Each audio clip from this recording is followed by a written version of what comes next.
Hey guys. So today Warlock day. Wait, let me ask my friend Dos. Hello.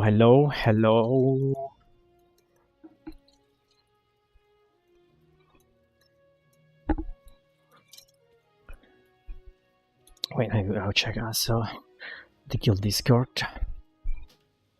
Why the heck I'm AFK? Okay, yeah, I'm good.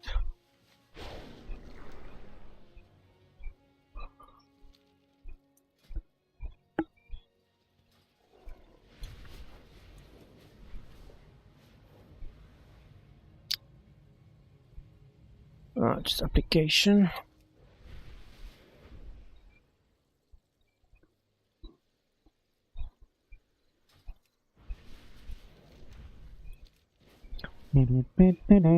Jesus, today I was cycling. I came back home. I just lay down, and I have the worst muscle cramp. That's English. Let me check two things. First of all, someone replied. Oh, okay. How in English is scooch? I think it's like mush cramp or something like that, but not sure. Cramp, just cramp. Okay. And second thing, what to do when you have cramp? When you have cramp in your legs, just massage or do nothing. I'm just curious because I like first time, sometimes when I was in swimming pool I had the cramps in my feet, or like more like fingers, like toe, but this one, like the muscle, like big one, yeah, here above your knee. Oh, it was so strong, like, oh my god. I have also this like muscle stimulator, the electrical one, so when you put too much power you getting the similar result, and it's very unpleasant feeling, like super duper. Because the feeling, if you want to compare that, it's like the feeling like your muscle would just thrown, like someone is pulling it. So it's very unpleasant. It was the same, and I was like, oh my god, and I couldn't get up. I see this thing. I don't know. Like, you should just wait, try to move a little bit as much as you can, but not using force, or massage. Yeah, let me check. Stretch the thighs right now. Okay, massage, yeah.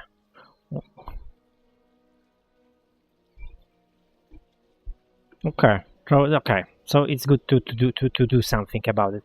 I mean, like, in the sense, it's good to do something about it, but not leave it, because I was thinking that you just wait, or I should massage. Because when it was on feet, it was easy. I just raised my feet and I was massaging, yeah. But here, even when I was trying to bend myself, because I was laying down, it was, oh my god. Because I want to check something. Destro Warlock. I want to maybe try, since the mythic run, yeah, mythic run, but mythic 0 run. Maybe I'll try new builds.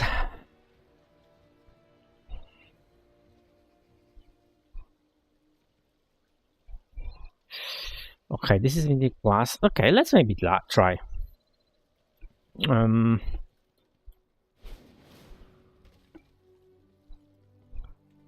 Let's try.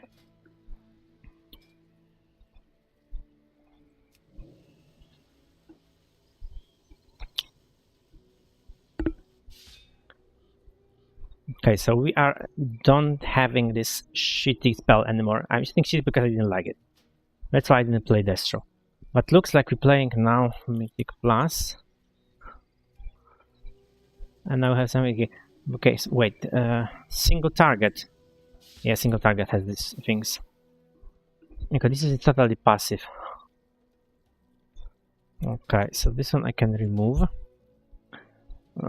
Should probably let go of Imp.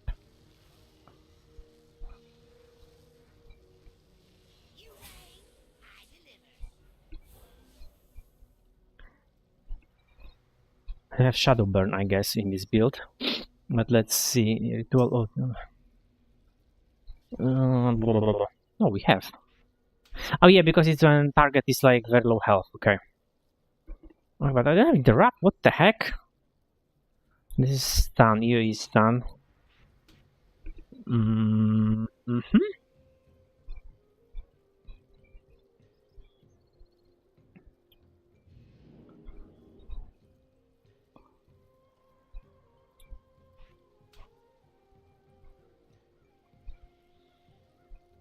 Okay, this apply emulator. Okay, maybe I'll check rotation also because wait.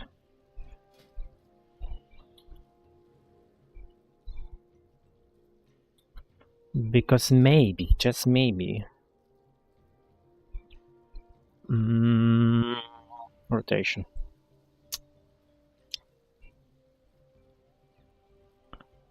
Okay, percussive fire. So it looks like we are not using immolate. So you just percuss this with immolate is cast is 1.3 and this is just no, this is 2 and okay, never mind.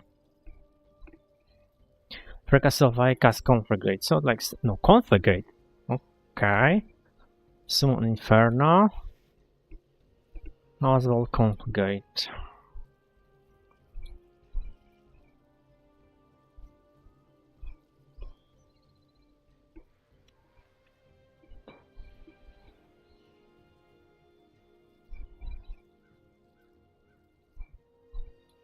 No, so which one I will use more often? No. Che cosa mi io i? Ok, Summon Inferno.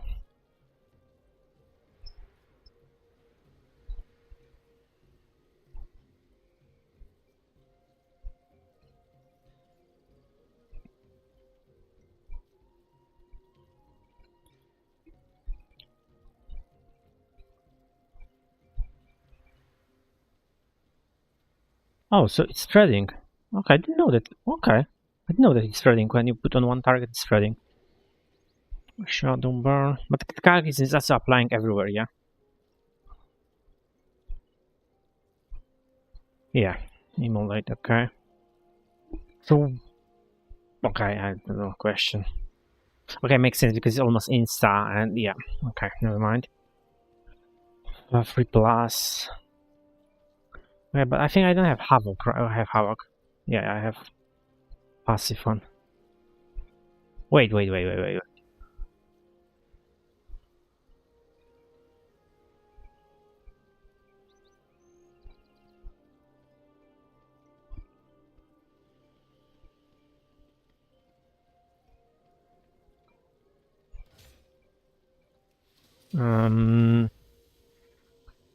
Wait, so I have Havoc or Havoc is the part?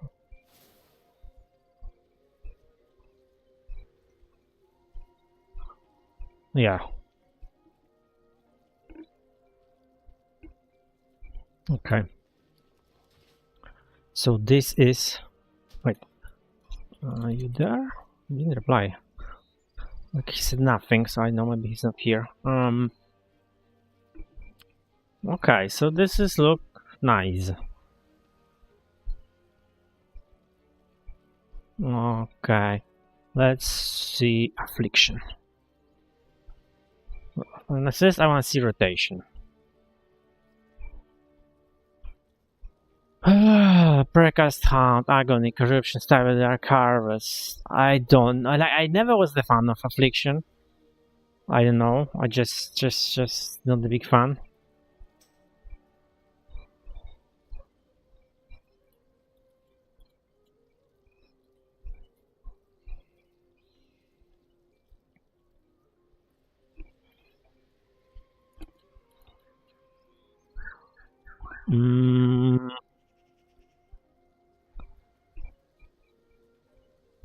Nah, no. I mean, Affliction. I don't know. I mean,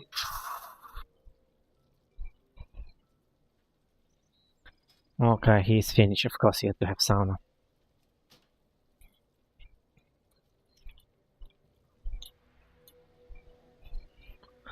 How to check the house? View house.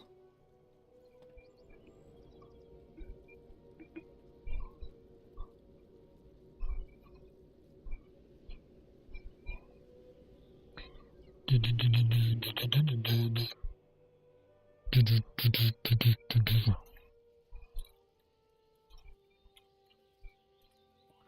let's check his house because he invited me. Oh, he's someone out there, okay.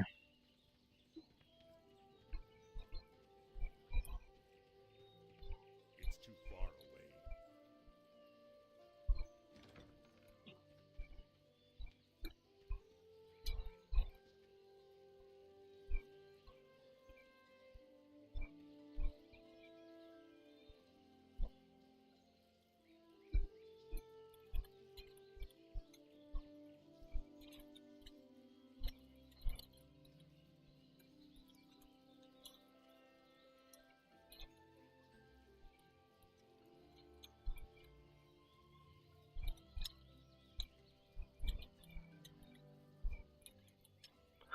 Now everyone knows you're from window. What's in window here?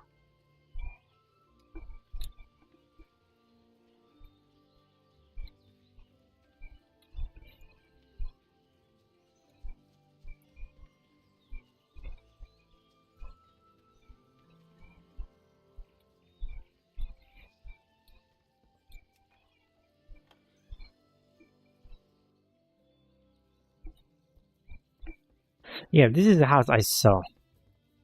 Maybe not. I don't know. Like, by the way, how many rooms you can have in house?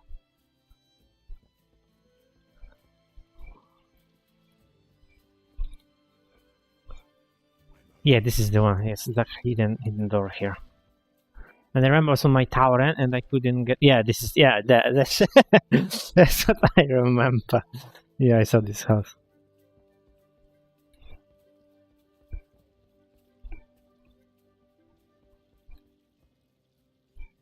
Can I close it when you open? I need to get closer.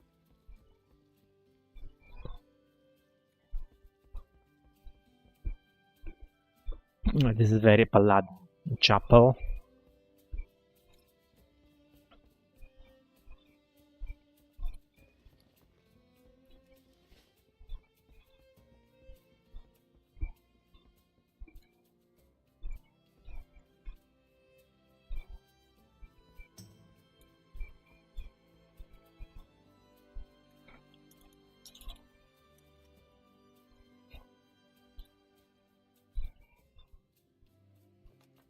$104 rooms? That is crazy. I was correct, it is plus 10. Holy moly.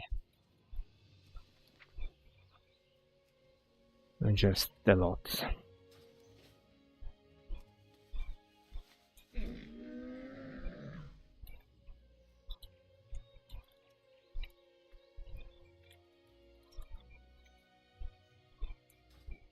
I have many lucky do's you like.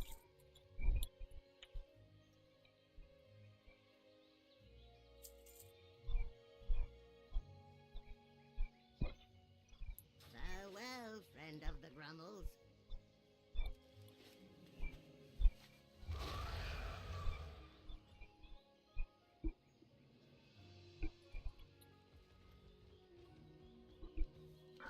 These are some neighbors.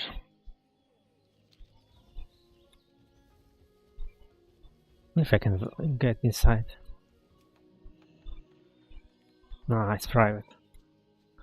Well, like a garden, it's very nice.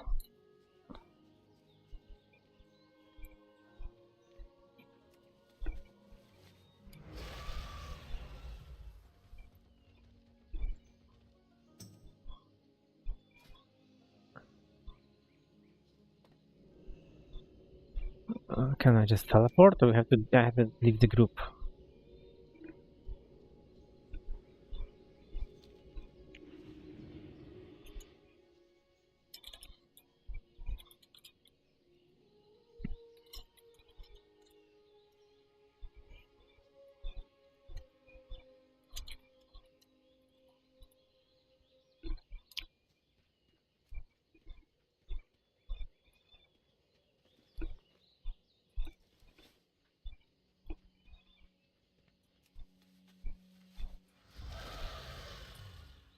Oh.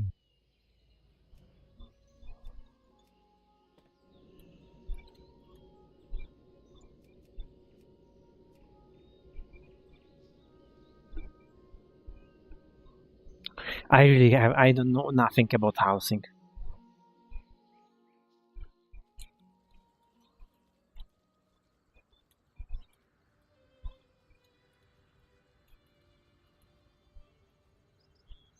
Oh, this is a jungle.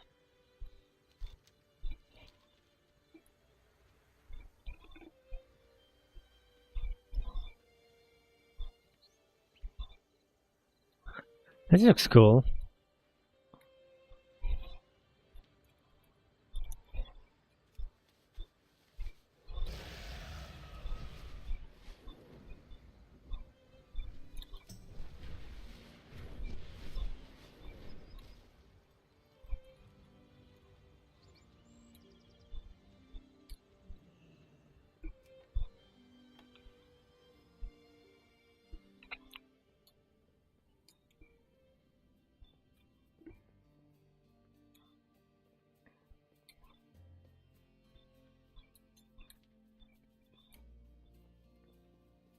Okay, let's go.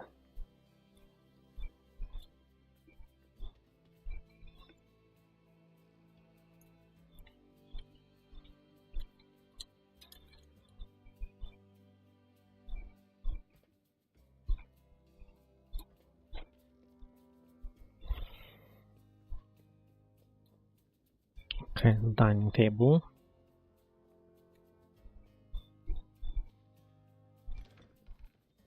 So this is the kitchen. So yeah, I'm thinking, like for my like that night, I should.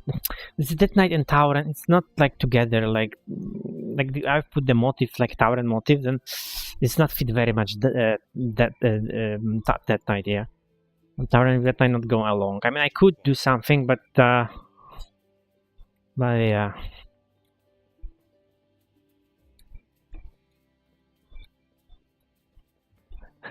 I just checking if it's something there. Oh god.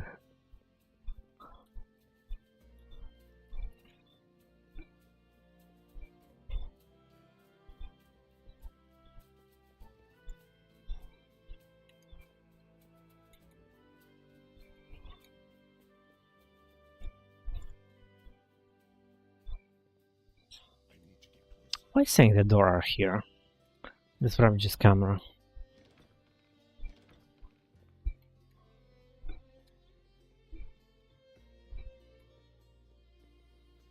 Trophies.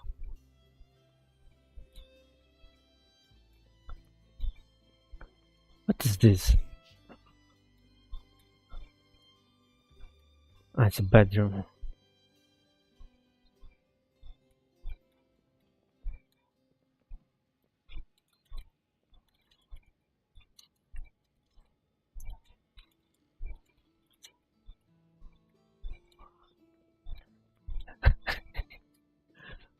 Mm.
Where was that skid here?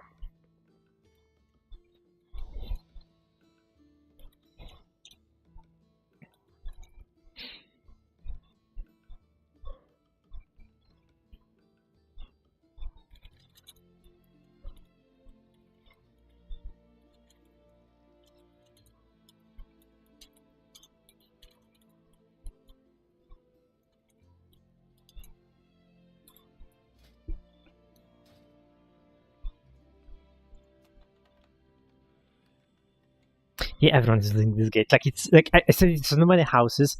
I mean, they are cool, yeah, but like for me, it's like the very warlock thing. These doors. I mean, like the gates, like the Burning Crusader thing, because it's like demons.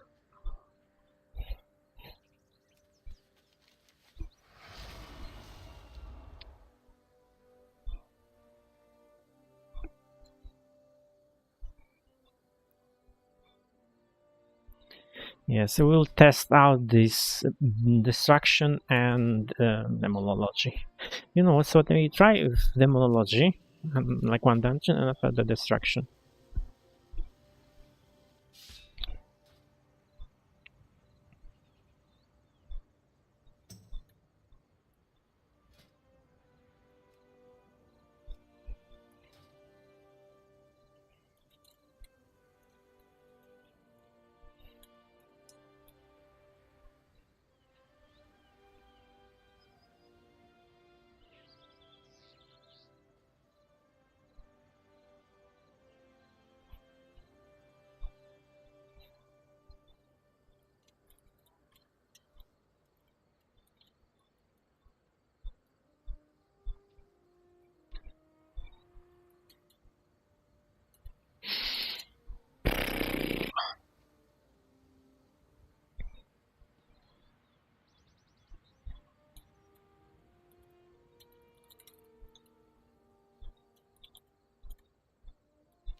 Uh,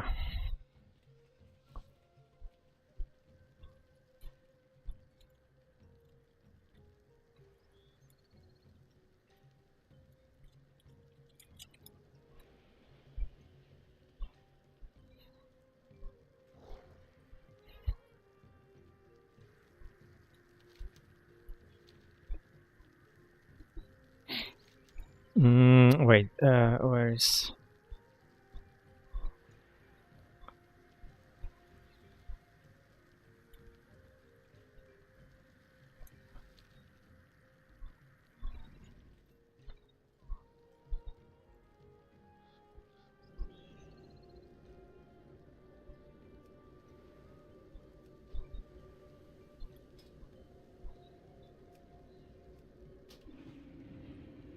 we have mage, good. So we have teleport. And bloodlust. But we also have hunter, so it doesn't matter.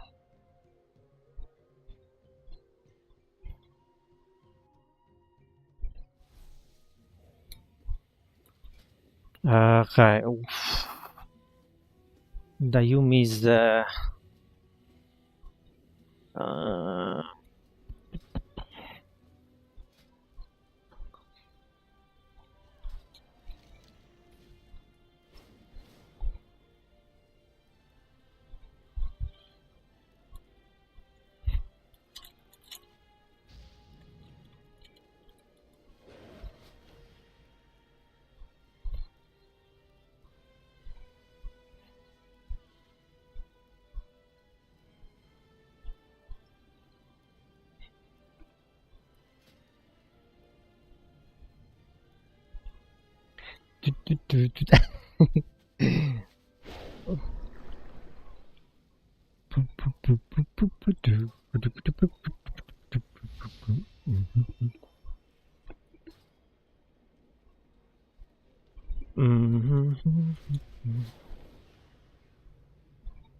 also.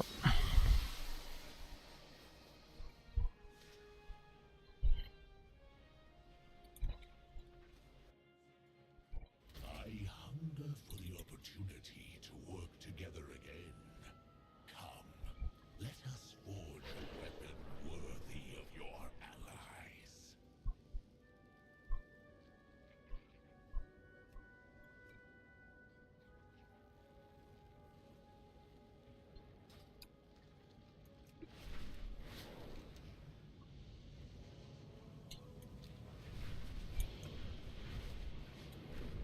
Stand fast.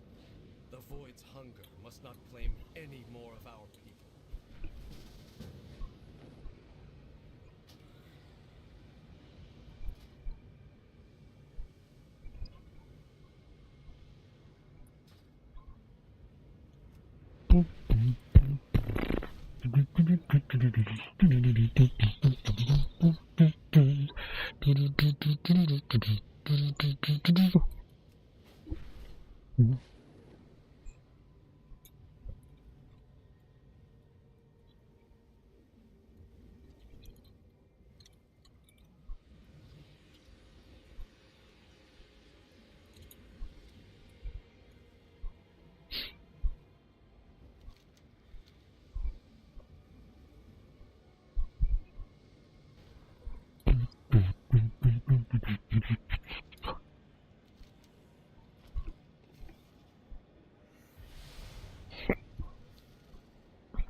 We're back.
Do as you like.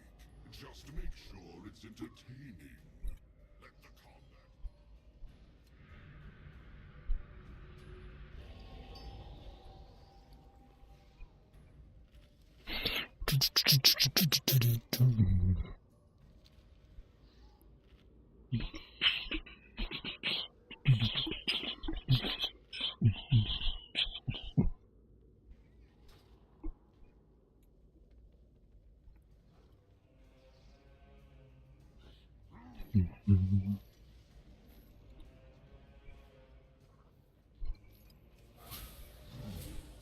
Slay upon command.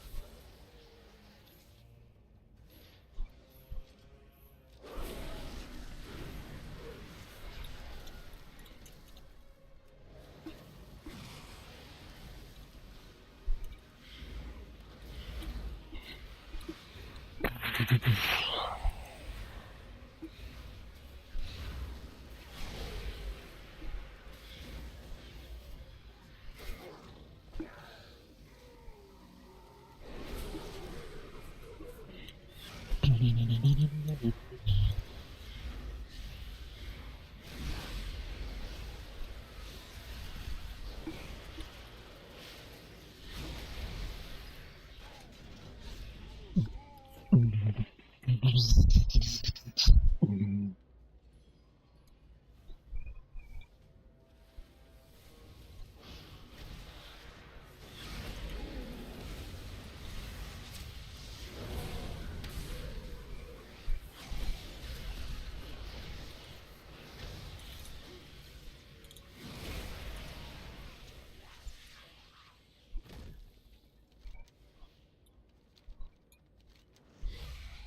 me more of that potential I've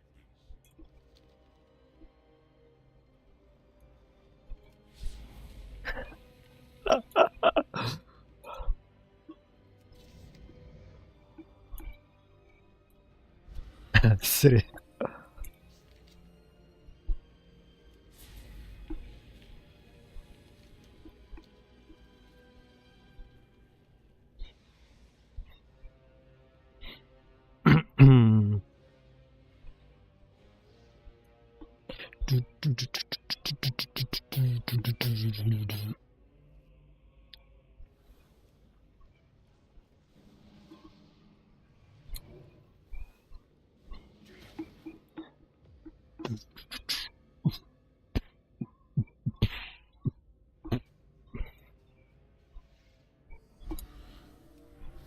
Do as you like. Just make sure it's entertaining.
Boom, boom, boom, boom, boom.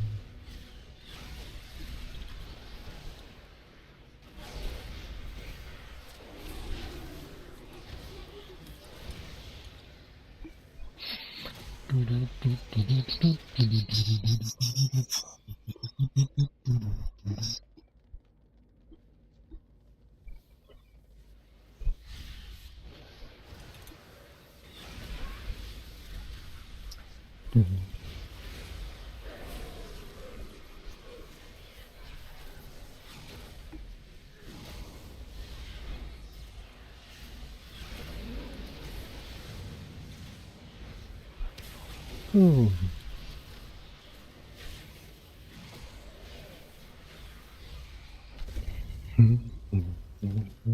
Show me more of that potential I've been seeing.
What the fuck? He went inside the room, lol.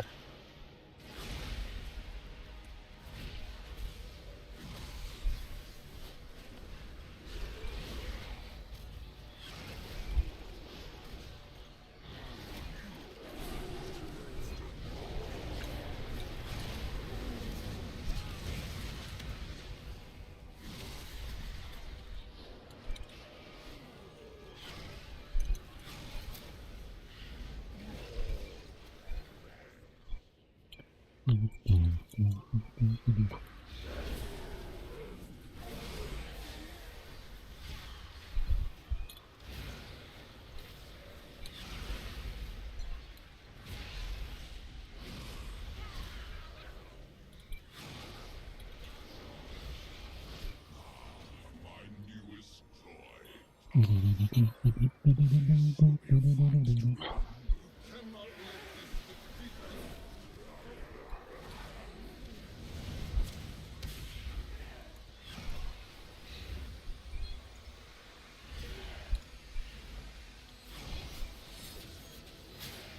Watch your step.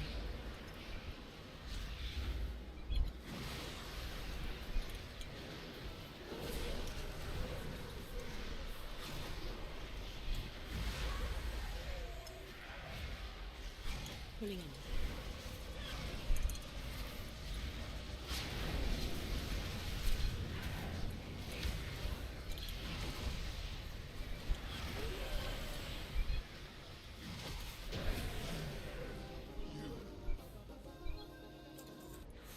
So you've won.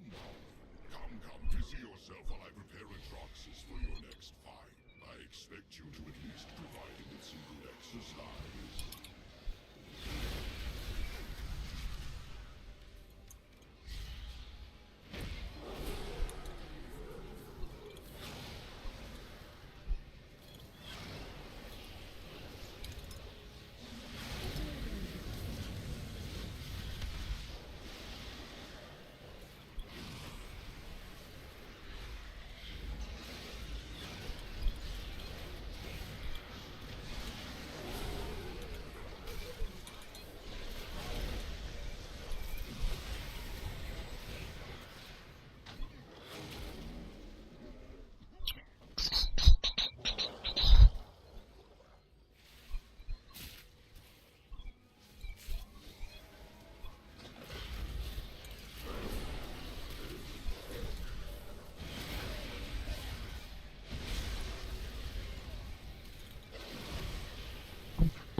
Too fast, good.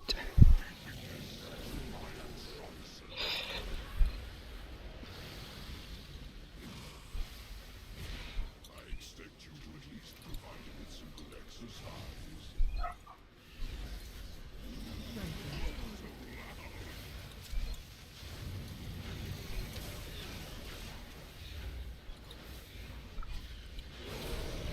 Watch your step. Watch your feet.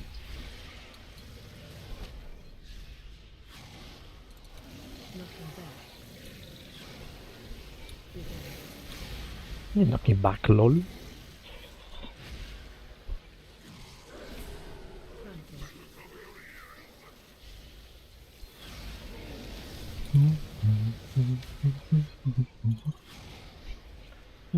Watch your step.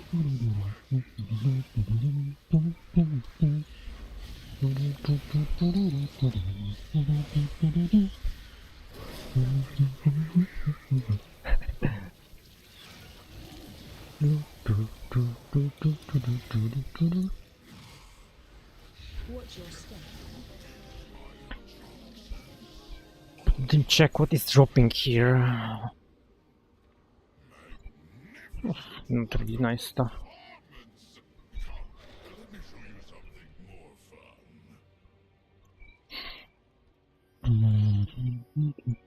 fun.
Boom! Ruination. I love this spell.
Pardon the time. I needed to ready my... No longer will I keep you waiting. You have proven your worth. Watch your step.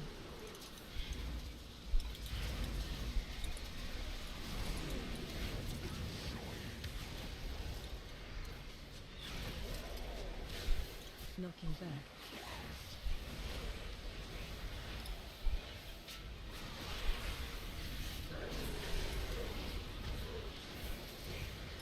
Special coming.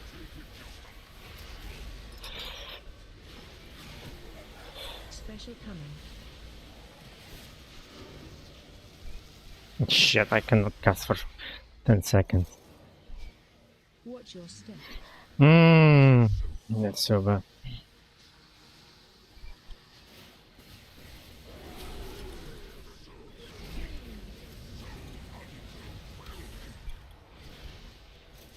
Watch your step.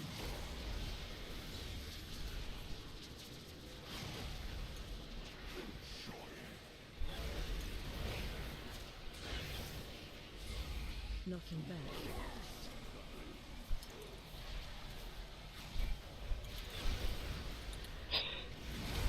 Just die, dude.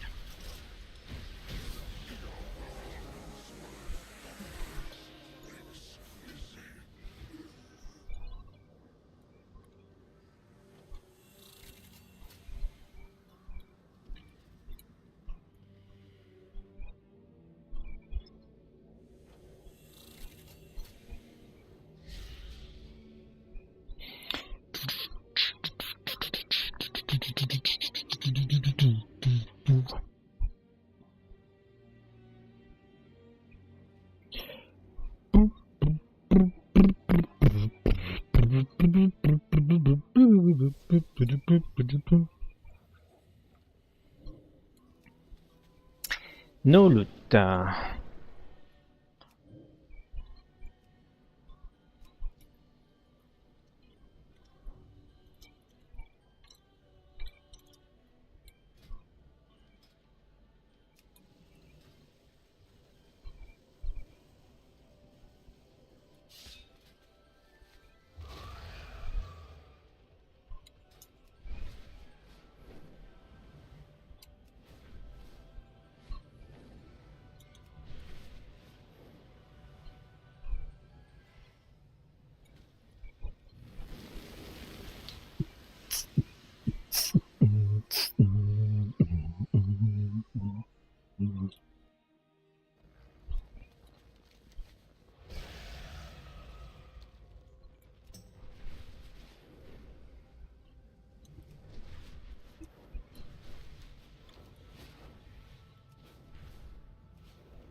am in need of more venom and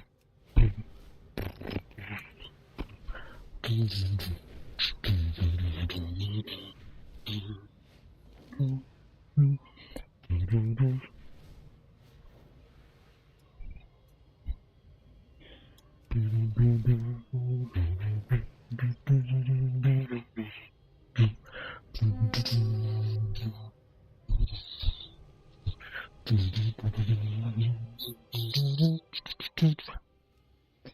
This mythic.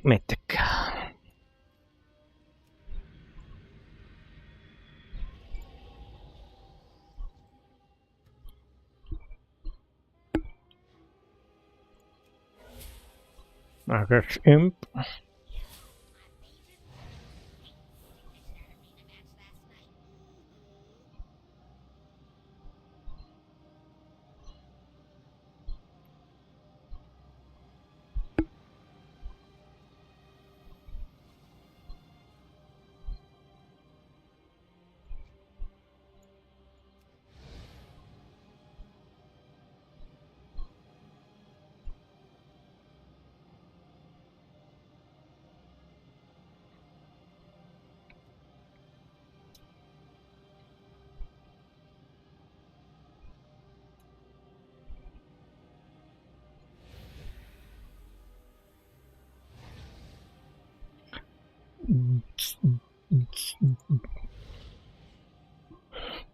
Stardust is limited, so we must go to the area where the light bloom is most active.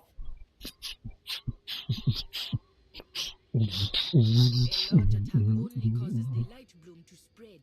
A few, striking the most dangerous, that is best.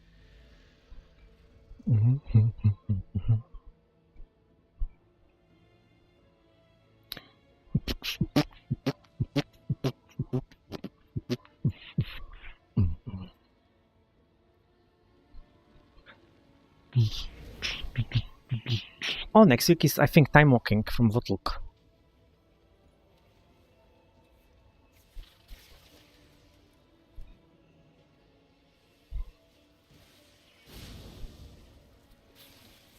I wonder how much you pull. Spread. Shit, there are casters.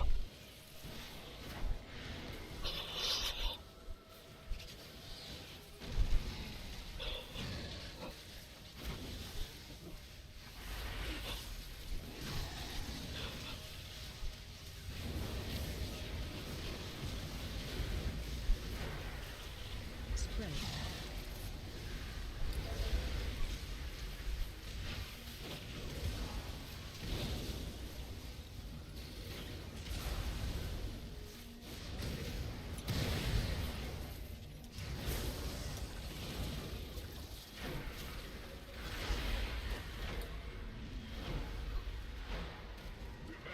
beyond control. You cannot Ah, shit, I pull.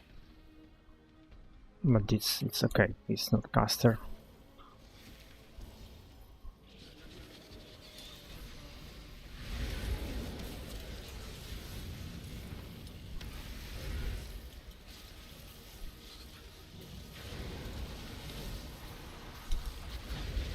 Holy shit, I forgot how to play Warlock. I mean, Destro. Spread.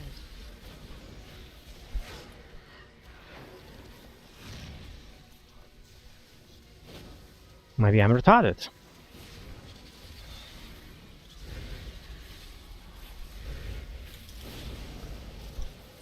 Let's see single target damage.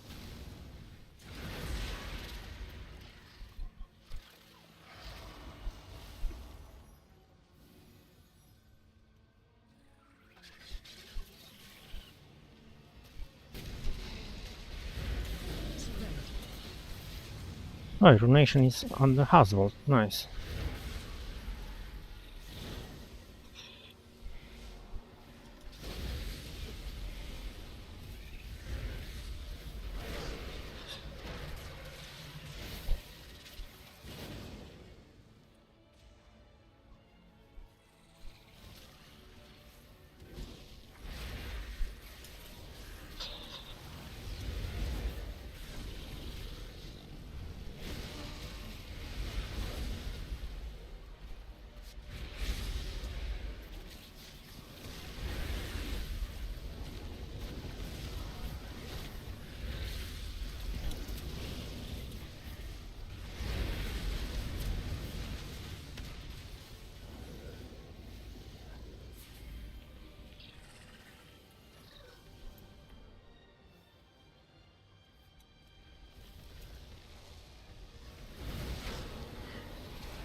Watch it.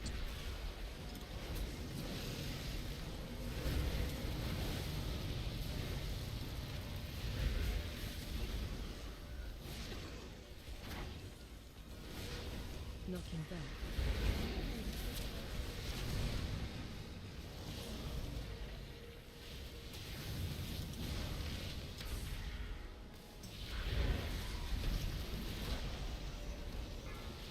Uh-oh. Fixate on me.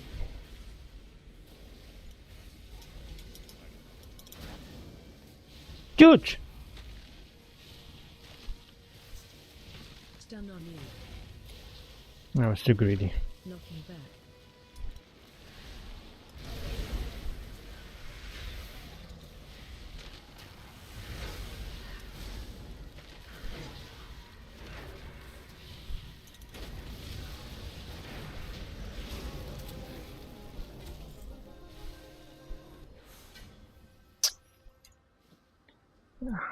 Lex and Cloak. No, I don't know. Like, okay, this fight was swift. Let's check another one. Too much movement and Fixate was on me.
45.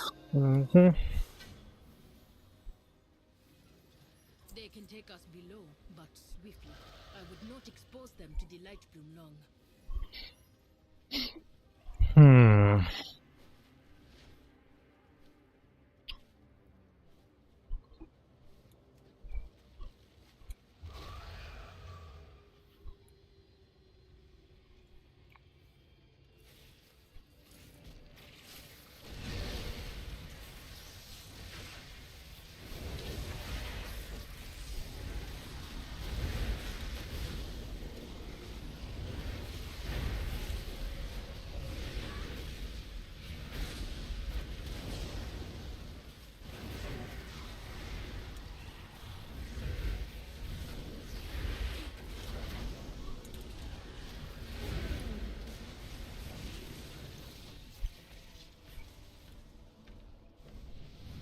With the light bloom, I can restore the Haranir to what we must be.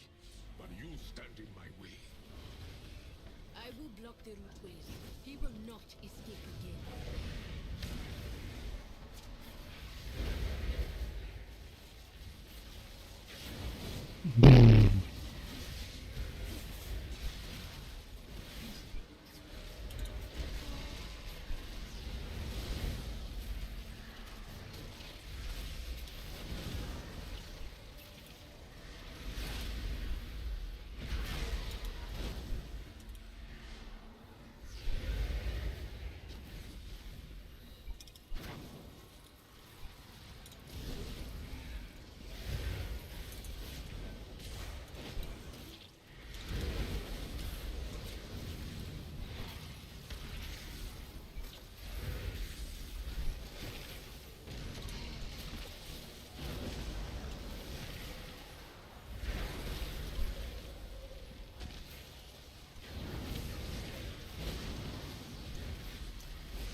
Phase change. My hour.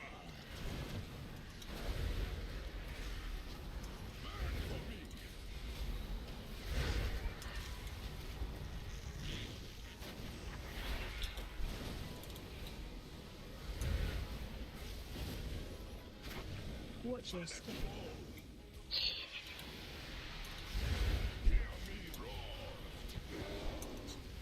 For your crimes. No chance.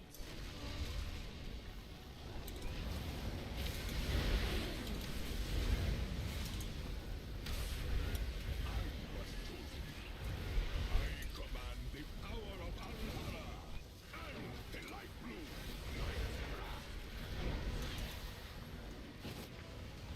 I'm not sure if I should spam only this Shadow Burn instead of Half Bolt at this point.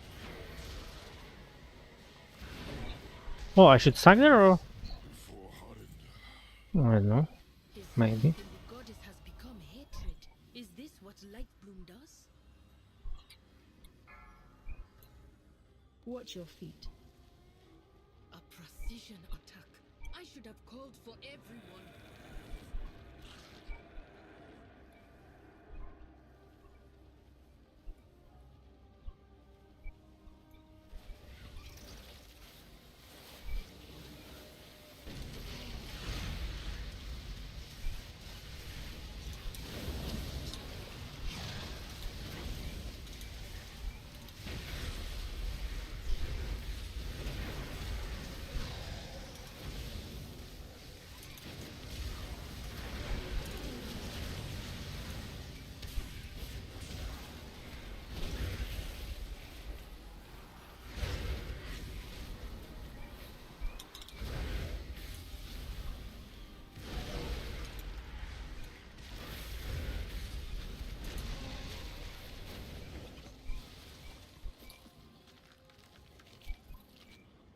That looks dangerous. We must destroy it before they finish infusing it.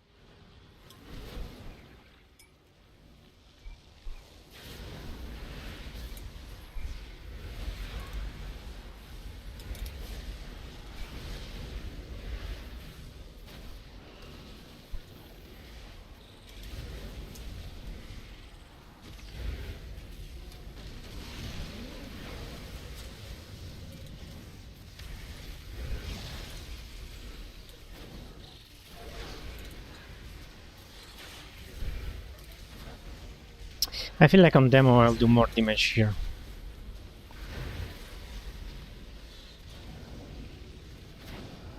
Spread. But maybe I'm wrong.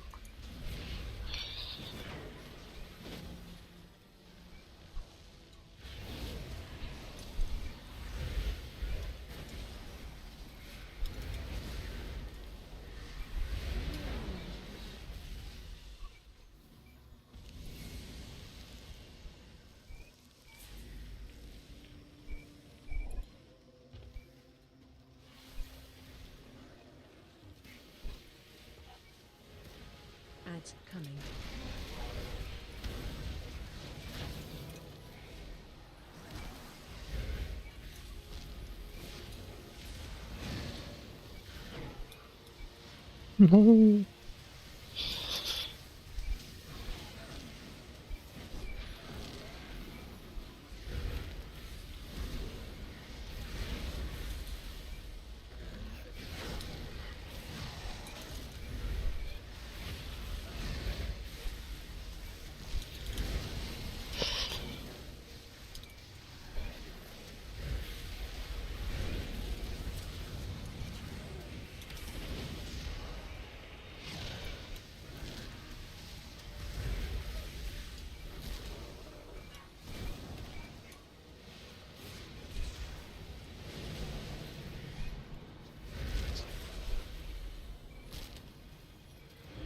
Oh, they have us. Days.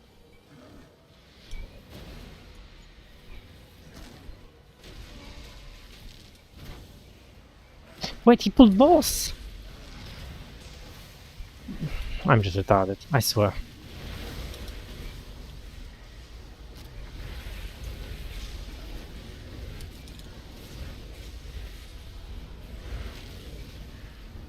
But this explains why I was losing health so quickly.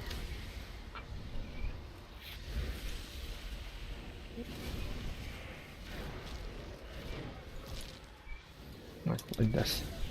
The light bloom is persistent. We too must be. I have head, legs, back.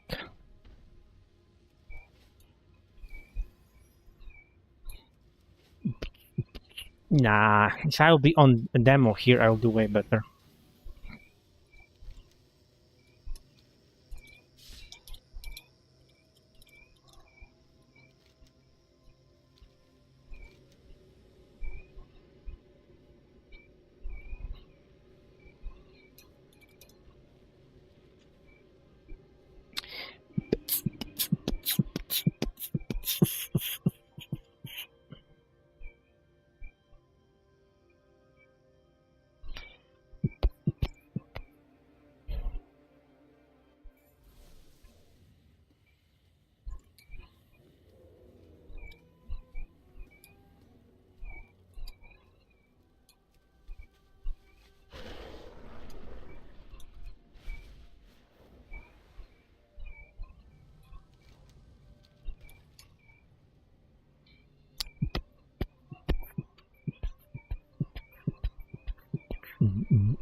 Busier than usual in here. We need to act fast.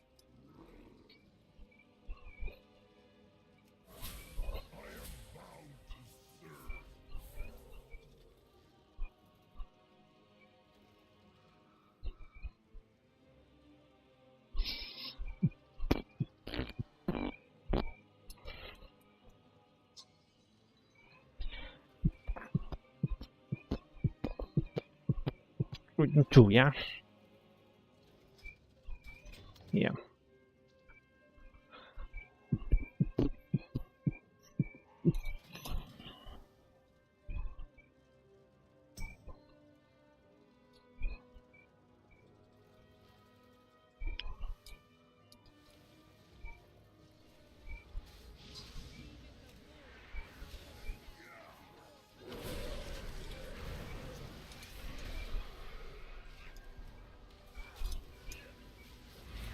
Oh my god, I couldn't cast.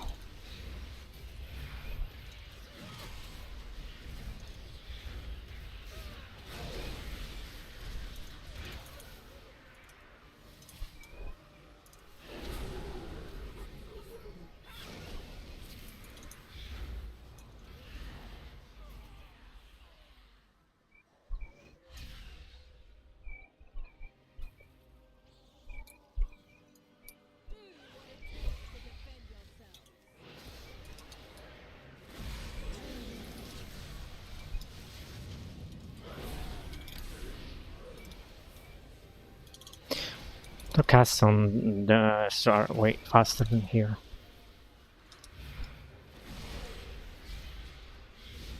At least if that's how it feels.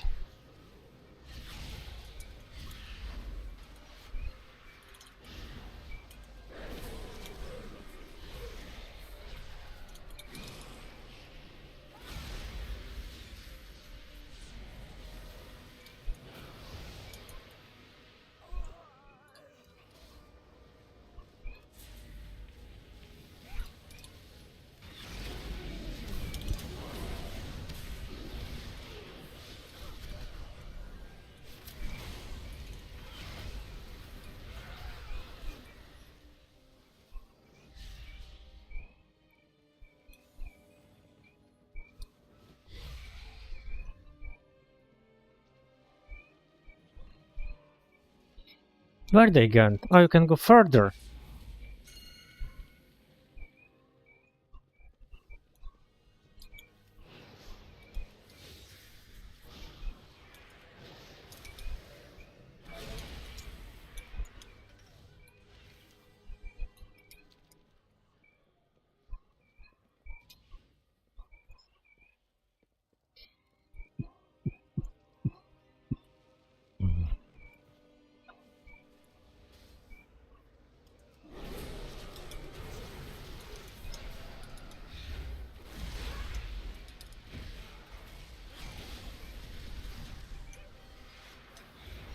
I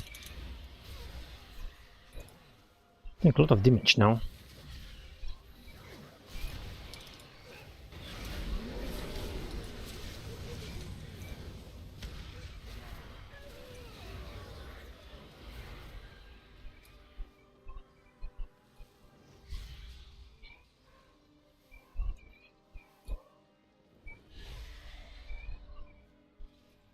Poking your nose where it doesn't belong. Come face me, sneak. Let's make an example of you.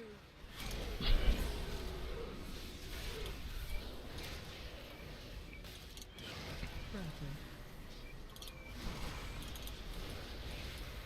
Watch your feet. Therapy.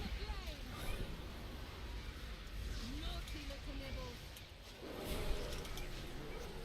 nibbles. Unless, no? Aye, wrong one. I lost one too quickly.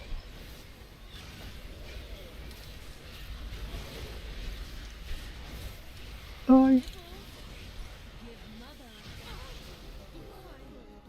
That was close.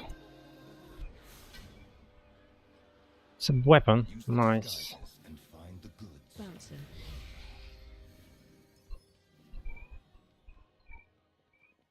Your legs clock in.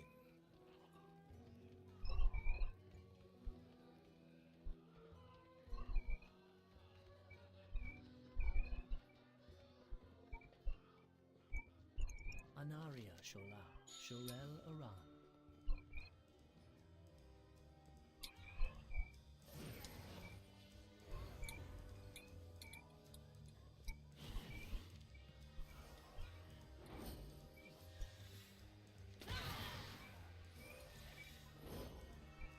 Why do I have extra button? Ah, okay, I just have to click on them. Jesus Christ.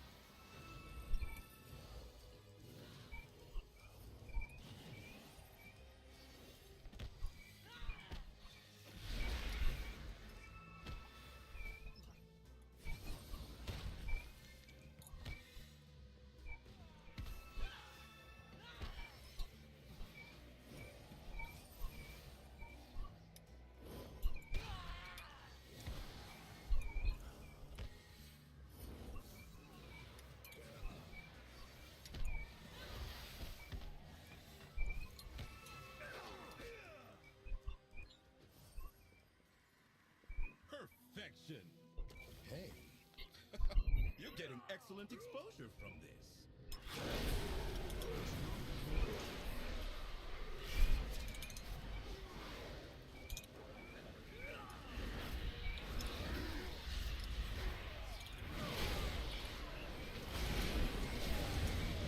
I don't know is dead. Leave my open there.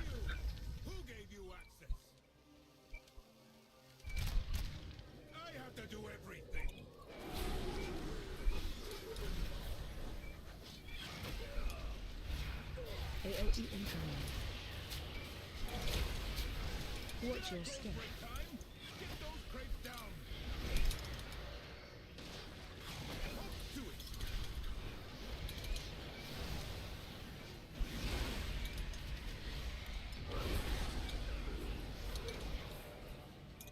Watch your step.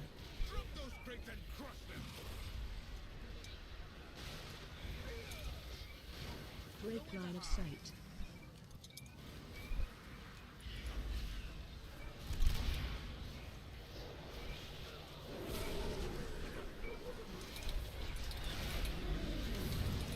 Some damage by the end, at least.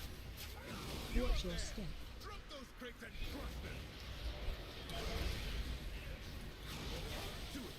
Bomb on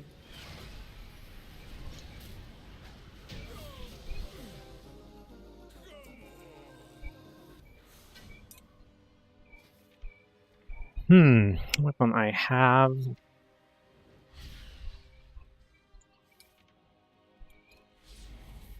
put.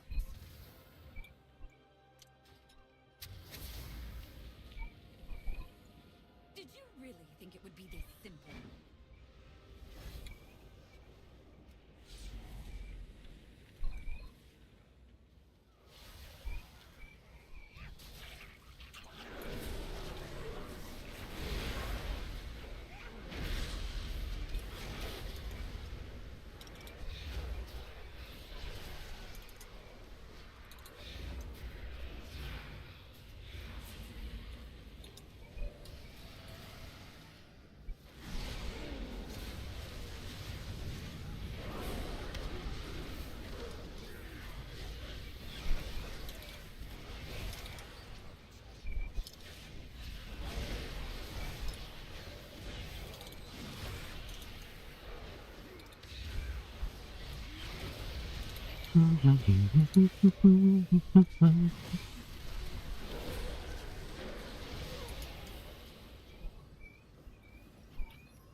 Hello. Hello. Boy, I forgot I still had to do this on 2 characters. Which one is second one? My Warlock for our run on Wednesday. Oh, so they did reach you out. Okay. Yeah. So he's gonna send us a VOD with his boss prep in. On top of, if you, in case you feel underprepared from your own prep, he's gonna record the session he does with his guild, and then we'll be good to go for Wednesday. Okay. Watch your step.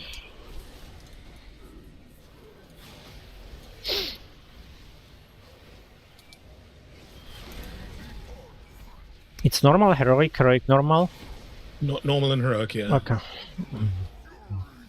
And I expect we'll probably do like 6 on heroic, maybe 5. It depends how it's tuned. Run out. We'll see. Good to have practice before Thursday. Oh yes. Also to see if like the strats that you plan for actually work. That's true too. Yeah. Because what I was thinking of doing the boss where you have to like channel into the altars and spawn the ads. What I've got in mind may be quite punishing on heroic. We shall see.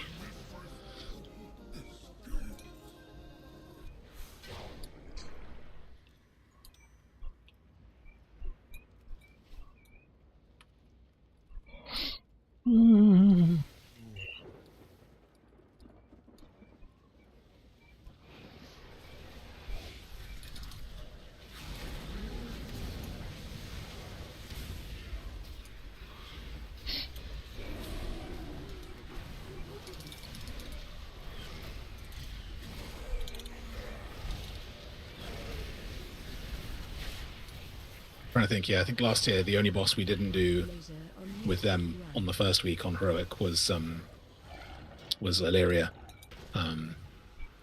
Just because week 1 Illyria was obviously relatively challenging Yeah. on heroic. Yeah.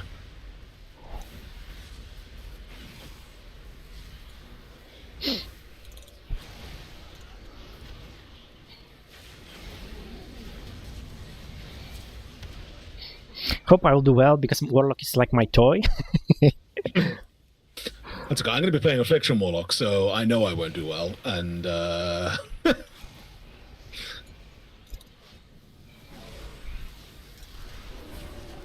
that's not true. As long as I get to press Seed of Corruption spam on the AoE fights, everything will be fine. I know, like in Mythic Plus, I think I'm good on Warlock and in dungeon overall. But when it's come to raid, I'm doing my rotation. I would maybe close to perfectly, but somehow I'm not doing the damage I'm supposed to. I am too hunter brained at this point, and I can't stop moving when I need to like, actually finish casts. Yeah.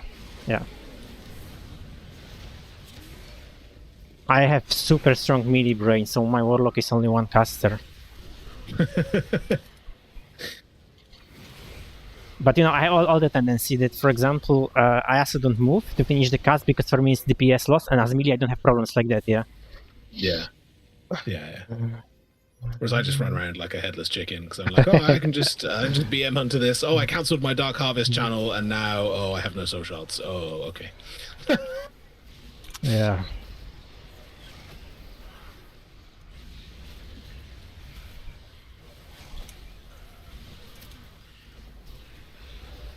Laser on you. Run.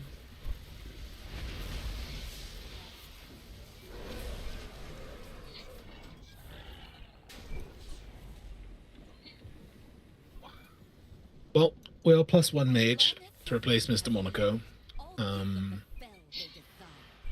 But still unsure whether I want one more person. So how many it is? I mean, how many we are? Are we? 23. Okay. Which feels like it should be enough, but like, you never know, right? Like, Yeah.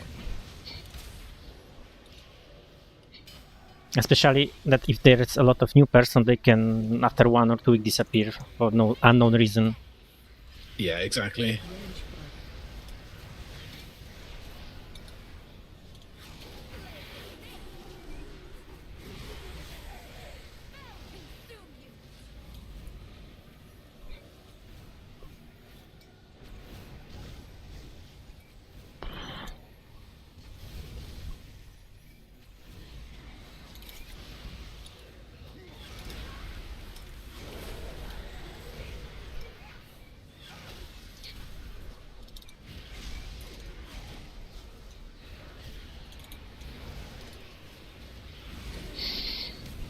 I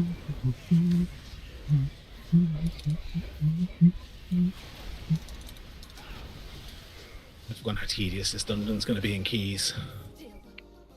I don't know. I can EMS as that night. Okay. Yeah, okay, fine then. I don't have this luxury. Although Feign Death in the poison dungeons is, fucking great. So get a poison debuff, instantly Feign Death. Oh, poison gone. Okay. Yeah. I mean, you know what? After playing different class, I mean, after that night, I realized how much I mitigate, like things you should do, but I don't care because I'm Death Knight. Yeah. It's always been the cheat. The cheat class. Yeah, I mean, and the movement effect, I don't care. If something I can immune, I don't care. Like I can just put EMS before, I will not even get the debuff. Yeah, so. Yeah. Oh boy, Den of Nalarak. So we need a healer. Okay, I will queue us up.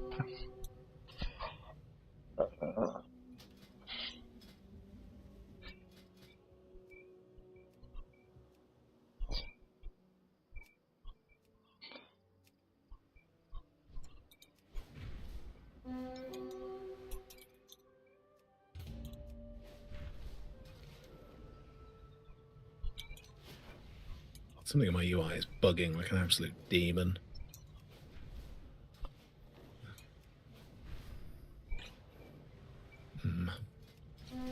OP's bugging? Okay, well, that's not great.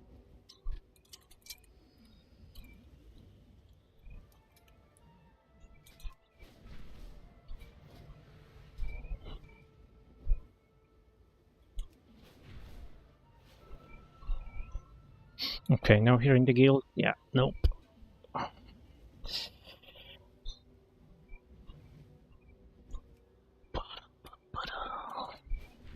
Oh, now everyone cancel, what the heck?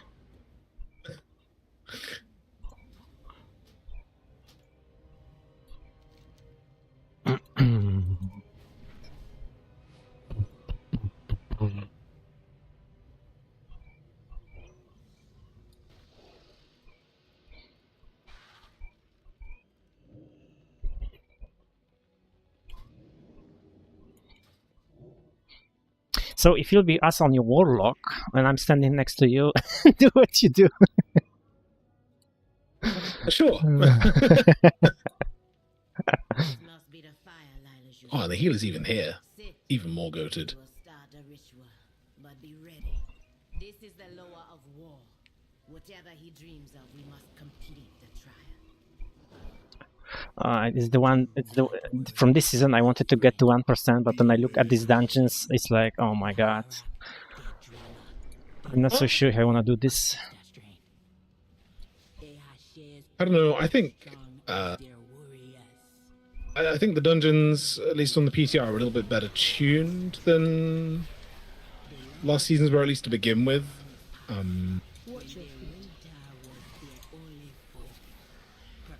Yeah.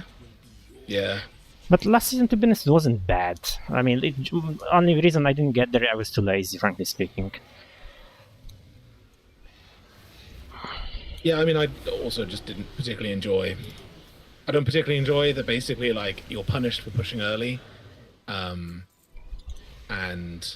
you know, you basically, your best time to push is actually to have done, like, I don't know, like 16s at, like, you know, and then when the little whatever buff comes in the 0.7, then you're done with your 16s, and you're like, okay, well, I use my new damage buff to just push, like, whatever keys next. That I think is something they should change. I'd be much more incentivized if they, like, you know, they should pick a score, I think, that they make the 1% be, you know, like, I don't know, make it like 4,200 and 400 and 4, like, you know, make it like 4,000 and 4,200 or something, and then, like, try and push it from there. Or I think it needs to be something a little bit more reliable than, like, it's the last week, you need to add 100 points to your score, because people can just, like, profligate 23s and that.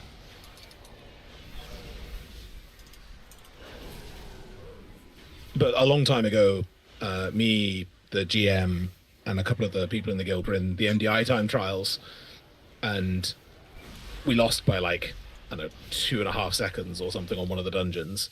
But then I was quite glad, because the group we would have drawn into immediately put us up against Echo in the first round, and the group that went through instead of us got fucking humiliated. Lol. So after all that, I was like, at the time I was quite I was quite upset, because I was like, well, we'd done all this work, we'd gone through all the qualifiers, we'd done everything else, like, you know, it would have been good to actually get through. But then when they drew Echo and got absolutely shit stopped, I was like, yeah, maybe actually I'm okay. I'm okay with that. Yeah, I gotcha. But you know, I also like, it's that good to like push, like, I mean, like the end push, like in the middle of the season, close to the end of the season. But for that, it's good to have like pre-group, because if you didn't push it before, it would be very hard for you to pack with your low score, like lower score than the rest of the people. Yeah, but, yeah, true. But it's not very efficient to push from the beginning. It's like, I would say, like time waste like, to this extent. Yeah. I mean, by the end of the season, my friend took him, because I was like 16, 17s, and my friend took me to 20s, 21, and I said, dude, I don't feel difference. I mean, things just like a little bit slower, I'm taking a little bit more damage, but that's it. I mean, from perspective DPS, I mean, yeah, it's Yeah. not the Yeah. difference, basically. I know that probably for healer is like more sweating there, but yeah. So fix this dungeon bugging out. No, I cannot click. I need to be closer, but I cannot be closer. Okay. They have not fixed this dungeon from bugging out.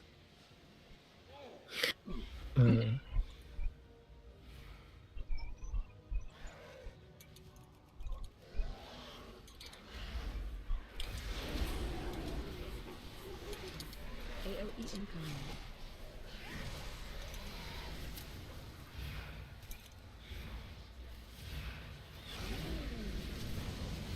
I was looking at the most, well, I mean, I guess the current Sims. It'll be interesting to see what that changes to on Tuesday. I have no clue why they buff Frost again, like flat damage buff to Frost that night. Green mushroom coming. Yeah, I mean, it's. I don't know if you've seen the state of it. It's very strong.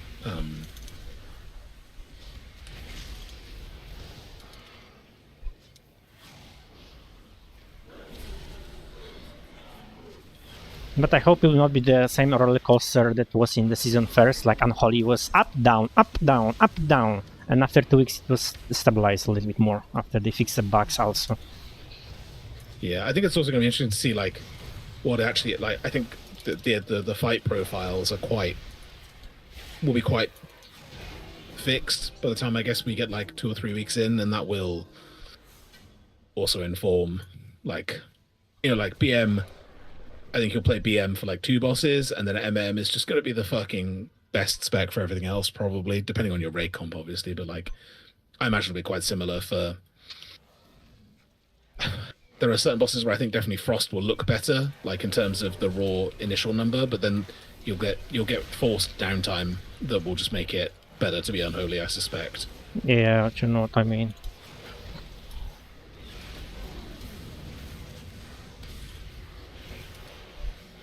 Watch your feet. Well, we'll see. I mean, I know that Frost will be better, which I'm not happy because I don't like the new Frost. I'm the old guy who liked Frost when Breath of Sintragosa, instead of Killing Machine, was using runic power, but people didn't like it. I mean, it's like the old school Shadow Priest, right? Like, it was. If you're a good player, it was insanely good for you. Yes, If you're exactly. if you're a Yeah, bad player, yeah, exactly. It's Yeah. insanely bad for you. And if you were lucky, you didn't have any debuff that you have run out of the boss. I was able to have a 99% uptime with Breath of Sintragosa on the fight, so Yeah. it was crazy. Seasons in Deloa's minor. Oh, I'd forgotten about this fucking gauntlet. Fuck.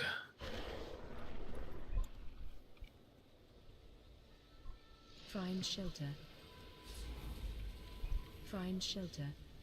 Find shelter. Safe now. It's just so. This is so unnecessary. Like, it's just it's just such an unnecessary bit of RP to whack in. Oh well. Oh well. These dungeons have quite a lot. This one before the last boss. I mean, like on the last Yeah. boss. Safe now. Yeah. I quite enjoy the new Sethralist, though. I think that's actually a pretty positive rework.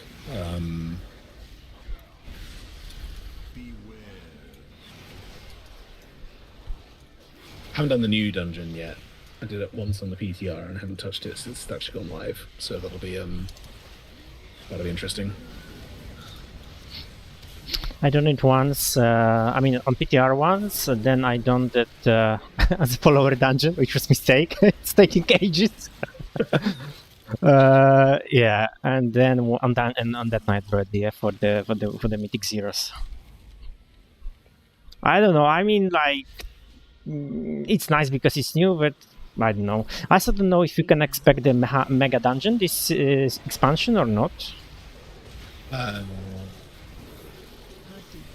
If we do, it will be next patch. Because there'll be 2 of them next rotation of Mythic Plus, I guess. Safe now. Ah, yeah. But I was laughing earlier because, like, for the past 3 expansions now, the second the second tier, like of the raid, every single time has had you go underground to find the raid. Yeah. And then each single one has had every single one has had a boss where there are two bosses that are separate, and then they charge together as an intermission, and then they separate, and you have to swap the side of the room they're on. So like Aberrus had the two giant amalgamations that you had to keep separate, and then they charged together. And then Undermine had the Carnage Colosseum, where it was the dinosaur and the ape that then like split apart and ran together. And this time we're gonna have the Sentinels that are gonna like split apart and then run together. And I was like, so lazy that like every time they do the same thing. That's true. Well, for me, like from the modern WoW, let's say, modern Legion is not that modern, but Legion for me was like very fresh expansion. Like Mythic Plus was new thing. The legendaries that are from everywhere, which some people didn't like, because it's a lot of RNG basically. But it was very refreshing, I think. And after that, I don't see anything like super duper fresh. Like, okay, they add Dragonflight in Dragonflight, but it's like it's okay, whatever. It doesn't impact the game by itself, for me at least. Then housing now, and it's like the things I don't care basically. Yeah.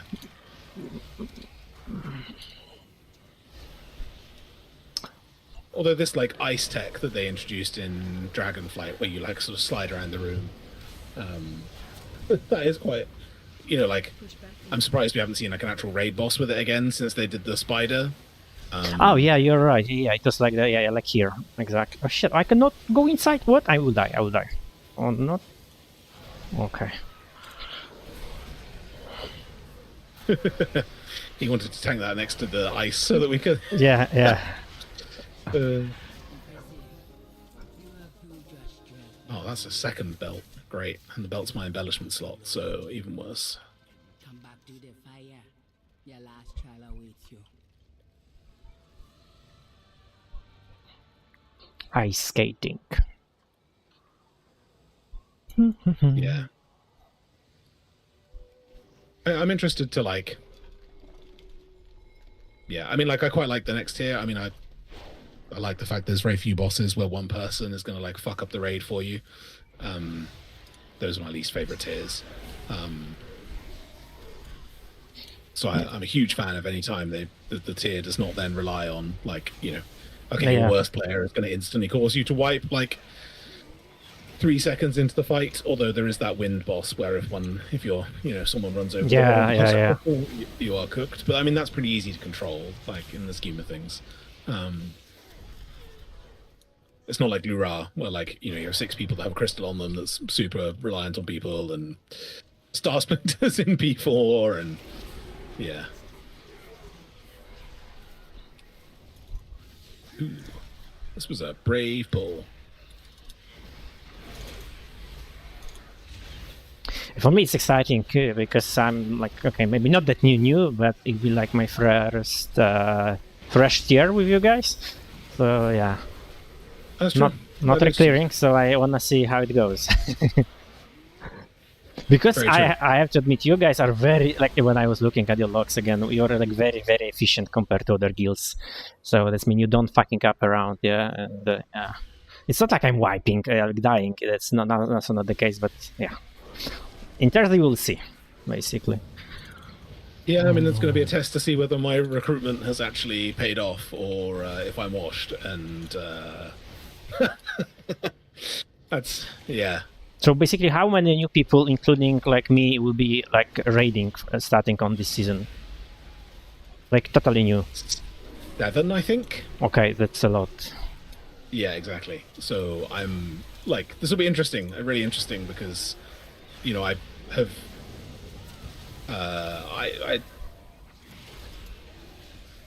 I've done as much due diligence as I can in picking people that I think are maybe not passing the best all the time, but are offering a reliable level of mechanical skill, and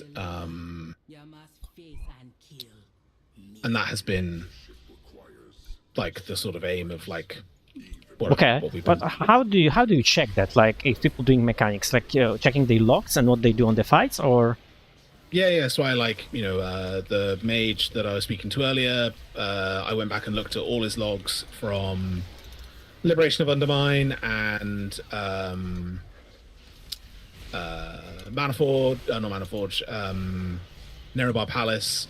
I looked through it like, what logs, what mechanics was he doing? Like on Queen Ansurek, was he responsible for handling the essences in the final phase? Was he doing coins or a bomb on, on one on Bandit or on Gallywix? If they were doing them, how often did they do it wrong? It was a lot easier if people had done Lura this tier because I could sit down and look at like, what were their deaths to glaives like? How many times did they take damage from Star Splinter? If they were carrying a Lura crystal, how many times did they get that wrong? Okay. I also look at like, particularly for like mages and stuff like that. I look at how they use Alter Time, whether they're using it to reset their mobility or whether they're using it, I suppose, properly, quote unquote, and are using it to like, mitigate large debuffs or. It's a tank buster. Yeah. Yeah.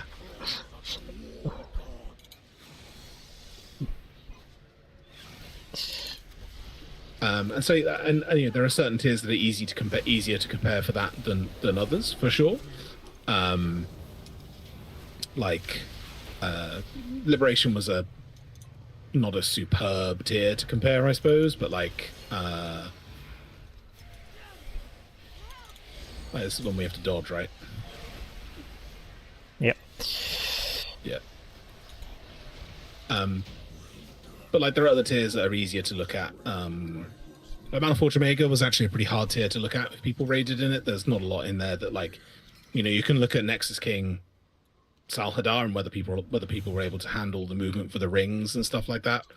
But Dimensius was a very meh boss to like compare.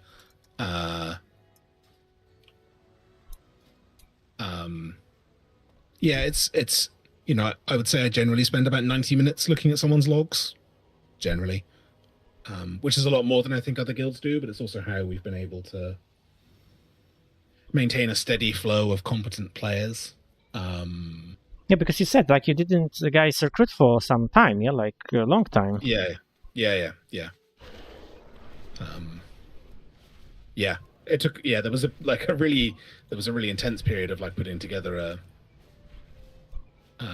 the initial group, and then yeah. Fuck, I have to go. Where's the portal? Founders Point. Next week is the Prey portal. Yeah, they should make it like somewhere like the closer, I would say, because going to the Prey, it's okay, I guess. It's just tedious. Yeah. Yeah. But yeah, I mean, it will be interesting. Actually, I say it's 7 people. 1, 2, 3.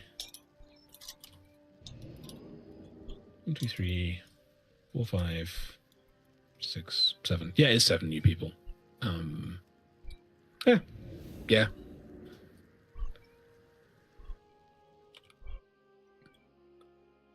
But you have the same tanks and healers, or not? Same tanks and healers. So, That's good. so I mean, that's big advantage already. And then in replacing some of the people that have left are people that are like that were good, but like good but inconsistent, I suppose is probably the way I would phrase it. But inconsistent with appearing on the raids or in performance? Performance. Okay. So like may have been like mechanically quite reliable, but then like but like poor in terms of, or very variable in terms of damage, which made things quite hard sometimes, because obviously on bosses where like you were still trying to beat the damage check, it made it quite hard to like predict what people would be doing. We had that a few times. But it'll just be interesting. It'll be interesting to, I mean, it's always interesting to see how people do new fights and things. And Yo. hello. Hello. And also just, Yeah. That I think some change is also healthy, probably, because as I say, we've been the same group for a very, very long time, and Hermetic. yeah, I don't necessarily. I've just driven all the way. I'm an idiot. I just drove into the vault and out to the vault the other side. You can summon it with. This time I will go in. I don't even know how I did that. How did I drive through? That is next level. But yeah, I think having some level of change will also be quite helpful, just to, mix things up a bit and keep things fresh.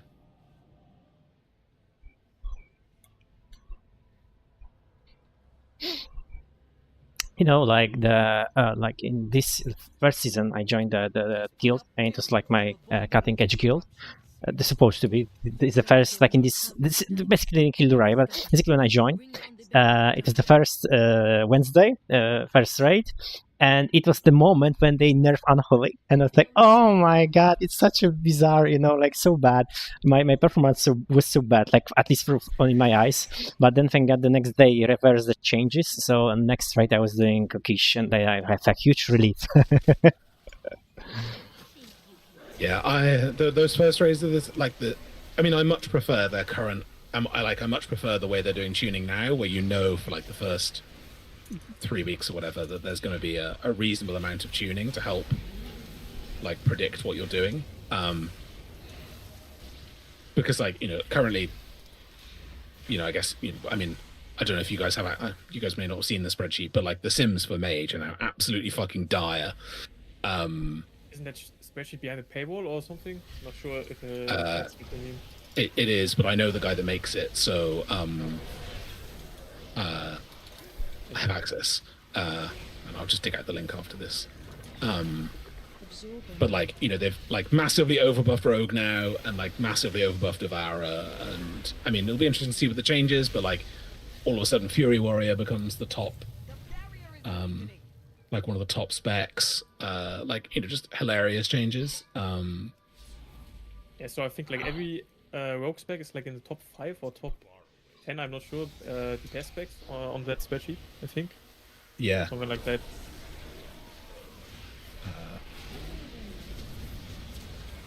Yeah.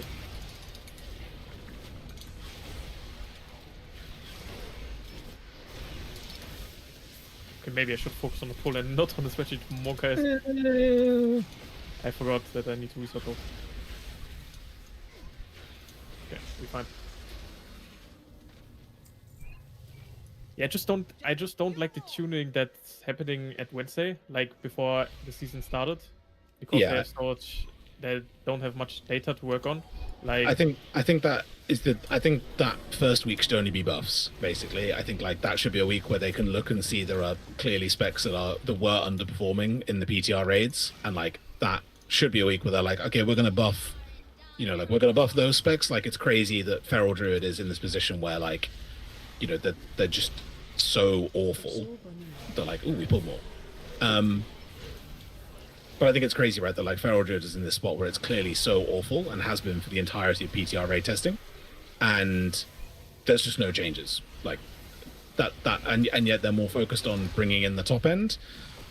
And like, sure, I get there's no heroic week, but maybe that's a reason to bring back heroic week, Blizzard, so that like you have time to look at things and make sensible changes. Maybe call me old-fashioned, but you could certainly see why heroic week used to be there, and it just feels I don't know, a bit slow if you have heroic week, but I think for the overall half of the game it's much better.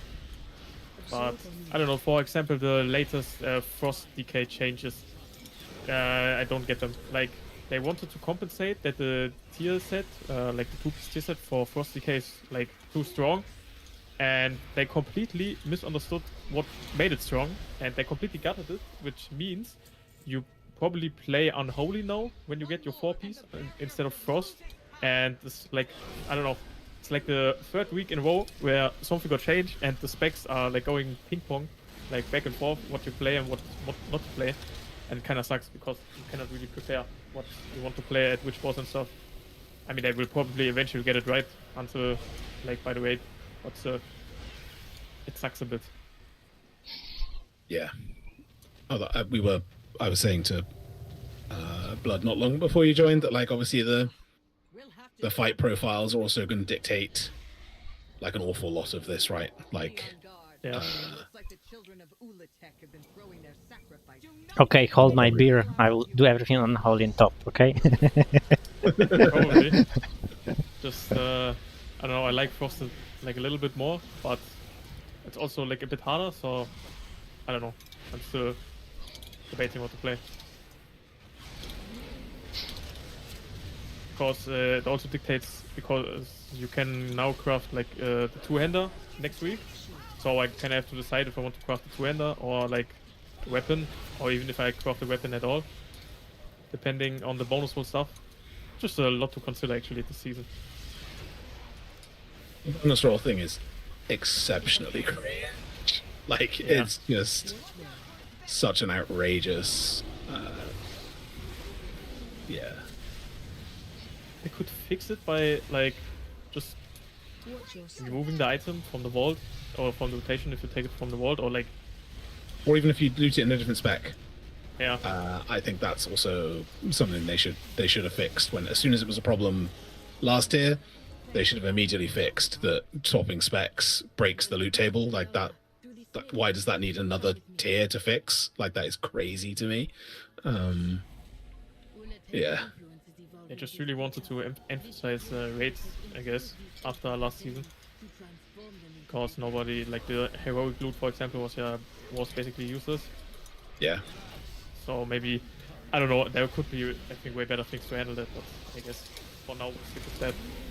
I mean, there's also going to be the huge point of like, do we actually just, do we hold a lockout at Ulatek on heroic, and do Ulatek on heroic? Like, depending on how puggable it is, there's going to be a few weeks where I have to make a rough decision on whether or not we spend 10 minutes at the start of every raid doing heroic Ulatek as a guild, so people can roll it and stuff like that. Like that's also something I'm not particularly looking like.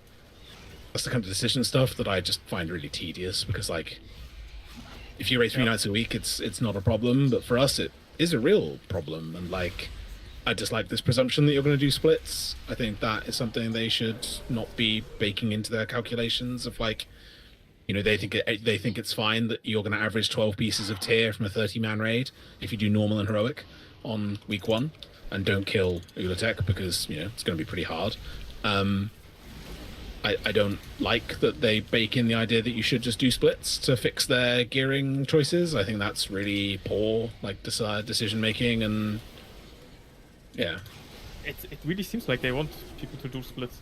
It's kind of crazy that, I don't know, back when I actively played the game before the season, I don't know, they were like maybe in the top 100 people were doing splits because it was just not a thing. Even I mean, personal loot was, I think, a big point for that, but still. And now there's like, 1,500 guilds doing splits this season. I don't know. It's like a joke to me. Yeah, yeah, you're preaching to the choir. I don't really understand the. Uh-oh. Okay. Right. I don't know if you follow that guy on YouTube, like the one raid leader who. The big boba. Something like that, I think, yeah. He's not even the raid leader. I think he's just a raider.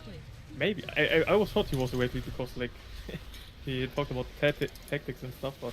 I think he's just a raider in the guild, and he just likes talking and, like, streaming his stuff. I see. Makes him even more special then, I guess. Pull.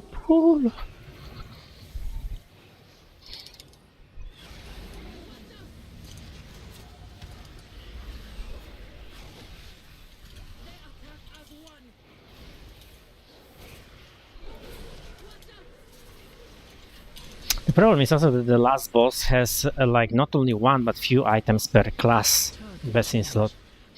That's Yeah, that's not even like the last fucked boss, up. The second Yeah, to yeah, last that's boss as true. well. Because like for example, like the first season, I only care basically about first boss, like Chimerus and the first boss in Void Spire and GG, because of trinkets. Yeah. To create even more powerful foes. Oh yeah, I mean, like Hunter, Hunters have had to make a new flowchart because of the changes to like some of the trinkets, and like, there's a world where if you see I actually don't want very much loot from Ulatek, but the gun is Biss. So like, there's a world where I have to choose between, do I just craft a gun, forego the Ulatek gun until I finish bonus rolling the second to last boss over and over again, and then maybe swap my bonus roll over to Ulatek, or do I like just keep clearing the raid, hope that I see the Ulatek weapon in the vault and don't take a bonus roll that week? It's a very, just way too much, like, and like by the time we get to week 8 or whatever, right, it won't actually matter that much, but like it's incredibly cringe. It's just like there's a fear, like always in the back of your mind, that you are bricking your character if you don't do the right decision, even if it maybe doesn't matter too much. But like if you bonus roll the wrong boss or get like the wrong item, like behind for a few weeks, or like at least feels like it. I mean, I'm also going to have to ask everybody what they're going to bonus roll, because if items drop from the second to last boss and you guys are going to be bonus rolling that for Prio, we don't give you loot from the second to last boss. Like, how stupid is that? Like, this trinket can drop, and we're incentivized not to give it to you because you're going to bonus roll, and therefore, like, it's just wasted loot. And that also seems like a wildly stupid system. Yeah. I mean, to be fair, I like that raiding gives better rewards than Mythic Plus, because I don't know, I always liked it more, or like it was more rewarding. But I don't think this is it. Seems like they need to cook a little bit more. Yeah. You should just remove bonus roll and GG. Then it's not going to do heroic after after you finish with heroic, because you'll not get better loot. Yeah. That's true, actually. I quite like the change of like heroic giving mythic in the vault. Yeah, in vault, yes, yeah, that's okay. But the bonus roll is just a stupid. Yes, it was OP this tier, but they could have just fixed that and still kept it at coming in week 8 or whatever it was. Like, that wasn't the problem with it. The problem with it was that you made it 1 roll per thing in Mythic Plus and gave everyone 2 rolls a week, so that then, like, in a tier where Mythic Plus was people's BIS items, you let everyone just giga juice their character. Oh, like, yeah. By the way, because I'm not sure about one thing about like bonus roll, and also if it'll be involved. Let's say we kill heroic last previous, I mean not previous, like the vault, the coiled altar, okay? It's on the last boss before. So we kill on a heroic. So if I will get involved, or I will bonus roll, and it will be this rare item. It will be like mythic rare or mythic, like what will be item level? Because these rare items have higher item level than normal. It will still just drop a 1 out of 6 mythic. If it's heroic, yes. Oh, so it will not be I will not be able to upgrade that high as I will get the version from mythic. Yeah, it will be lower. Yeah, so you have to kill it on mythic to get the big bonus item level. But it's only about rare items. Okay. Yeah. Yeah. Well, I mean, it's everything on the last 2. It's everything on the last 2 bosses on mythic is 9 out of 6. Oh yeah. Okay, so I don't care about heroic. I mean, like eventually. I mean, like, for the long term. I mean, it will not be best in slot. Yeah, but the problem is that in the meantime, like at 6 out of 6, the cantrip items are incredibly strong. Yes, of course. Yes. But it's not like best in slot, like in the end game. Yeah. Yeah, it's BIS until you've killed the last bosses. BIS, if that makes sense. You kind of just replace it with the 9 of 6 items, probably. Yeah. Which, I mean, will be, like, great. Gives you a reason to, like, actually go and re-clear and stuff, right? Like, actually makes loot, because, like, we killed Lura, and none of the loot from Lura was meaningful, which was a crazy thing to me. Like, Like, we killed Lura for the first time, and people were like, oh, I don't care about loot. And I was like, oh, okay.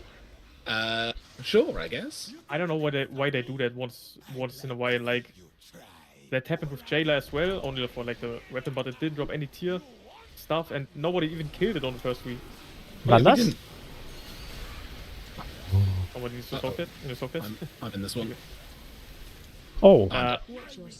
Yeah, we did soak it. Let's go again, I guess. I mean, for Lura, the deck was good for that night, but then Sporeful raid came, and then the best slot was from the Sporeful, so... Yeah. Watch your That, step. that will happen this patch again, I think, because they announced it was... There's going to be a 0.5 one boss raid again. Man, I'm not dying. Tanks are so tanky this season. He's still just healing you. He's spam healing you. Watch your I step. see. Please don't heal me. Can I get out of meta? I didn't put Soulstone, it's Mythic 0. Hey, it's okay, we spawn. Oh, Yeah, never me. mind, we spawn back here. It's like, doesn't matter. Yeah. You just need to soak at the start, all four, otherwise we die. But yeah, I don't know. People didn't even kill Jailer in the first 2 weeks because it wasn't worth it. Same with Flua. I think some guilds. Yeah, we didn't get kill the- Lura. We didn't kill Lura. We got ahead of the curve Lura when we killed it with Cutting Edge. Nice. Well, there was no need, right? Like, it was an incredibly hard heroic end boss. You didn't need tier because the change to the catalyst means we can just get 4-piece on people and infinitely catalyze. So, like, True.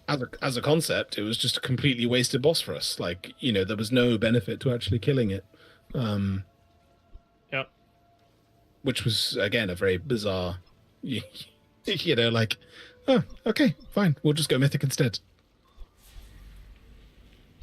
Well, they made sure this year that this will not happen again, I guess. Yeah, but I mean, the new raid that comes in the 0.7 patch, they've said is actually going to be, like, relatively challenging. Which, Because lore-wise, it makes sense. This is kind of crazy. yeah. Uh-oh, I'm doing this one. I'm in one. Nice.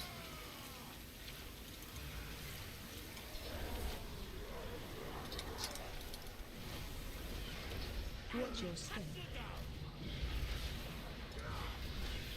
Oh yeah, the budget glaives that are also in the raid. Yeah. But overall, I'm looking forward to the season. I think the bosses look nice. It could be a spec fest or like a class fiesta on the last two bosses or three. Like, if you don't stack certain classes, it will be significantly harder. But I know that Oh. that last boss is the second to last boss is the one that I'm most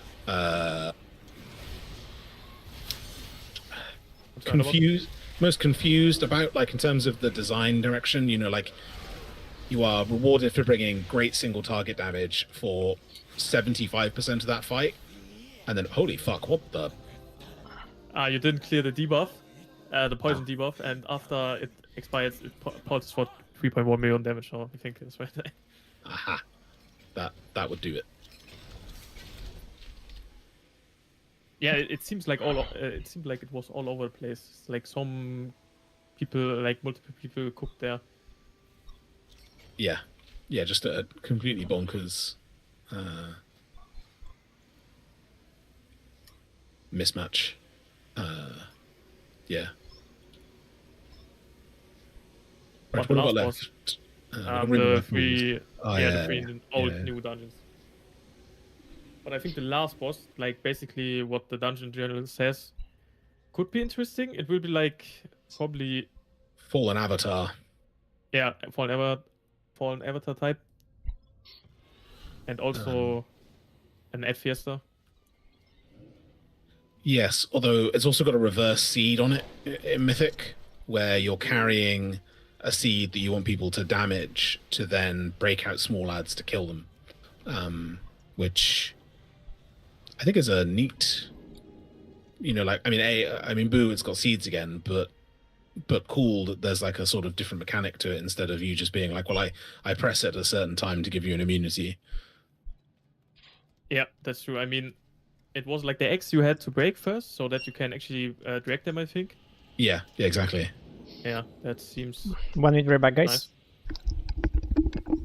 Just wondering how you play that out with all the classes and movement and stuff. Where am I going? We're going King's Rest. Yep. In which case I'm teleporting to a Taldazar. Okay, can you help me port for the paladin? Yeah, I'm just TPing my way there. Sure. Yeah, and then like the last phase will either be Sylvanas or Fallen Avatar. I can't quite work out which one is which, but it'll be interesting. I hope for an Avatar, but I think that's just personal preference. I know it's a bit scuffed, but I don't know. I really like that fight. The entrance to King's Rest is further up the hill. Yeah.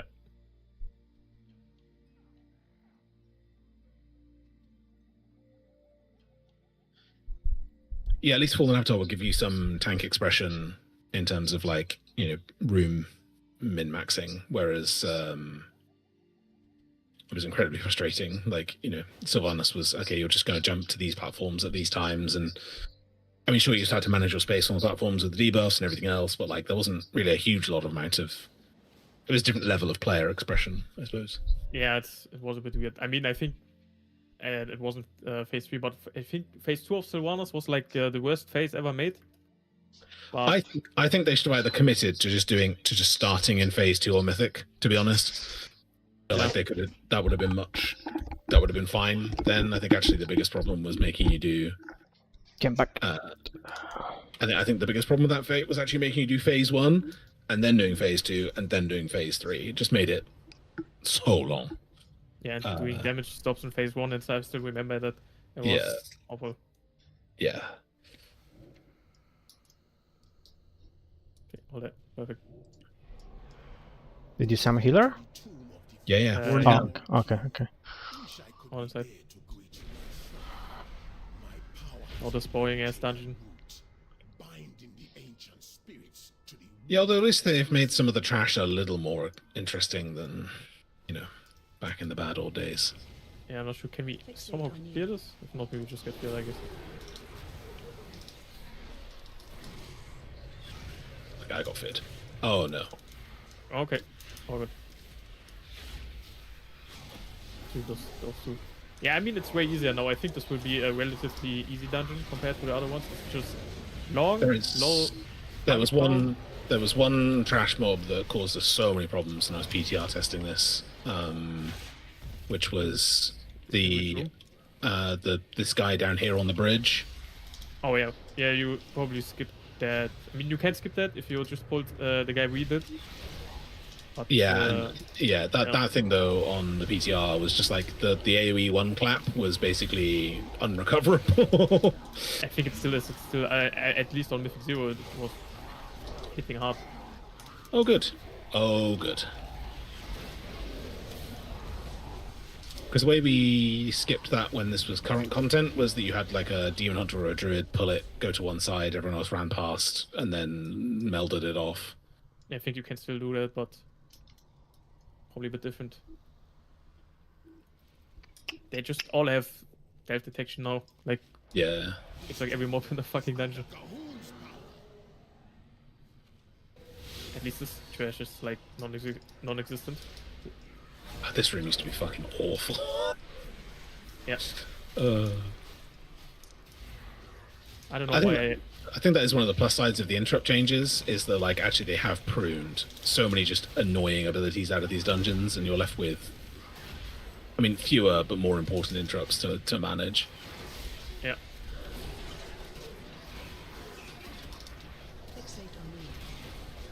Minions of Zul. It's so stupid that you can't like dispel them.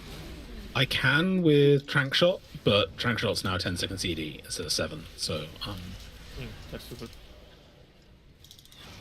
So I can Trank Shot 2 and then stun, and then hopefully by the time that they're caught up, then I can Trank Shot another 2. Surely that's worth it. I think it is. It's just really tedious. Yeah. It seems crazy to me, by the way. I don't know if you saw the tuning passes, that arms didn't get touched. I know they hotfixed like a Slayer specific buff that actually made them do more damage, but still, they fucking I think Frost, but leave arms untouched. I think they will. It'll just be once they actually see it in the raid. Yeah, probably. If not, my warriors ready. If there's nothing happening around there. I think part of it with Frost DK and with Arcane Mage was that both of them were already very, very strong on the PCR when people were doing raid testing, which is always a problem because then Blizzard actually does have enough data to look at the encounters and be like, okay, we need to do something about that right now. Yeah, it just seems so. I don't know. It seems so crazy to me how they handled the cross nerf, because I don't think it needed a nerf. It was like not topping the meters, and then plus it's probably not even gonna be a meta class. And yeah, on the twin tanks it looked kind of good, and on the second and last boss probably, maybe on the last boss we actually play in holy, but I don't know. It didn't seem like that strong to me. But yeah, we will see.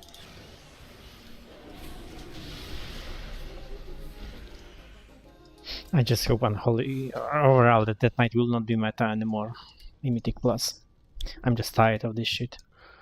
Have you seen how many DKs applied? Like since Yes, you yeah, Yeah, mate. yeah. I mean, I also can say, you know, when I checking logs like on Radar or something, it always was not many death nights. I mean, all like in Dragonflight and before.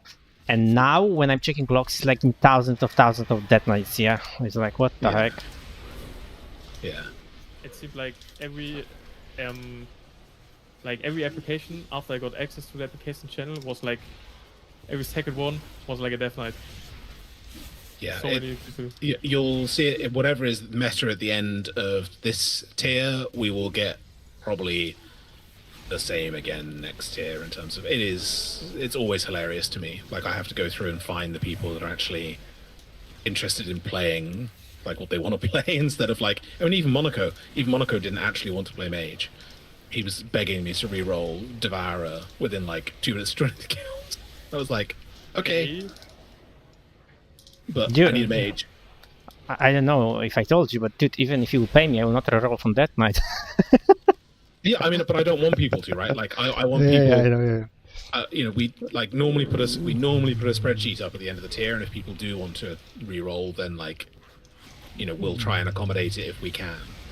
Like, obviously, if you want to change from like DPS to tank or something, yeah, a little harder to cook. I don't know. But like, but if people want to change, like, you know, range to melee and stuff, if we can make it work, we will. But that was the first time someone's joined the guild, been like, I want to try it as a mage, and then within 2 minutes gone, actually, how about Devourer? It's like, It's so crazy to me that there's a mage shortage. Like, if you said that, like, even last year, or like, I mean, last expansion ago, it's so crazy to me. They are rotationally quite boring now. That's true. Like, you know, somebody that played Arcane Mage for a long time. Like, current Arcane is so stupid. Alright, I say... I mean, Arcane is... If you look at Fire, that's like... I don't know what happened there. It's like 2 buttons. Yeah. This mod will be a problem. Oh, yeah. Yeah. I 100% think this is going to be a mandatory skip mob. Yeah, it seems crazy to me that they didn't change this mod. I mean, he doesn't do like the big-ass beam anymore, but I don't think that's any better. No. At least with the ads in here now, when they entomb you, like the interment constructs, they just do it next to the... They do it to the closest coffin. Yeah, that's nice.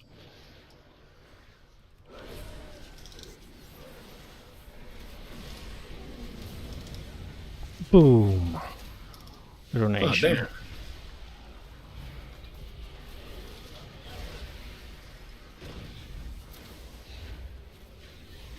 And also, like, now you can actually ping yourself compared to when this was current content.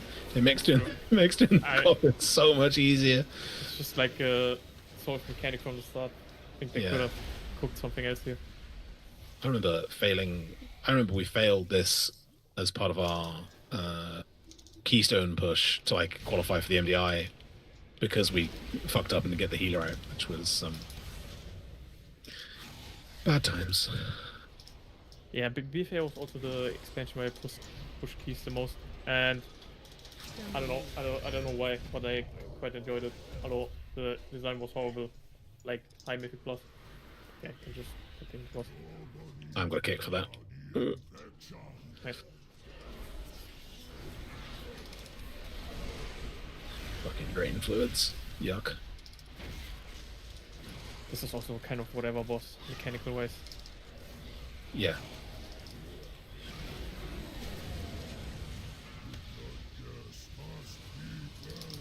Yeah, I mean, especially now you don't have to worry about like covering the floor quite so much. I mean, like I know Mr. Mage has just dropped that right where he did, but like, you know, in the past that covered so much more of the room and so much more quickly than it does now. Like, Yeah.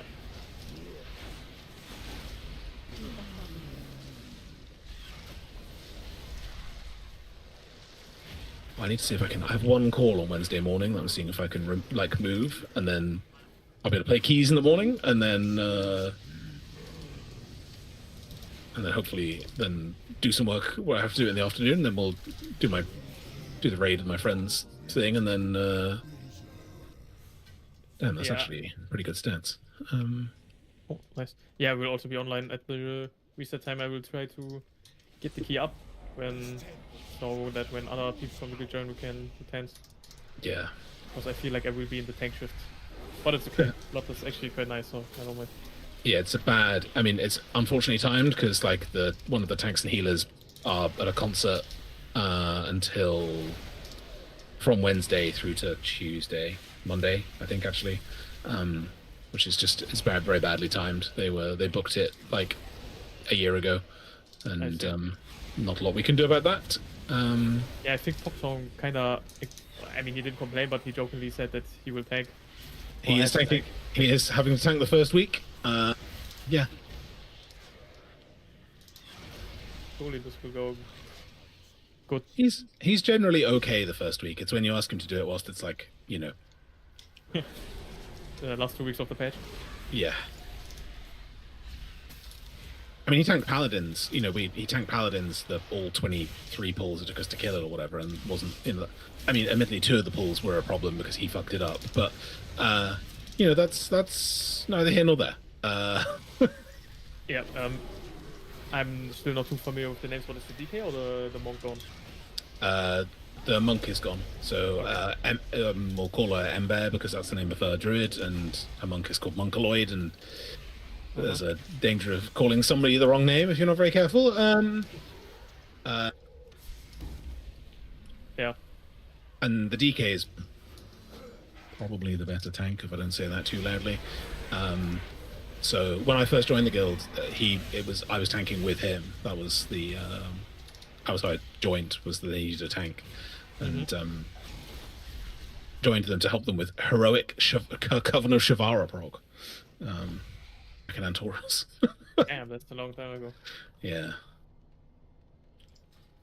Also, love, by the way, they've changed this now, so this is a fixed rotation every week, and you're not having boss RNG of which boss is first. That was also, I remember specific affixes and weeks, yet you just couldn't go into King's Rest because of the rotation. Yeah, you were just like, no, not doing King's Rest this week. Thanks very much, guys. GG, go next. Yeah, I love that they've changed that. That's such a big... There was so much shit going on back in BFA and Shadowlands on high keys. It's crazy. And people just still played it.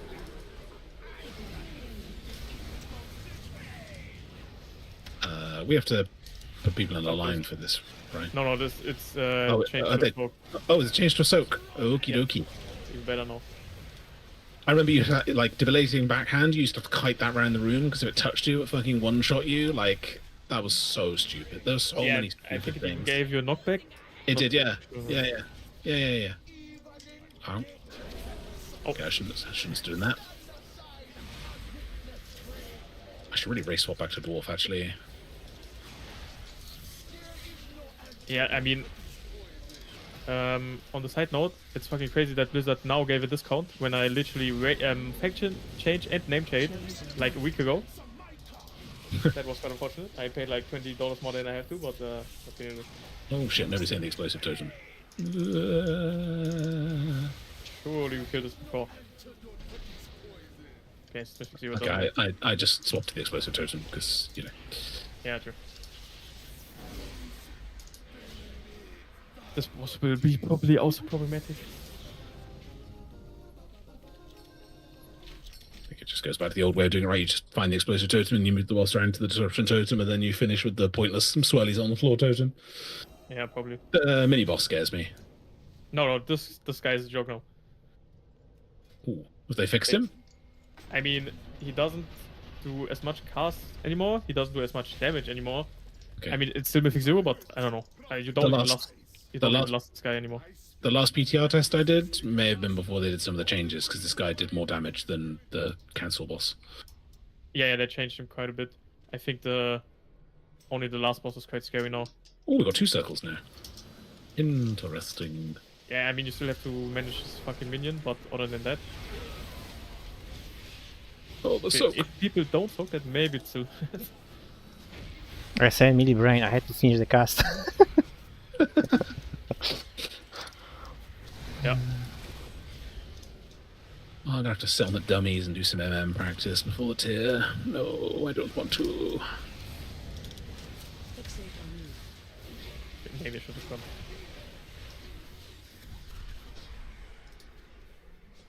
But it's crazy to me how powerful the tier sets are this time around. I mean, of course, season 1 tier sets are always like weak, but I remember last expansion wasn't that powerful. Yeah.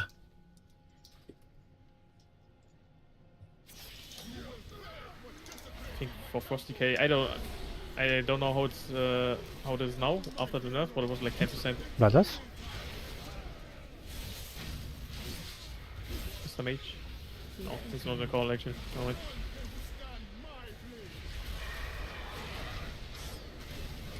Maybe he's playing the BFA strat. I'm gonna lust the second one. Probably will actually. But I don't know, this boss seems also a bit too overcooked. I mean, the change to the spears is kind of nice, but like, okay, we are actually lusting the second one. Spread. Oh, I can't fly. Fuck the feign death timing. Ass. It's actually my third character doing M0 tour this week. Oh, you're crazy. I Same had here. nothing to do. And every time you're tanking. Yeah.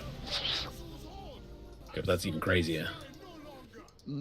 Well, at first, Popper wanted to tank, but then he didn't want to. And then I said, okay, let me tank on my warrior because I don't have DPS stuff. And yeah, we also need a tank here, so. Wait, that didn't count to reset my BFA teleport? Son of a bitch. No, you have some mythic plus. Yeah. Alright, well, I will teleport out and run to Sethless then. Fuck that. Can't you just key to Arcania, whatever, and go to the portal? Or is that taking too long? Let's time it. Okay, who is first? I'm from in Silver Moon. Like in Maybe Portal. I'm timing it. Timer. And let's go. But I'm a DH, so I don't know, maybe. King's Rest, Ruby on the right side. Okay. Go, go, go! Or you can actually mount up here. Oh, that's a time loss.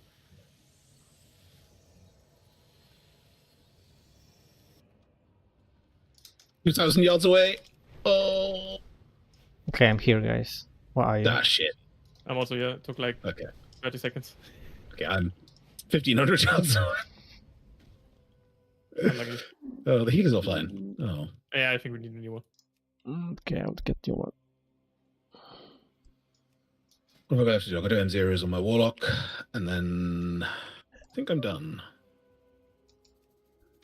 I still have my monk open, but I don't know. I think fourth World Tour seems a bit mental. Dude, in big- first season, I done 6 of them on 6 characters, mythic zeros in the prep patch. I mean, prep patch before season. That's crazy. But you also have to balance out.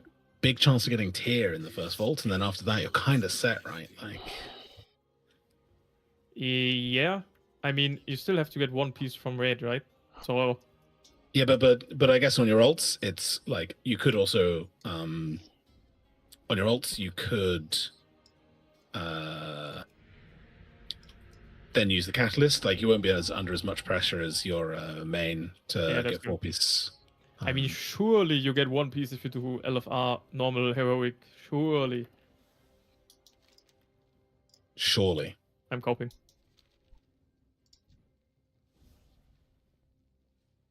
Can we? Oh, okay, he's coming. Wait, why didn't guild funds cover my repairs? Maybe the guild bank is empty.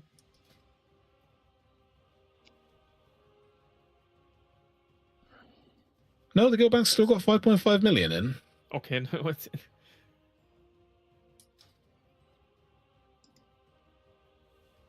You tell me when I can go. Oh, okay. Hope I don't get stunned this time around. Mm, Okay, you can actually interrupt him, guy. That guy now. Yeah, didn't know that.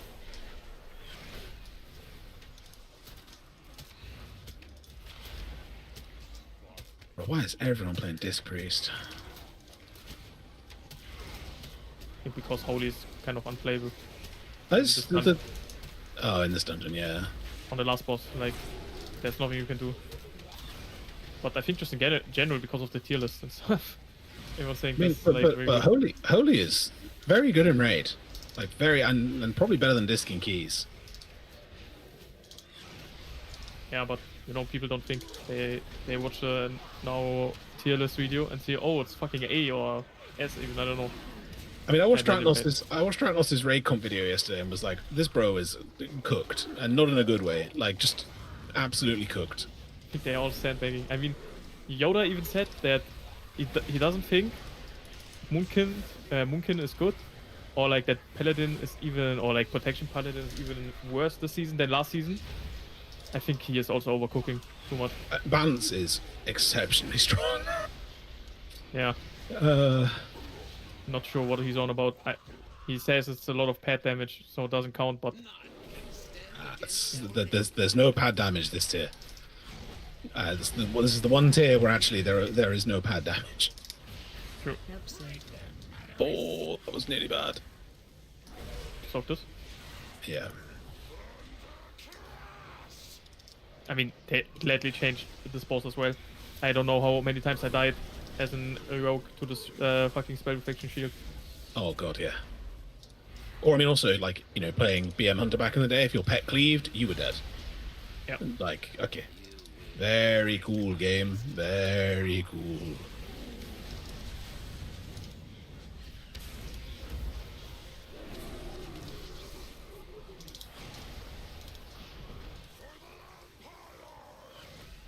It's just today I done the delve boss on 8 characters. Well, what Yeah, was that? because my Valira is max level, I have Alcuri on epic, so I'm preparing myself for delve boss. I know now we are not time gated for first 1,000 people, we have whole week, but I wanna do this first day. Like first try. Yeah. I mean, also, Trying to do it.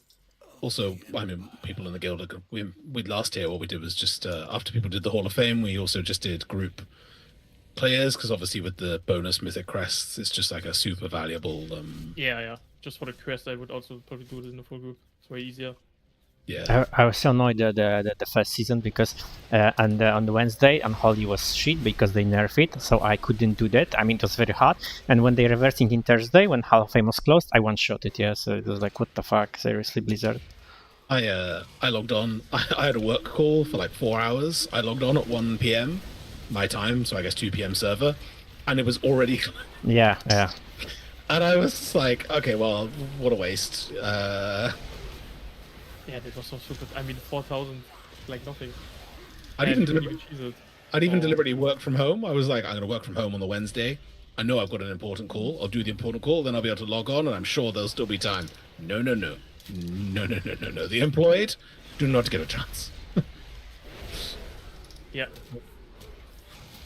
I'm at the start of this season, or like this week, the next week, and the week after that, I have a vacation, so I get to feel like what it feels to be unemployed doing a patch launch.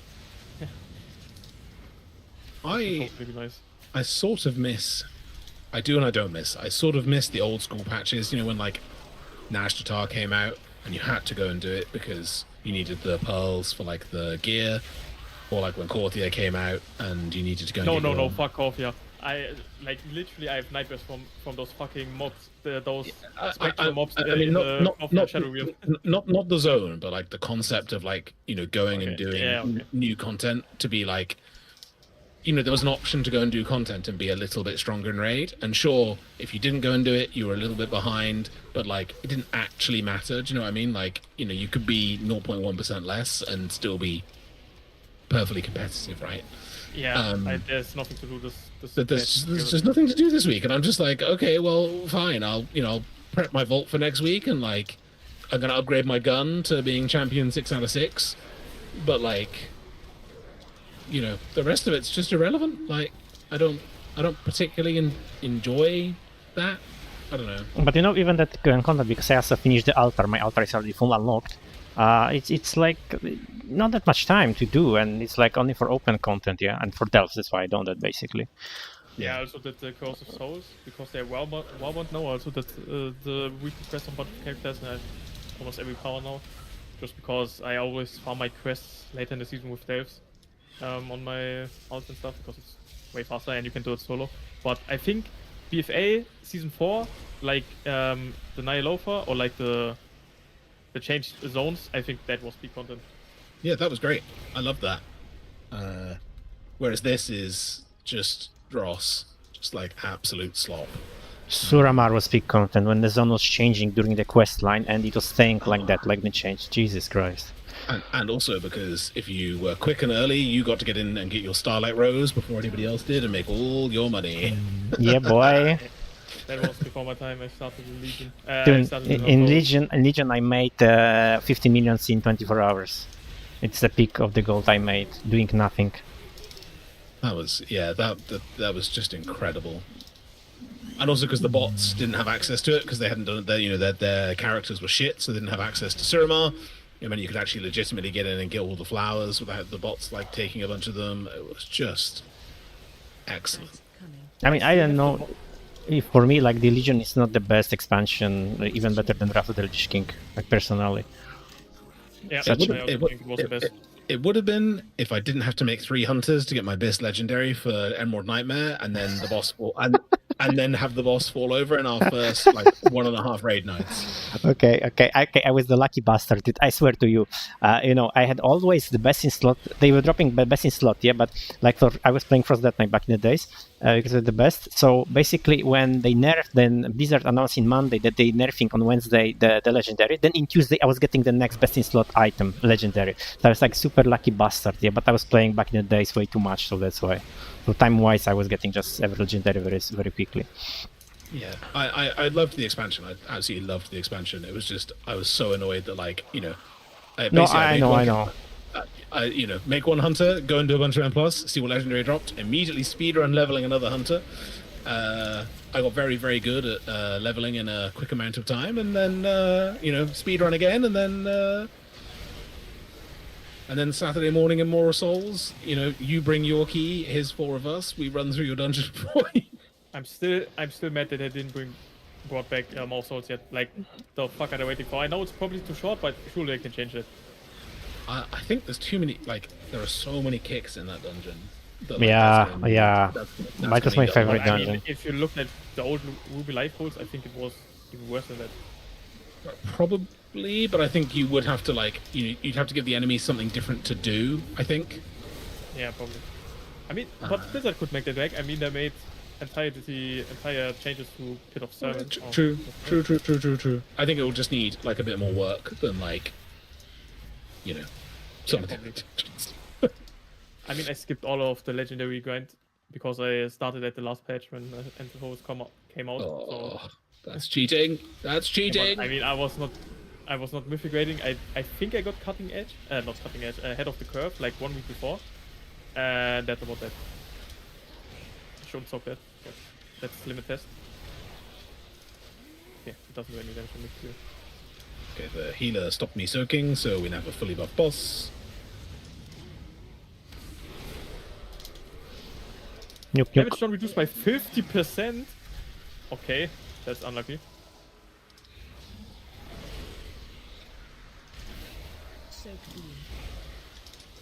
Yeah, we'll position it properly this time for himself.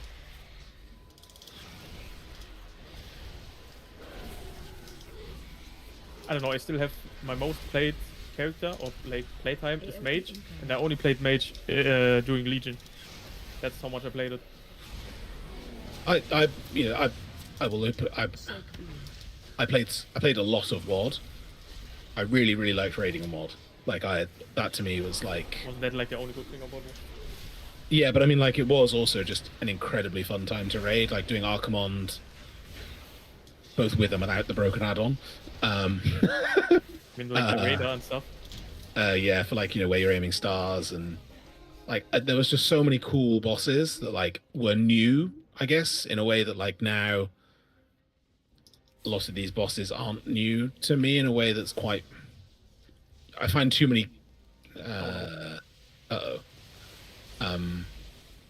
There are quite a lot of similarities now. Like you go, Yeah. you think go, Yeah, every end boss has a fucking seeder and grip mechanics. So yeah. Hellfire Citadel was super cool. Recover the jewels and place them back in I don't know. their I just sockets so we can maybe because it was the patch when I started playing World of Warcraft, but just every day I had like such anticipation to play the game because you could do so much stuff even outside, like raiding and Mythic Plus, like leveling your artifact weapon, having like cool stuff to do. The zones were cool. I kind of missed that in the last few expansions. I think it was also the expansion where they had the most time to put effort into what they wanted to make, though. Like it was the last time they had longer than 2 years to develop something, which I think really showed by the time we got to, experience it. I don't want to sound pessimistic, but I think peak of gaming and peak overall with a lot of things is over and it will never be like it used to be. It's possible. I don't know. I still think if you went back and looked at like I still think there's a lot of very good stuff that happens that is being done in like evolving the raid fights for sure. If you go back and compare like Yeah, sure, that's true. you can go back and compare some of the awful encounters we used to do. Like if you look at I don't know the cake boss on fucking Triliax or whatever it was in like Nighthold, that was just slop that was there to fill up. It was literally just like we need to make a 13 boss tier. Quick, add in some dross that nobody will like that doesn't do anything. Even Nyalofa, that fucking boss, I forgot what he's called. Not Ilginov, the other one, Drestaref, I think. Oh, Drestaref, like, yeah. The entire like 1 to the first to 5th boss was like complete slop. I don't know. Man, Drestaref. That was a fun night and a half of prog. Yeah, we also killed it on like the first or second pull, and we didn't know what the fuck we were doing. It's like complete RNG. And we played some cheese tactic, I think. I know I played Outlaw for that. Not sure what happened there. But yeah, fun times. But I think it's also so fun to me because back then I was still in school and the pandemic hit and I didn't have to go to school for like 3 months and I could play World of Warcraft all day without any obligations. So I think that was also a peak of my experience. How old are you? 23, I'm still a zoomer. Oh, okay. I was, That was 17 back then. That tier was a nightmare because we had like 4 people get hospitalized with COVID and one of them went into a coma and I had to go and like Damn. like and like that was really hard to like manage. Can you imagine that? Yeah.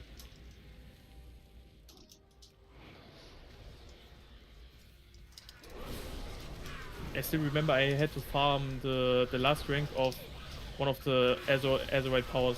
I think a lot of the enemy because you had to do PvP and I hate PvP, so I never farmed it. But then that bot mode came out and you could farm it on there, so I just grinded it out. Like I think I did a one-nighter and then I had it finally on rank 3. Okay, this fucking boss, I don't know. I still don't get it. I think it's fucking trash. It's horrible. I hope they change it. Are we still soaking lightning pylons from time to time, or is that? No, you just kill those ads. It's not even a healer fight anymore because he doesn't heal that much. But these orbs, you have to soak them. But I still have no clue how. Because when you don't soak them, they die. But I think I can just do, yeah.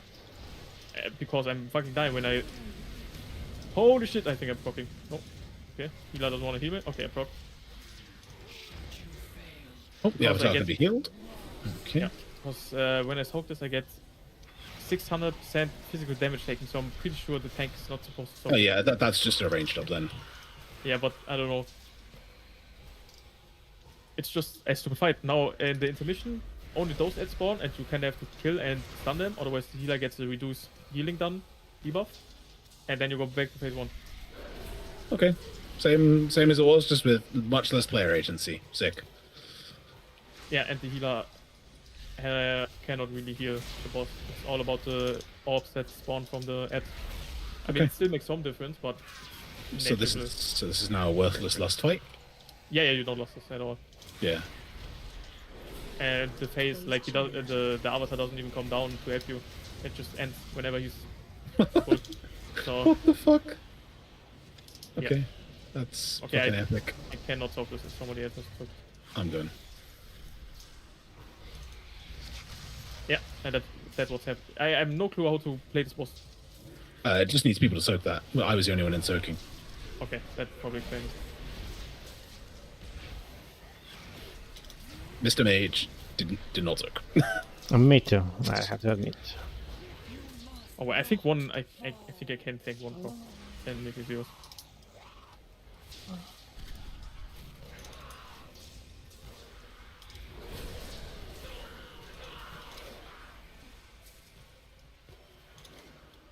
Is this the last dungeon? No, we still have to do Ruby Life. We Pools. start to Ruby Life Pools.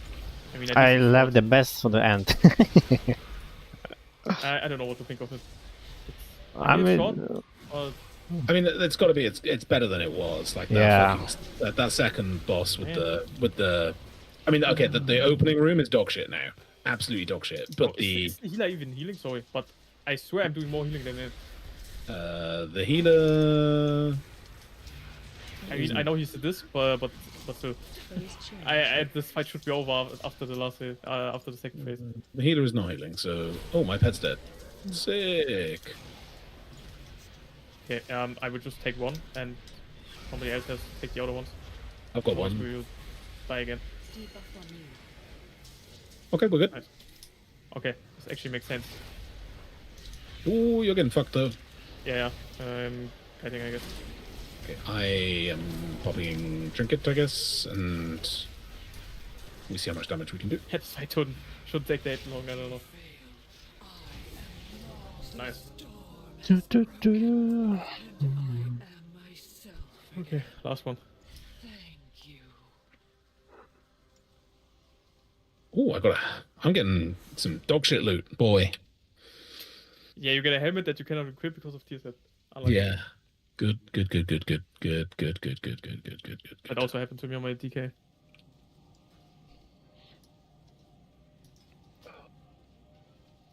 It's okay. I'm feeling it. Wednesday, I'm opening the vault.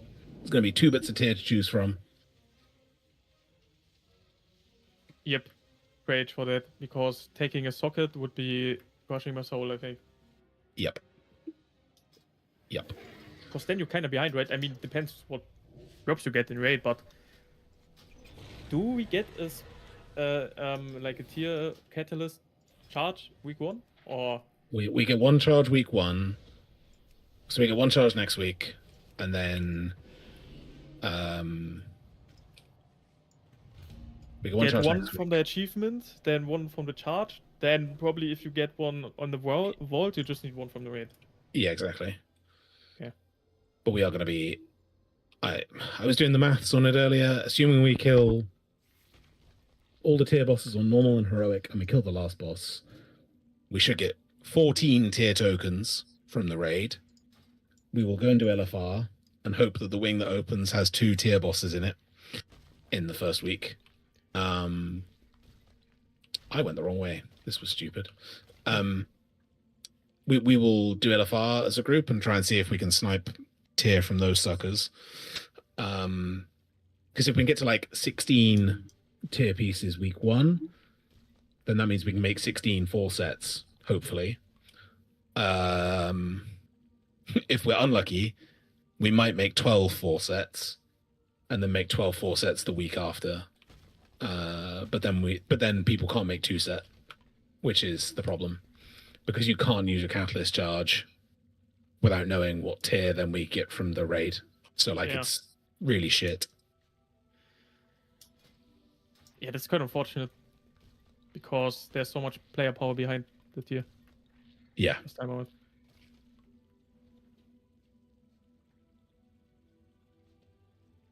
Right. Let me teleport to the Flash Frost Assault.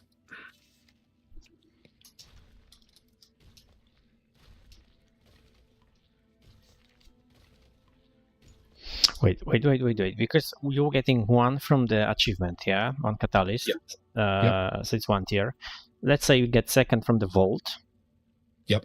And third from where? Because fourth from the raid. You get a catalyst charge naturally.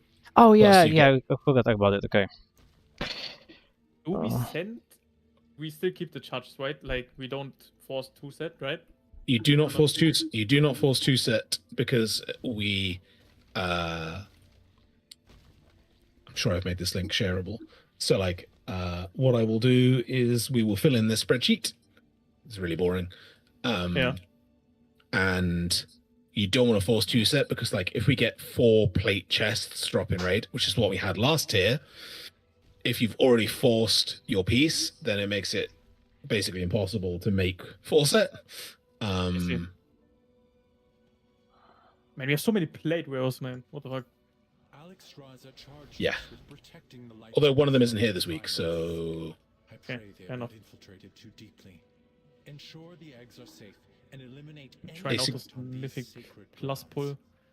LOL. Frost Delta is 12%. Arcane has more percent only, like 18 and 16. What the fuck?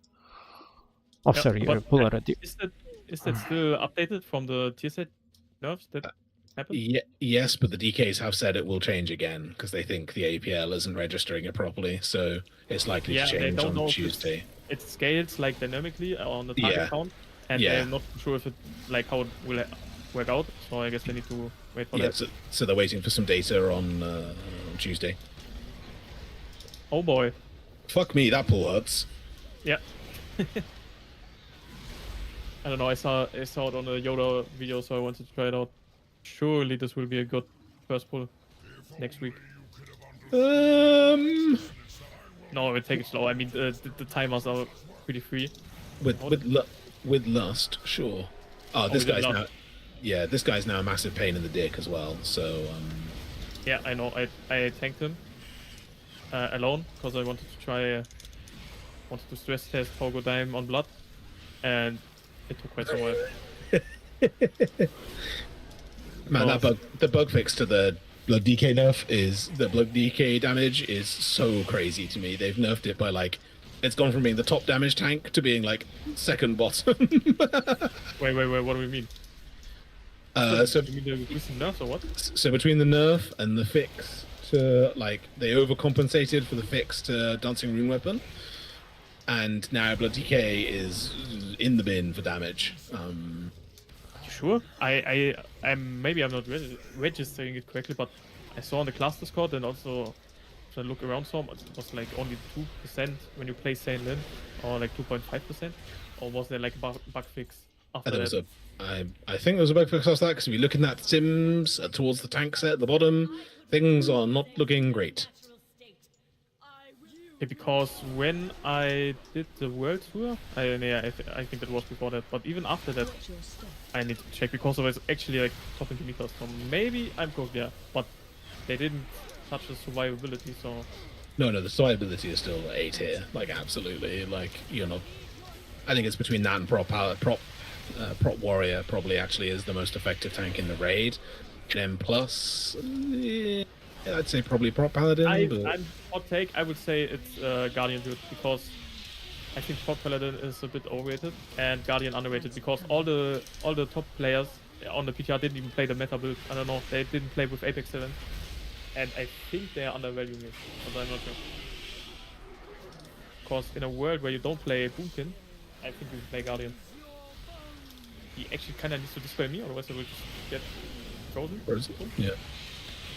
I mean, I have 20 stacks. I'm not sure why I'm not followed. What the fuck?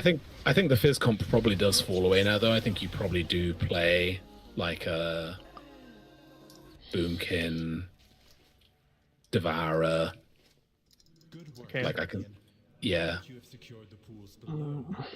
I will I, yeah, probably something like that. It's the specs are so spread out or like so evenly spread, so it's kind of hard to see like which comp gets played. danger. A powerful primalist is attempting to burn all the nesting areas. You must clear But we really have to wait and see in retail, because like when I was testing at PTR at the beginning, like just the first when they We go released right the now. raid on Heroic, so it was before they nerf Unholy on PTR. And Yeah. then already people were saying, "Oh, Frost is doing better. Frost is doing better than Unholy." But the thing is that I was on Unholy and I was in the group with the guy like from the YouTube and other things, like randomly just match up. I was in the group with them and I was beating them, and they were playing Frost on Unholy, and I was beating them a lot, and they were still saying that Frost is better. So I really want to wait and see how it's in real life, because I mean I know that now Unholy will not do better because it's nerfed, but yeah, even back then we were saying something totally different. When I saw the numbers and they're saying opposite things in the movies on YouTube. So yeah, Yeah, they tried laughing sometimes. Like Unholy was very close, and even after the Sand Lane buffs, it was probably better. Now it's probably like a bit behind again, but after the nerf to Frost, this reset, I'm actually not sure anymore. Could be both, or like DK is just I'm actually dying. Hello. Okay, I got a proc. Okay, we got this guy. Okay, this guy is actually chill until 50%. It's just Unholy is just better at sustained damage or like longer pulls, and Frost at burstier shorter pulls. So I think it will be favorably for Unholy the higher you go. Pretty sure. But we have to see. I mean, it's just a lottery right now. Like Unholy could catch a buff next tuning pass, and then everything reset is meaningless. not let the primalist desecrate this hallowed Really hope that happens, by the way.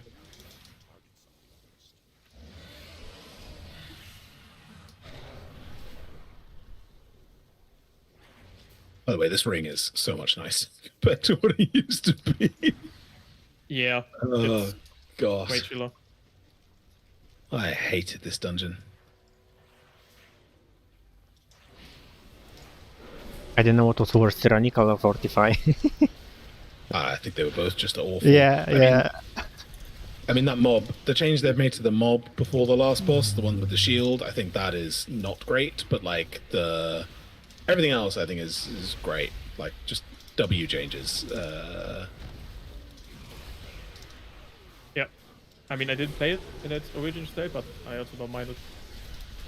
Oh, in its original state, this was just fucking. You just go next. Like, Yeah, you know, like they were- literally. When it was weak, I don't remember the exact like the affixes, but it were weeks you were skipping this dungeon at all. If someone had a key, it was that key. Like the explosive. Was it the explosive bolstering or whatever it was? That Oh, was what it was, bolstering, like- yeah, bolstering, yeah. Yeah, and you were like, okay, well, thanks very much, bye bye. Wasn't this dungeon already brought back? Yes, but unchanged. Okay, because I don't know. There's so many dungeons they could bring back, and they bring back this shit again. This is very popular. Oh, I pulled. Okay. Oh, but this guy's kind of scary. But you know, frankly speaking, I don't like the change to Mythic Plus that it has fixated affixes, because it's boring. Then every week was different. No, this is the best thing they could do. Nah, it's just boring. Remember in BFA, if you played fucking bolstering and sanguine on. Like, Okay, kind of but you see, storm, so then the would play things the key. they should change affixes, but it should be different every week. I'm not fan of Mythic Plus overall, but for me it's even more boring, and I don't feel like doing Mythic Plus because every week is the same. I think if they looked at the fellowship system, where you get different affixes at different key levels, that would be a lot more interesting to me, at least. Where, like, you know, I don't know if you guys have played Fellowship at all, but like you get like if you're doing a 16, your 16 Ruby Life pools will be you know, X affixes. You know, maybe it'll be like, I don't know, I'm trying to think of what a good example is. Could be like necrotic bolstering on the 16 Ruby Life pools. When you push to a 17, it might be explosive sanguine. But you'll be fixated, yeah? Like Yeah, the yeah. level, okay. Yeah, and so like, and then to advance to the next tier of keys, you have to time like 5 of the 8 dungeons on that key difficulty, and then you get to move up. So if you get 3 dungeons that are just like absolutely undoable on that difficulty, you are able to like push past it by doing other dungeons. So, like for example, if necrotic bolstering in here was like completely evil, you would be able to just push past it and instead play like Ruby Life, the Ultra Fangs, or you basically do the other 5. And then the next difficulty up, this might be the much easier one to go and do. And then, like, that to me is a lot more interesting because it's also, you still get the deterministic aspect of, like, there were weeks, as we've said, where you just didn't come and do this dungeon. Yeah. At least then it isn't a week, it's just a difficulty level. And, like, I think that's far more rewarding than just. Oh my god, this mob is fucking trucking. Yeah, maybe I shouldn't have pulled it together.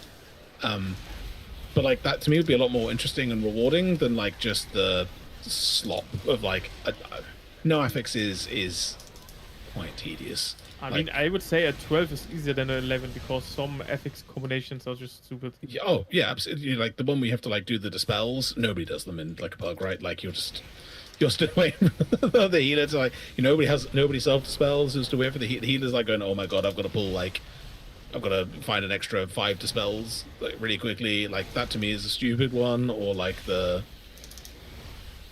What the fuck am I dying? By the way, stupid question, but the plus 9% or whatever for Frost that night is coming on Wednesday, or it's already in the game? No, it's coming on Wednesday, Okay, so okay, your okay. like Frost is actually stronger. Oh my god. Until you get your. I did not pull that. No, it's actually stronger until you get your 2 set. So for I don't know, but Unholy in general is better until you get any set. So I don't know. I'm not sure. I think I would just stick to Unholy because it's the safer option, and I can also play Frost when I craft the 2-hander. And not Frost. I mean not. For a fairly forbidden pull, that actually went remarkably well. Yeah, I think it's kind of whatever on M0. Should I just pull these guys with, or can somebody? I think we can be honest. Yeah, probably we'll craft 200 then. Not sure. See how it goes.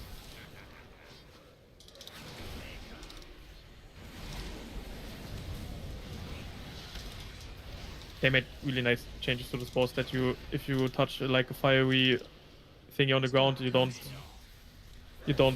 get another debuff. Nice. I see interrupting cloudburst still does a lot of damage. You want to person it? Yeah.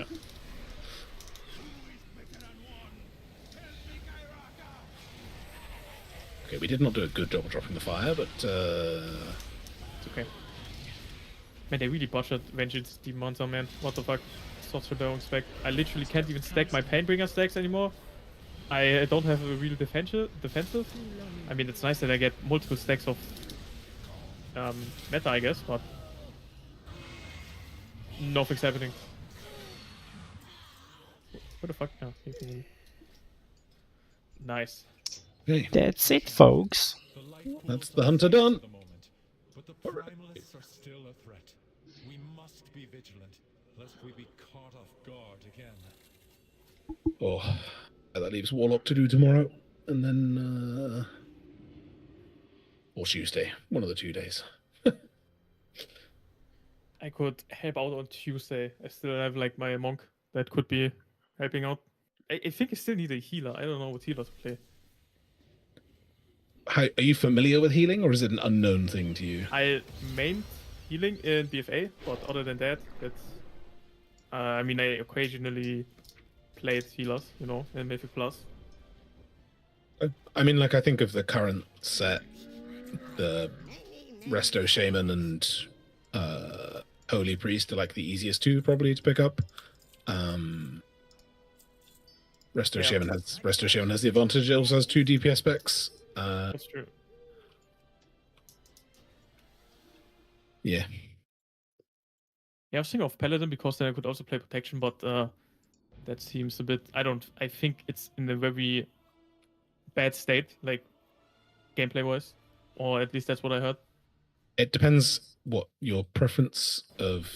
You don't even press Holy Shock anymore, something like that. It's and it's you're very single target oriented, in terms of your healing, and the cook. I mean, the build that they were going to make live, they didn't in the end. But like it was definitely quite shit. Yeah. So I would be concerned they'd be looking to revisit that at some point. Hopefully.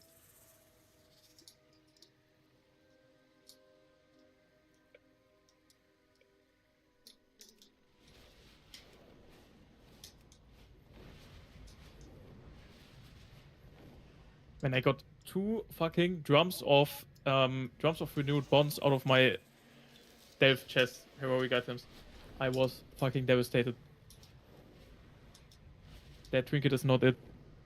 I got a what did I get? I got a effigy of Ulutek's Faithful, which is you get a random secondary stat. Yeah, and I know. and it's actually quite good. I was asking, I know the BM Hunter TC that's not Azotharian, the other one, and he was like, actually, it's not a bad trinket now. They buffed it, and actually, it's pretty good.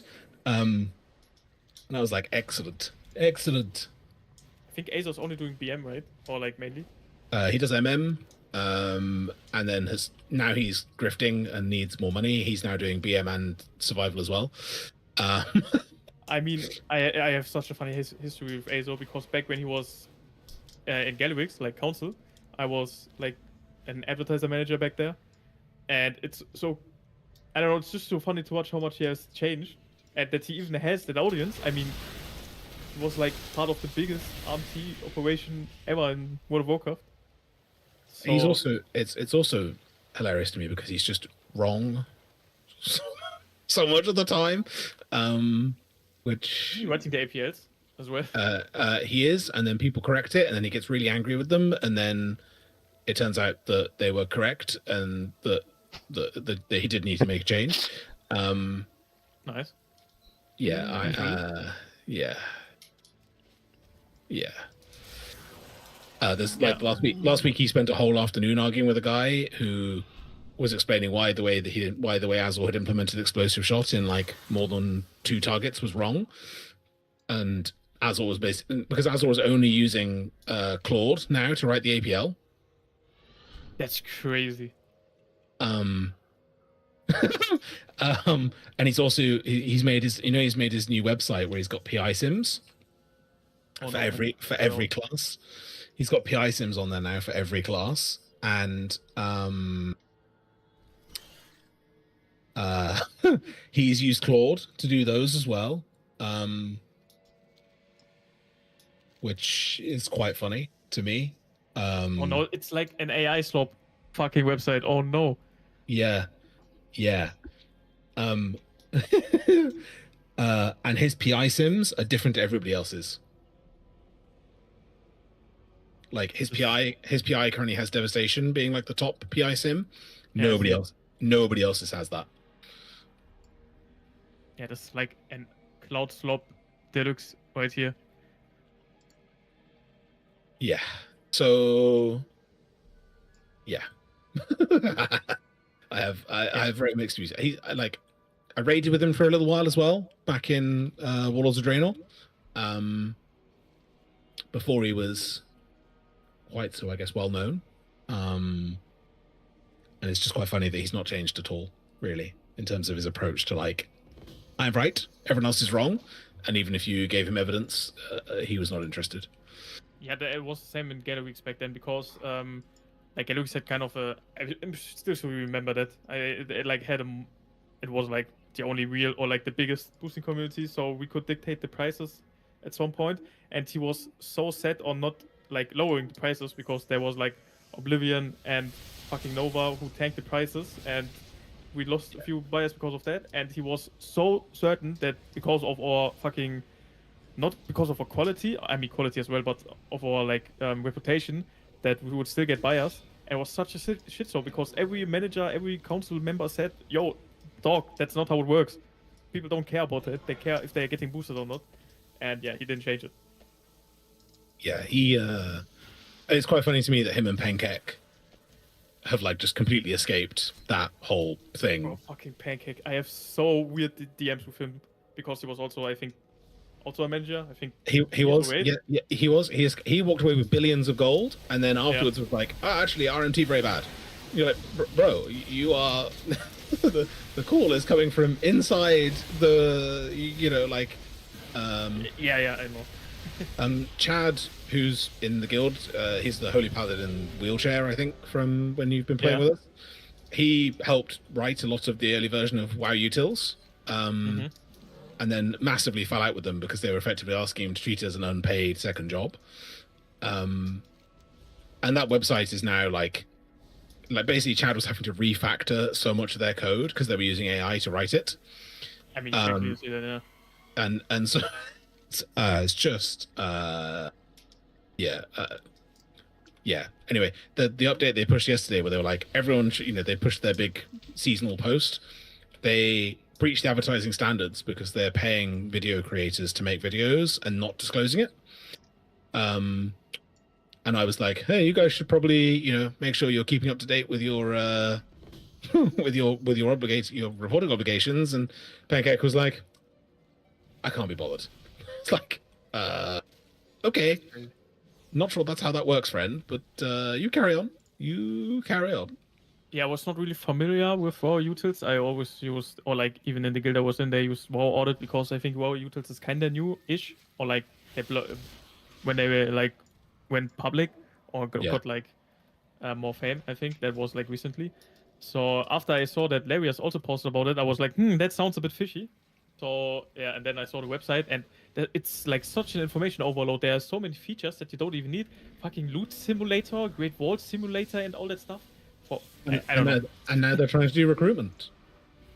Yeah, I mean, recruitment websites are always nice, I guess, but I don't think that's how it eventually will work out. I mean, I tried to buy WoW Progress a number of years ago. Is the that guy still alive? Yeah, he lives in Dubai. He pays no tax. He makes 100 and I mean, he told me how much he was making in ads when I tried to buy it from him. And at the start of a tier, or like when a new expansion releases, he makes like 160,000 euros. And then he can't even fix the site or like be active in Discord. I mean, I guess he doesn't have to be, but he doesn't have to be, and he basically makes like one update a tier, and that's it. That's his, like, he doesn't need to because he gets paid regardless. At this point, the volume of people that are in the, like, he just has too much established market, and like it's crazy. He wanted like 560,000 euros to buy it. That's crazy. I did not offer him 560,000 euros. Understandable.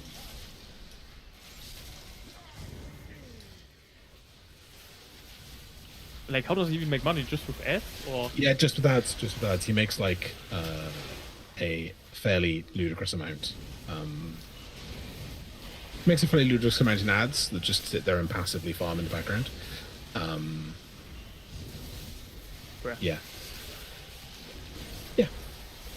Good times.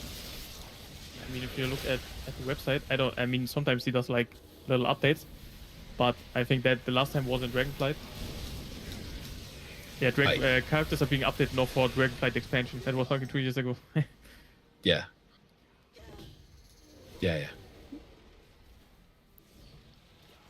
That's great.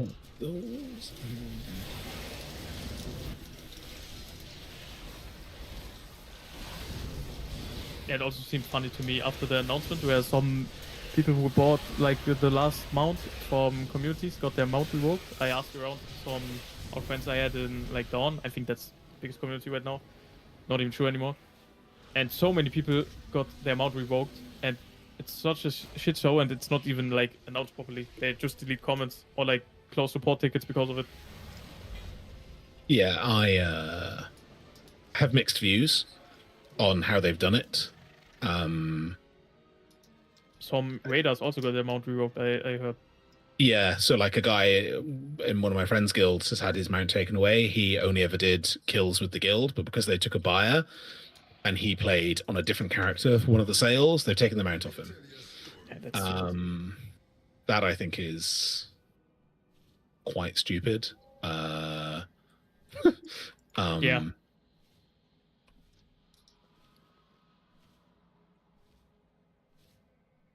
Yeah,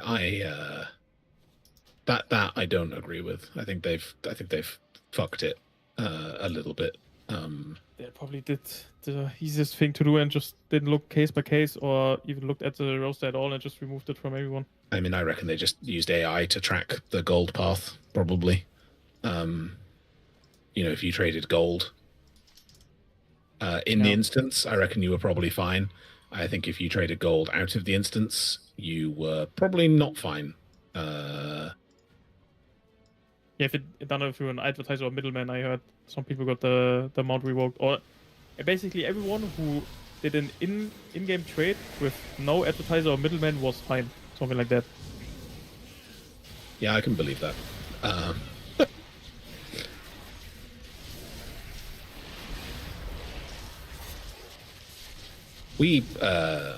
But there was when you still had to be Alliance to boost Alliance people. We had the only Oblivion run for Heroic Raid on a Tuesday. That's crazy. Which was a very profitable time to be Alliance players. Understandable. And then literally we'd be in Sanctum or Domination and you'd get 3 VIPs, which, paid for, I don't know, paid 1.5 mil each or something because we were Alliance and we could charge whatever. That's big.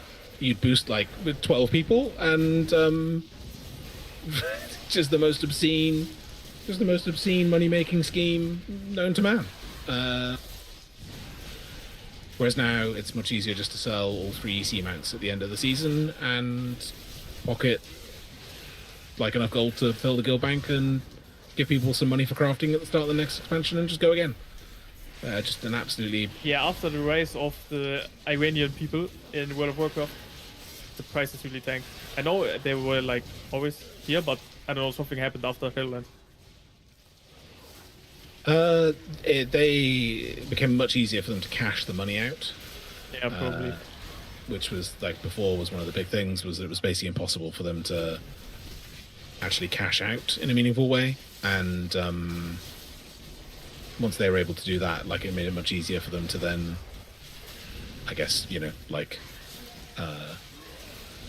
Effectively. And yeah, that's true, because I still remember the prices were not that cheap or fell that easily back in the days. Probably because also it's easier, but that's crazy. Yeah.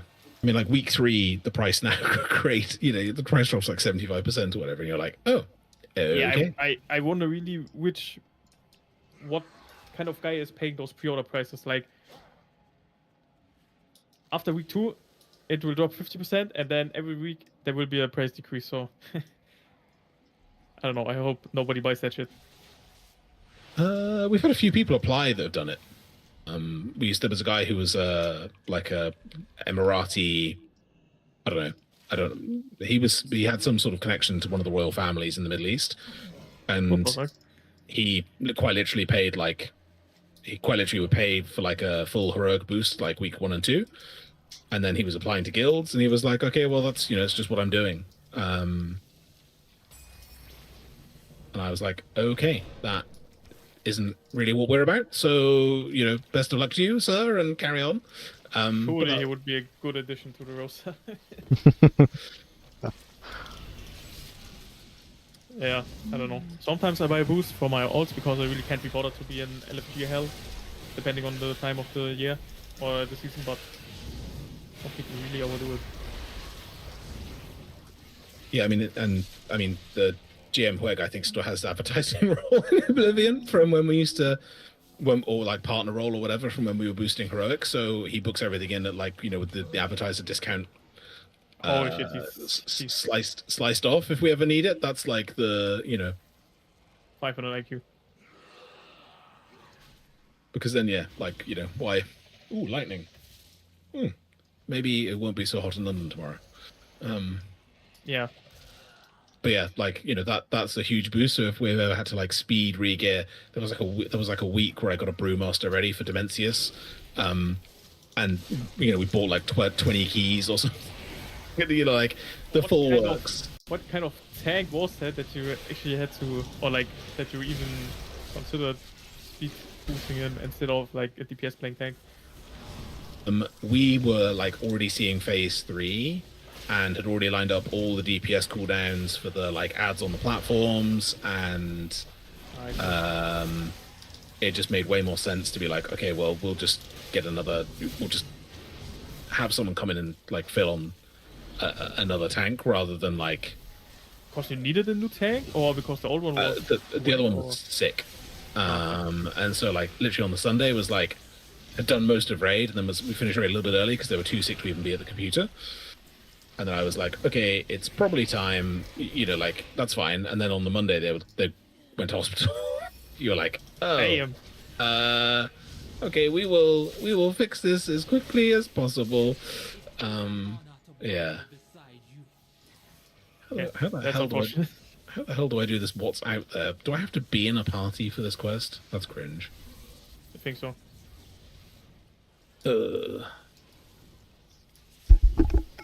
I think the worst I had to experience on Dimensions was our main healer, who also did the cooldown and stuff. Like unannouncedly went to a vacation for like 3 weeks, so he wasn't there for the entire progress and was also not there for the Nexus King kill. Then we had to find a new healer for him.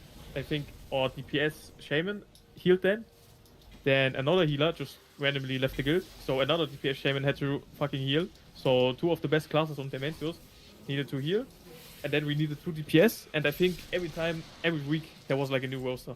That was very fun. That is cursed. At one point I had to tank as a vengeance.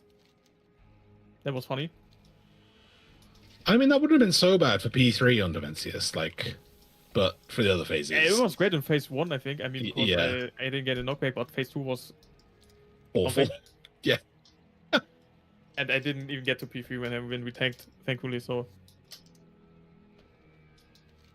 which hopefully was not because of me, but rather we didn't see play phase well. 3. Yeah. I'm so looking forward to having an end boss that has linear progression through the phases compared to Lura. I cannot tell you. I'm not particularly sad that I skipped Lua, I'm not gonna lie. I think that boss was mental. Even on weak heals. I don't know. I think there's like I have a mixture of emotions on it. When it was still quite difficult, it felt very rewarding in a bad way. Don't get me wrong. It felt very rewarding to like get through P1, get into P2. We'd done like P3 to like 28%, which was just about lust the week, and then they announced the nerfs and made it so you didn't have to drop the crystal in P1 and like do all the extra stuff, which, you know, after that really accelerated progression. Don't get me wrong, great, phenomenal. However, was a little gutting that we had basically solved, quote unquote, the hard fight, to then like watch it disappear in front of us. However, not wiping in P1 because like a glaive touched the crystal because you'd had to put it down and the glaive bounced awkwardly, and like, you know, we were starting to min-max like where we were going to position the boss to make it easier to do the memory game so that there was more room to dodge the, like, we were into like, you know, the real weeds of making stuff different. And I don't miss that. That was awful. Yeah, it was just, I don't know. Probably also problem was if somebody was like ill or away or somebody need to get filled in, you had to like reprogress so much of it. I think that was also kind of yikes. Yes, although the only week we actually stalled prog was when we had to change 5 people at once. That was like, we didn't actually prog at all that week. But every other week, even if we were swapping 1 or 2 people, we were still making pretty good, like pretty consistent prog through things. Okay, that's nice.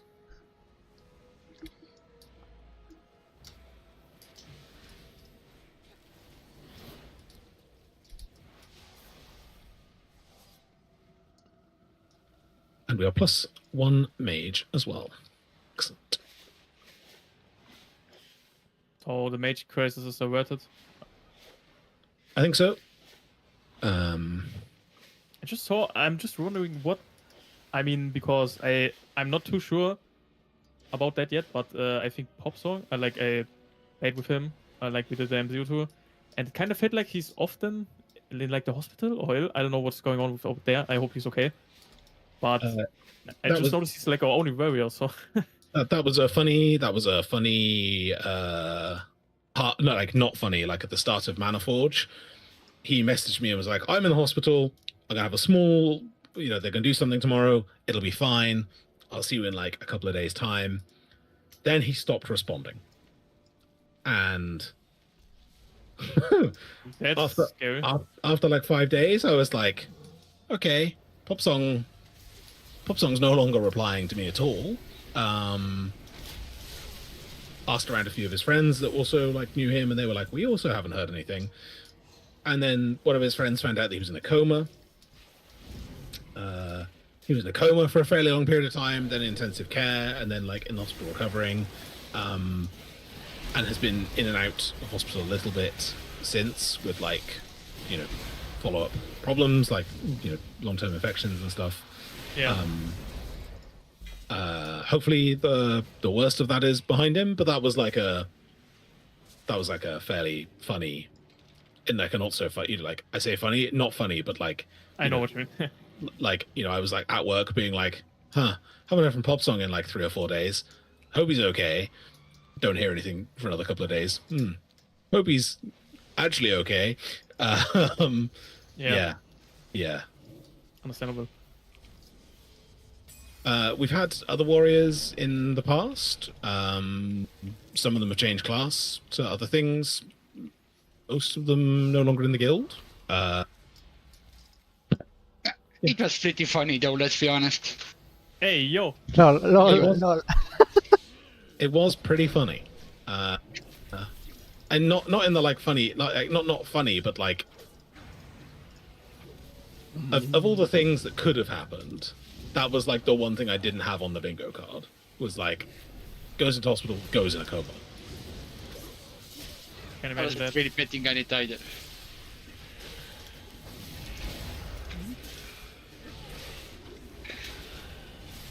So then we progged nearly half of Mana Forge without a warrior buff. Damn. That's rough. That didn't last though. We did swap eventually on Fractalus. It's something. Yeah, one of the rogues went warrior. Yeah, I mean that was also because Rogue was not very good. Wasn't it like low-key very good and people just didn't realize it? Like on Dementius and Nexus King? Pretty sure that was the case, right? Yes, but he was playing Outlaw. So Okay, never mind. so it was actually great for Soul Hunters, which I think we killed in like 19 pulls or something. But it was absolutely diabolical. Yeah. That's quite unfortunate then.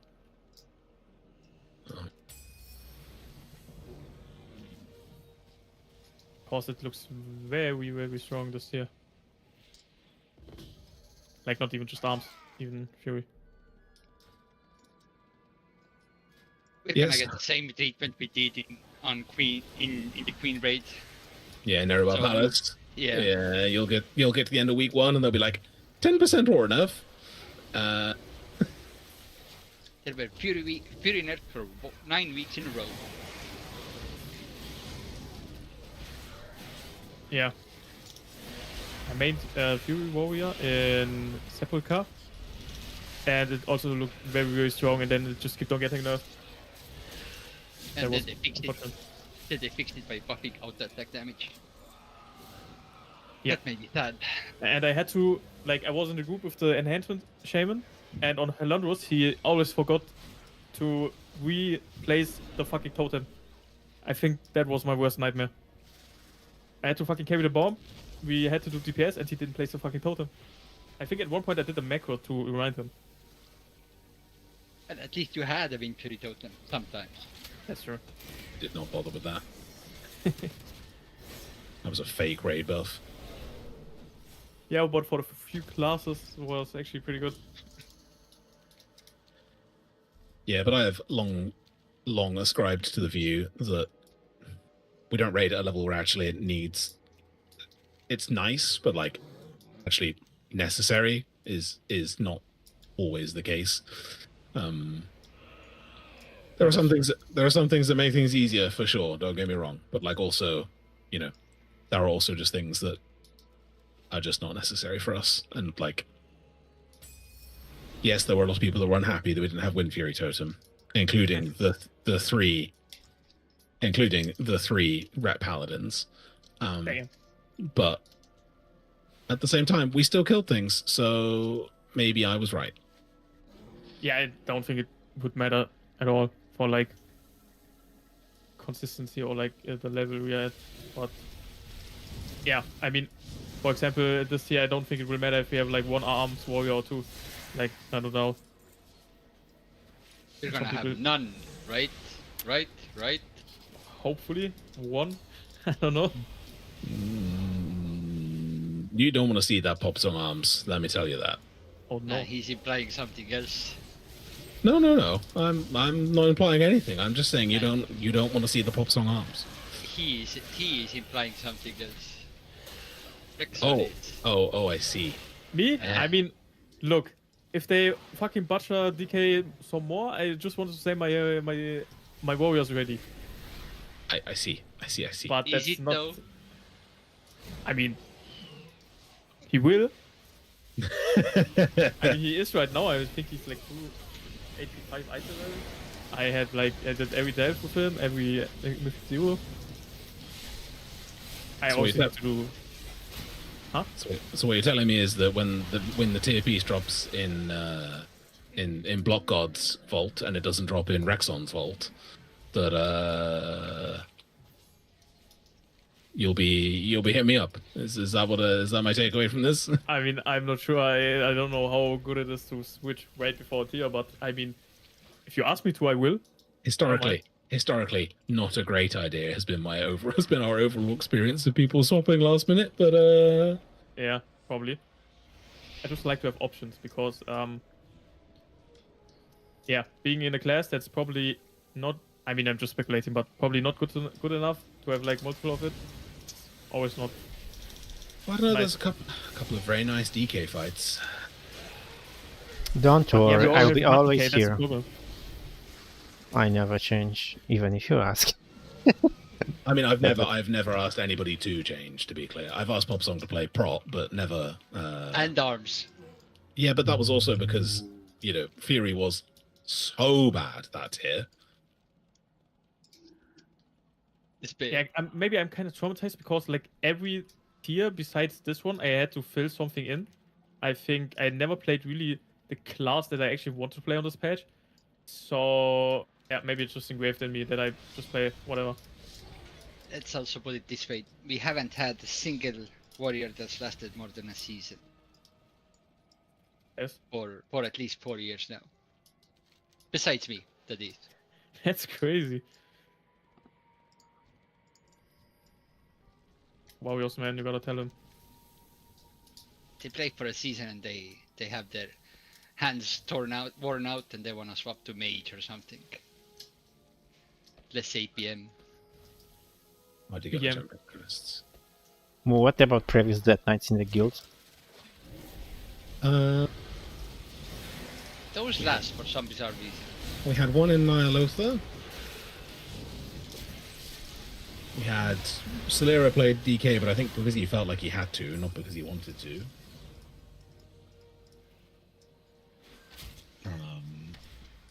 He didn't like the amount of mechanics he got this Auga and Greenboard. Yeah, but I mean, he got more mechanics playing DK as well, so.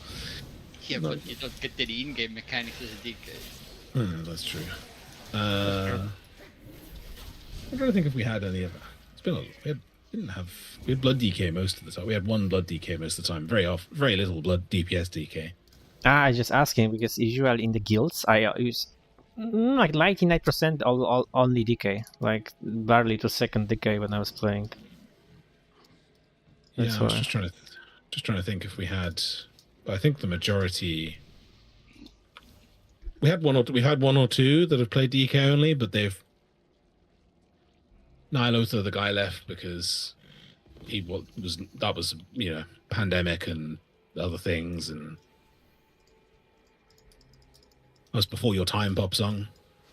Yeah, that was before my time. I joined on Sylvanas. Or well, Sylvanas Weekliers even.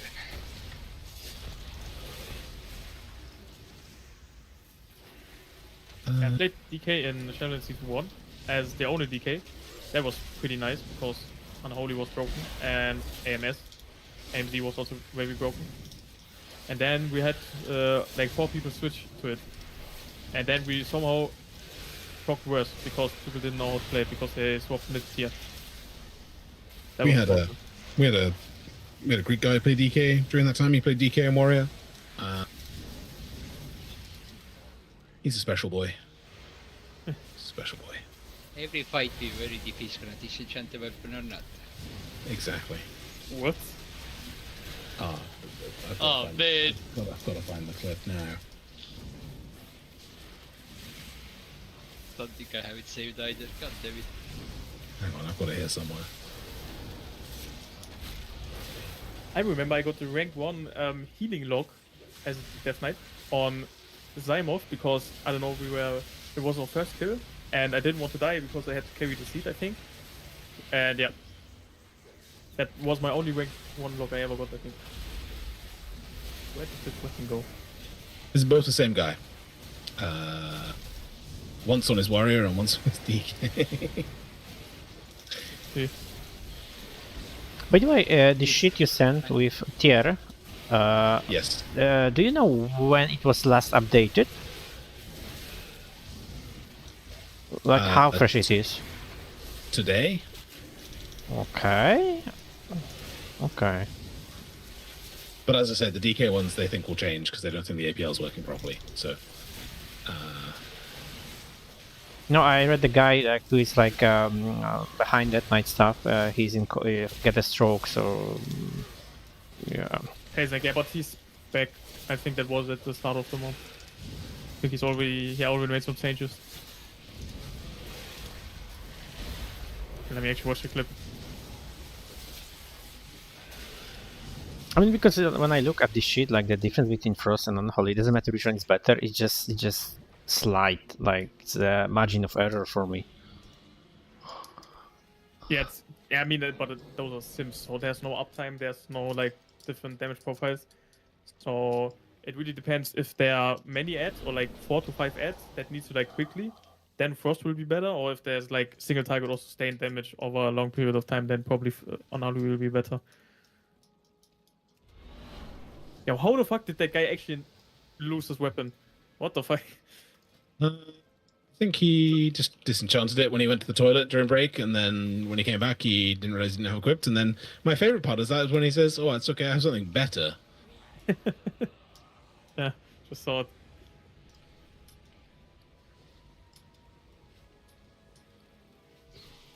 The goat. So sad I missed that in real time. I joined shortly after that clip. So it's between that's also a good one. The Kurog one is an excellent one.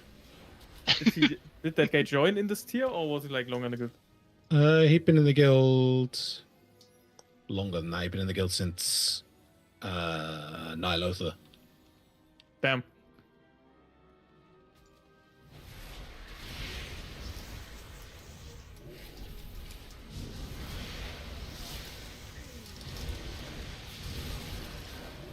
Seems like a funny guy. One of a number of Greeks that we had at the time. Man, Greeks are always special. And now we've got more Greeks for the first time in a long time. Yeah, we've got 2 Greek Warlocks and 1 Greek Hunter. Okay, I need to. Yeah, never mind then. We need to get their Greek priest back. What is this? Hey, look, man, I can't choose whether she enjoys raiding or not. That's not in my gift. Do we have any Turkish people here? No, we haven't had any Turkish people since when Popsong joined, actually. That was the last time. Okay, because I'm half Turkish, so maybe that counts. We can add it to the list. But yeah, Turkish people to raid, that's always a blast. Like, you just want to die after that? He played Disc Priest. He was a nightmare. Can imagine that. He left because we wouldn't immediately invite. He was like, "Oh, my friend wants to join." We didn't message his friend within half an hour, and he immediately left the guild because he said it was disrespectful to wait so long. Which I was like, "Oh, okay, I can't do a lot for you." Crazy. You could have replied faster. He hadn't even applied to the guild. He was just like, "You should take my friend." I was like, So toxic. "Okay."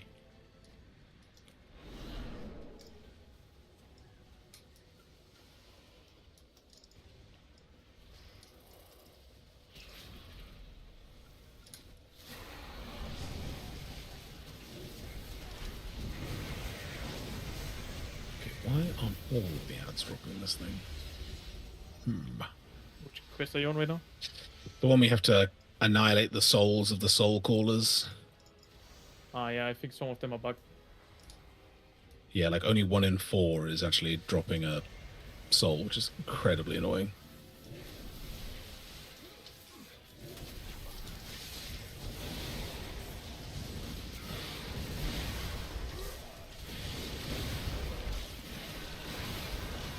Yeah, I also speed leveled, or not speed leveled, but leveled Valera to 80. Shit was not funny. I mean, I did it as a block decay, so I kind of survived, but yeah, I think it I've took been- like 3 hours. I've been running around as a Invis Hunter doing that, which made it slightly less terrible. Yeah, the loot radar was kind of active, but I only had like 16 of them, and afterwards I think I missed so many curious, or misplaced treasures, I mean. Yeah, I was watching somebody do it in the Sporefall one, in the Grudge Grudge pit. pit, yeah. Yeah, right, yeah. And the guy was like, "Oh, it's so funny. Sometimes there are no bags here," and I was like, "But they're in the water, and you're just running away from them." Because I know where they spawn in there, and I was like, "Stop!" He was like, "Oh, there's no. It's one of the runs where there are none." I was like, "No, they're there. Go back, go back." Yeah, I don't know, there were too many mobs for me. Yeah, so I kinda didn't bother with it. I managed to find out they had a druid, so I just did it in stealth mode. Easy peasy lemon squeezy. That's cheating, Robson. Valera's 71 at the moment, taking it slow and steady. I can't imagine they fix it at this point. It's probably gone on too long, but yeah. You don't want to level her with like normal stealth. It takes forever. No. But I mean, I can't imagine that Blizzard fix it. No, Yeah, probably it's not. gonna stay like that. There's also no rush, I still got a few more days till Wednesday. Surely they will fix all the unholy bugs that are still inside the kit. I think unholy would be really strong if they would just fix the tier set, like some of the NPCs or like the minions that are spawning. Just stop casting for 1.5 seconds every time they appear. It's still So bugged? They didn't yeah, fix so it yet? that Oh gets- my god. No, no. If you look at the DK Discord and Holy Main on ping on the pinned things, there's still a list what's not fixed yet. But just from the beginning on PTR, what the fuck? Okay, actually he said maybe fixed. Please test when you get the tier set. So I guess we'll see on Wednesday. So what we're doing is hoping NA tests and everything's fine. Yeah, and you also have like a talent that you use, Unholy Devotion, gives the wrong attack speed increase over for pets, so they don't get like auto attack increase. So that also fucks up their damage. And 2 other bugs. So I don't know. Every time they reworked Unholy, Yeah, it's so Yeah, many the bugs. They fix one and they do new one. it's so stupid. And Frost is too simple enough to, I guess, get bugged. So at least they're doing that right. Not even simple, you just have to play so like reaction-based gameplay compared to Unholy. I mean, Frost Signs, Breath of Sinner, Ghost Size Tuning, Killing Machine Frost is boring as fuck. Yeah, I mean the skill gap was way too big though. Between a player who could play Breath properly when it was still about runing power. Yeah, And- it was cool. I mean was, yeah, but I don't know, I think Blizzard saw fun detected. No, it wasn't undetected. Like 99% of the times hate this stuff. because you have very good to sim very well. I mean, sim very well, like do very good DPS. Yeah, it also fucked up with downtime and stuff. So I'm also, that's why I'm also thinking that Force is a bit overflated maybe or overrated. Because if you lose like any downtime, you don't have 100% uptime even with the new T set, like auto attacks and stuff, you would just lose so much damage. So I don't know, it'll be hard.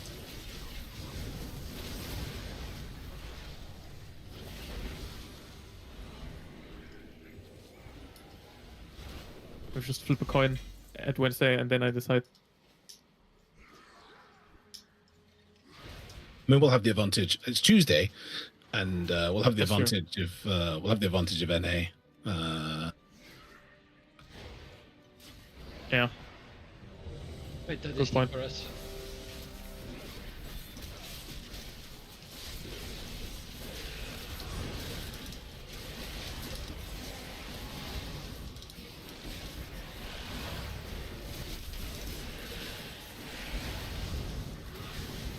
I just hope they will not do some shitty stuff on Wednesday. That night, like last time. I don't think, I hope I don't think so because they already posted the tuning changes, but That's that's still subject to change until they actually push them live, right? There's been too many times in the past we've been burnt by I guess Tuesday, Monday night, and Blizzard go, actually, how about some extra changes for you? Besides that, even this they push these changes, they already are. No one say that it will not be bugged, so you know, like bug free. that's a good case. Because last time, you know, what was in the beginning of the season, one disaster for that night. The next day reversed it very quickly at least, but it was just so bad. Yeah, I still remember a screen. I wasn't playing actively back then, but I still saw a screenshot where Unholy was like even below the tanks because it was just bugged. That was Yeah, funny. I mean, I was almost also below tanks, but not exactly.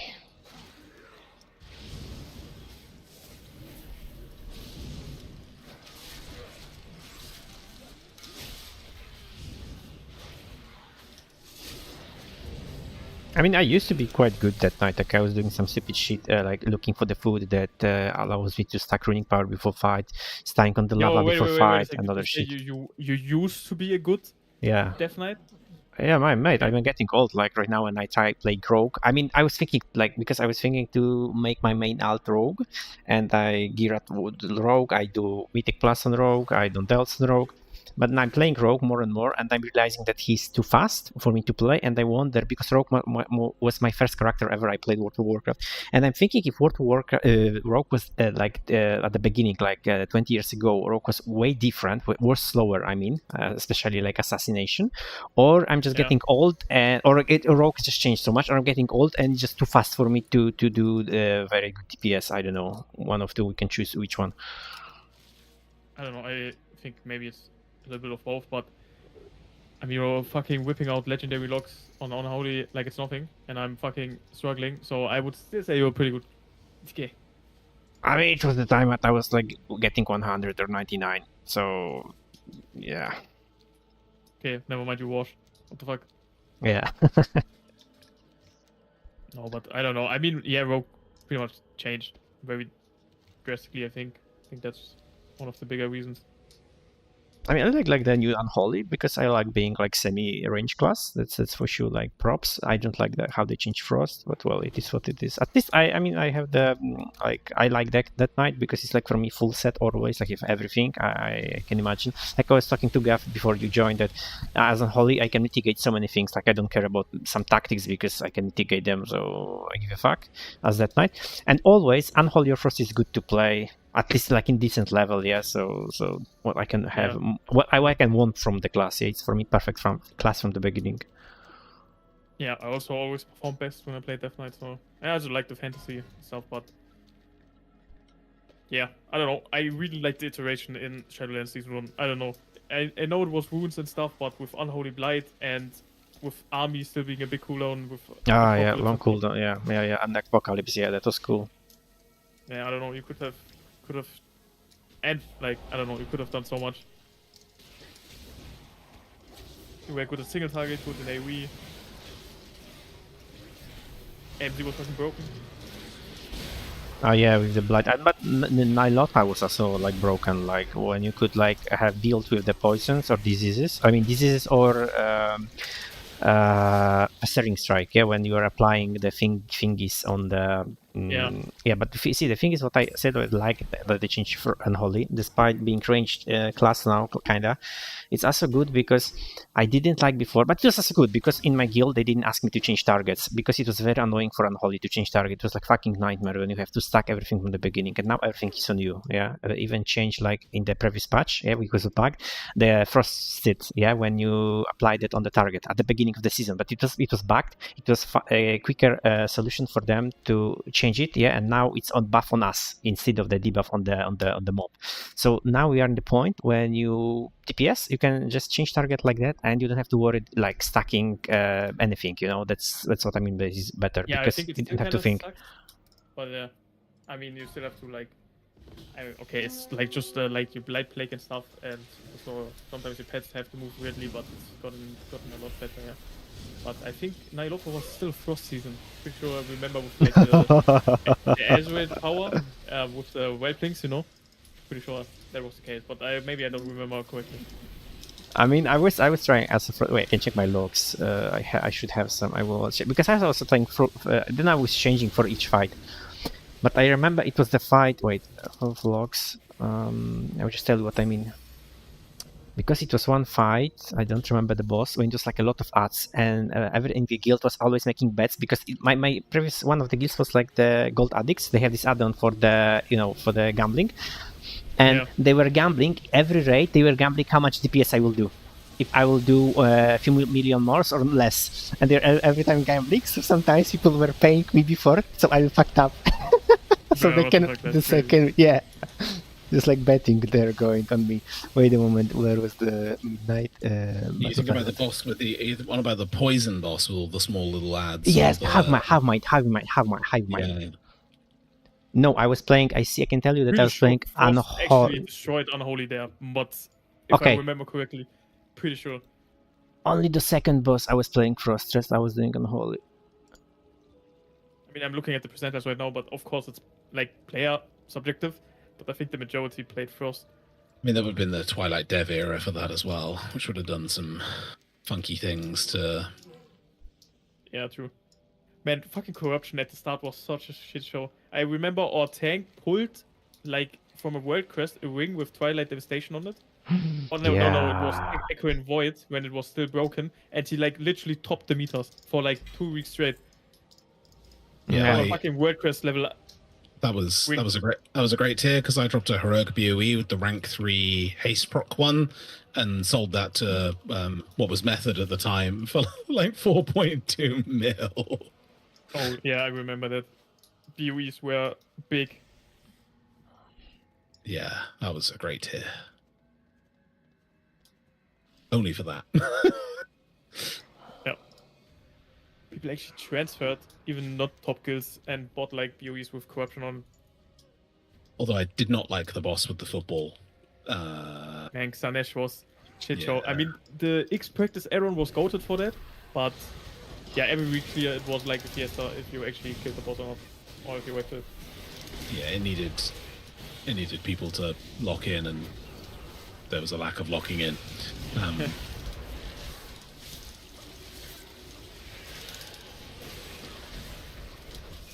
Yeah, but I don't know. Overall, it was kinda mid. I think characters of Enzoff was like the worst second to last boss ever made. Don't think anything comes close to it. Stone Age in Generals, even without the bugs, was just an awful fight. I think I liked it more, to be honest. But maybe because I wasn't DK.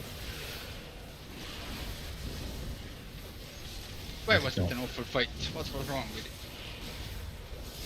I mean, cast sequences could determine if you like wiped or killed the boss. That was stupid. And yeah, just the running across the room, like, you know, when you have to like stutter step across the room, if you got like one person that ran ahead and decided to like, you know, absolutely butcher you by covering where you were going, that was pretty bad. Yeah, I don't know. Oh yeah, the left and right Okay. mechanic. Yeah, we hated their mages for that. Yeah, They that linked. that I was not a fan of. That was Monka. I'm pretty sure. Yeah, Ray did in Lobsters actually forced the mages to take blink off the keybinds. And if that fucking NPC, how was it called? I think Draven, General Draven. It was literally RG. If you killed enough people, like enough ads, that would fall down, so you could actually do the mechanic or not. That was also stupid. Yeah. Yeah, okay, maybe that boss was worse, but I mean the core concept was way better. I think Harvest was just like yeah. a waste of time. Yeah. Okay, so when you're unlocking the powers of this corrupted codex or whatever it calls, because I already unlock all of them, so I'm testing all of them. Ophidian math is crazy. It's like, what the fuck? One. Yeah. Jesus Christ. Like, how did you farm the Course of Souls? Did you just have many characters? Or? Yeah, I mean today, I told you that today if I done the Delve boss, it's dropping 2, so I done them on like 10 or 8 characters, the Delve boss. I just done the Ulate quest, the main one, just to clear, and something else, so yeah. Yeah, can you select 2 when you got everything? Yes. You don't need everything. You need 8, and then when you have end, you can unlock 2. You can use 2 at the same time. Because I think Obsidian more and some other was the best. Yeah. No, still strong. but Ulatek is nerfed, and also when you can use 2 at the same time, Ulatek is not good anymore, because you have like the last one on the left one, and I don't remember the name of them, but they like have very nice synergy together. Yeah, wait, let me actually get into the Delve and check. Ulatek was very good the first 2 days before it was nerfed. The Overbolic cycle. Yeah, this one. Yeah, this one is synergy with the other one that is keep you poison, and then your stack is. I mean, you have very nice stats. Yeah, with the Curio that poisons you mean? Yeah. I wonder how it will be on the Delve boss, frankly speaking, but well, we'll see on Wednesday. Yeah, we'll probably do it at the end. So maybe, I don't know.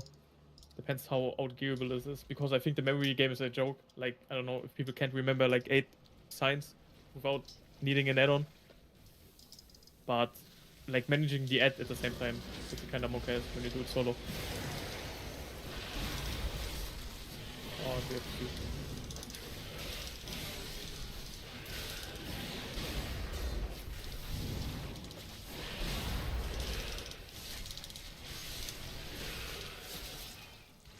But anyways, guys, I'm going to bed. Yeah, I will be definitely online at Wednesday at the morning, so if you need me, I will be there. I'll be around in the morning at least until it's work call time. Alright, guys, take care, see ya. Bye-bye. Bye-bye. Bye-bye.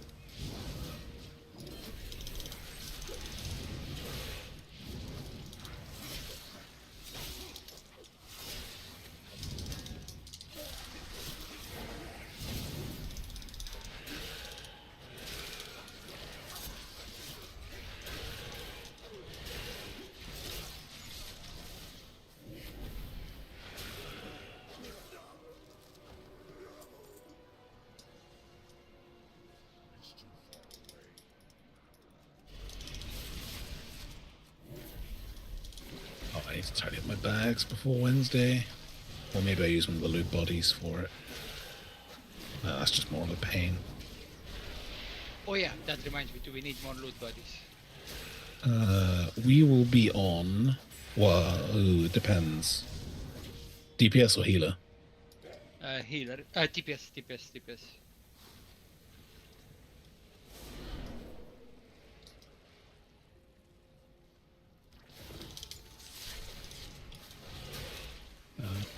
We will have...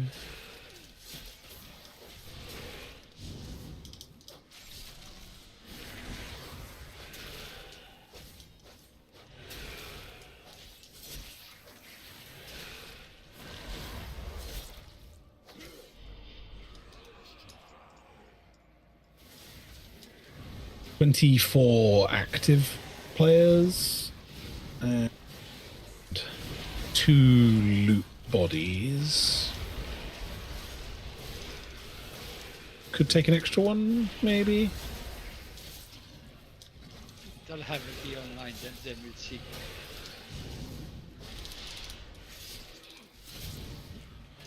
That would take us to 27. That would be 5 guaranteed items plus 40% for another one. plus a 40% for another one. Could make that work.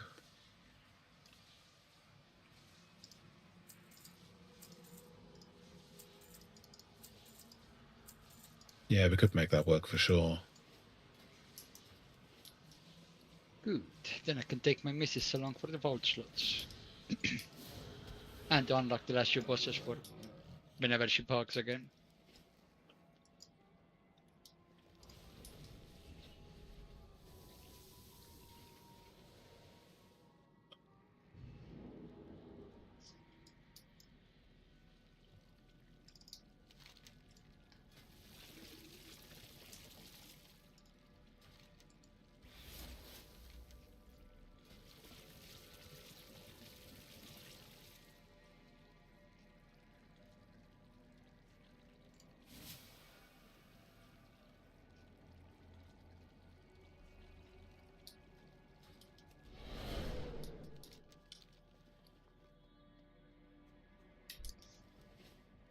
We're up to 24 free slots. I need to go free up some more, don't I? Shit. Pain.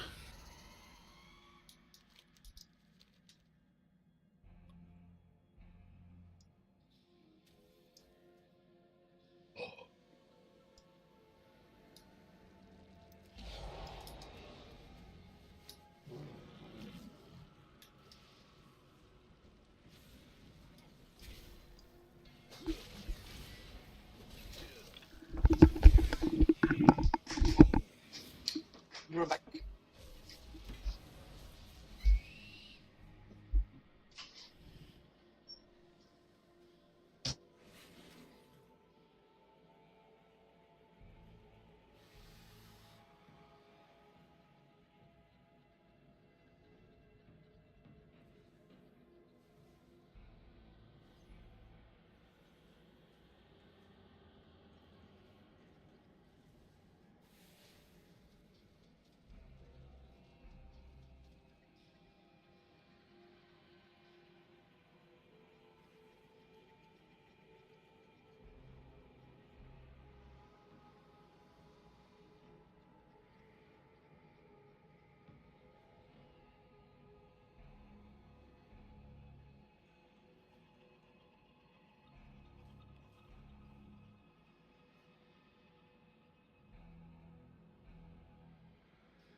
I wonder how much of an upgrade a 308 weapon is.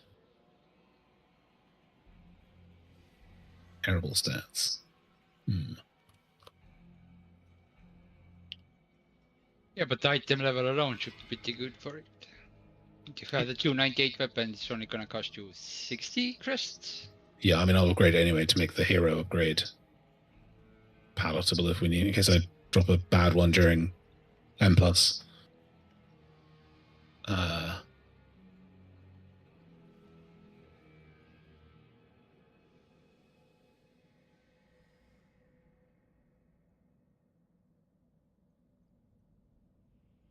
Let me sim that.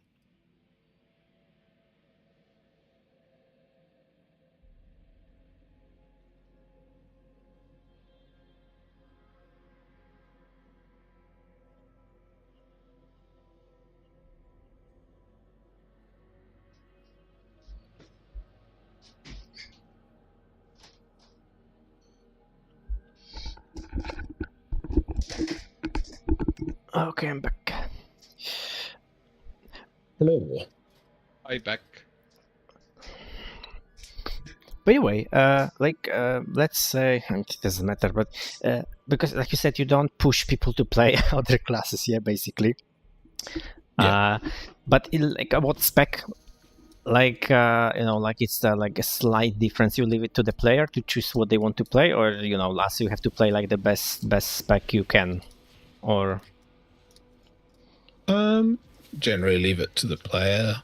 There are obviously some very minor occasions where say for example, trying to think of the most recent boss to explain this with. Moxie. Say for example on Mugsy, there was, you know, where you had to go into the little brown, you went into the small like jails, and then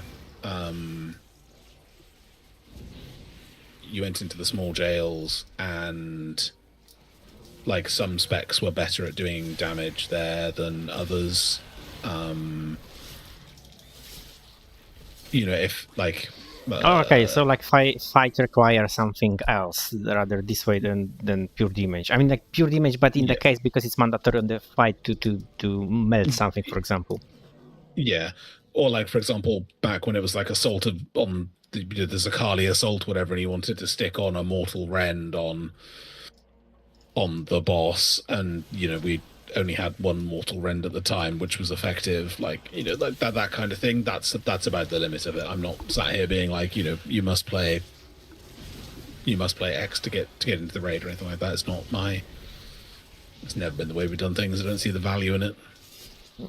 Okay. I mean, I'm just asking. I always try to play for myself the best what I can play, but I don't know, like as right now, I really don't like Frost, but I want to check with the new set, of course, and how it will work, because I was a fan of the Frost with dual wield, but as in this season the dual wield is like meh, and next season should be better. But yeah, I mean, like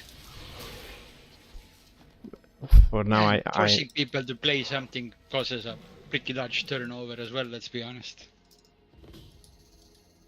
yeah, but you know, like you know, Unholy and Frosted, even when I check this shit Excel, even if it's not updated like with the fresh data, the difference between Frost and Unholy is like in the best case scenario, at least for now, less than 5,000. So, and it's a sim, yeah. So sim is assuming that you perfect. Is like the perfect execution of you. So in real case scenario, it's way easier to execute on Unholy because you can just walk around basically, and you have better uptime on the boss when you have to do something.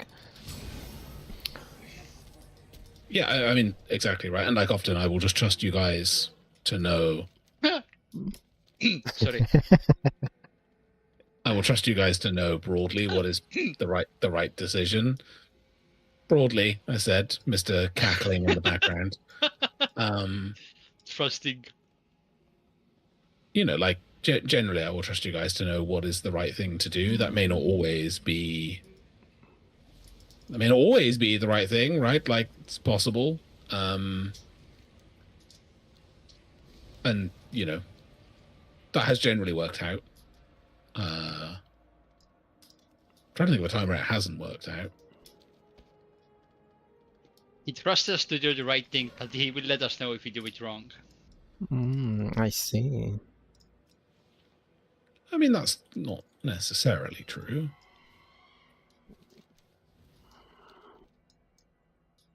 I mean, you know, when you said before I even like joined the first raid, when we were first talking, when you were on my stream, I remember, like you said that, you know, like about like pointing things during the raid or something when you know when you fucked up basically. So I was thinking, you know, okay, know what you mean. But you know, I was assuming it, you know, like it's like way higher level of what you are doing, you know, because you are very chill still. Yeah, I mean, I'll let Popsong answer that one. We are very chill until you piss him off.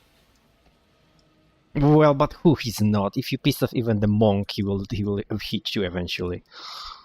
You don't even have to piss off Celera, he's already pissed off. And you know you meant another kind of a monk, but I'm going with that one. I would say, you know, generally, we've left people to make their own decisions, and that has worked out pretty well.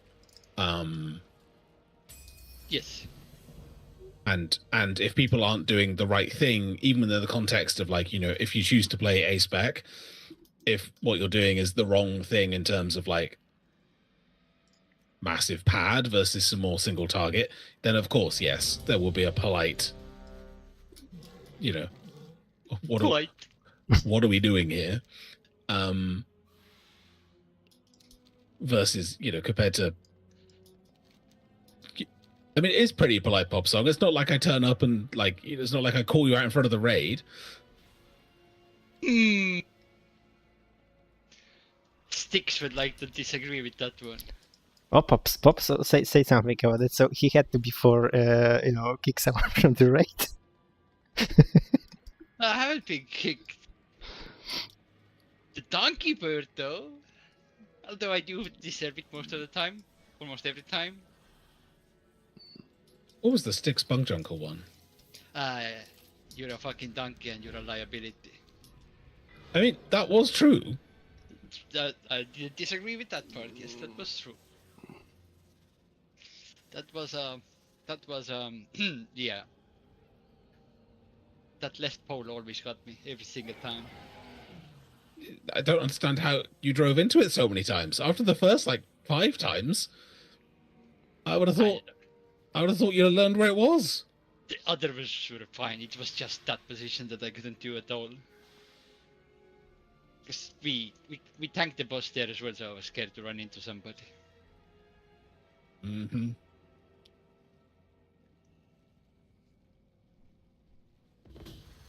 And my excuse is I had less time to learn it than others. Oh wait, fuck, that doesn't work. That's You not still true. had to do it as a tank as well. Yeah. Never mind. Yeah. Tried to wiggle my way out, but didn't work out.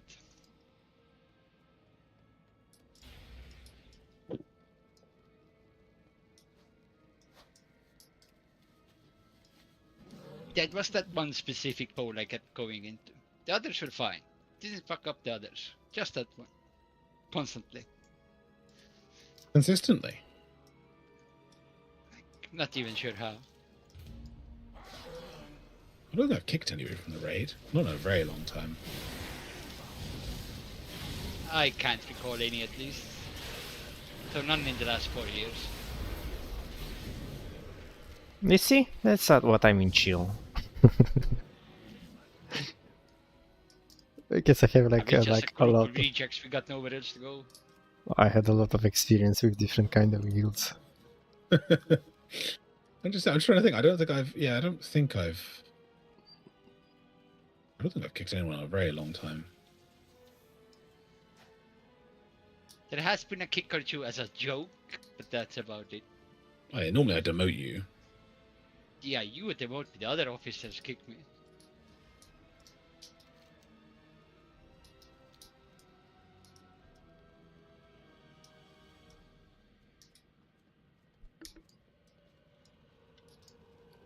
Good reason. Potentially, yes.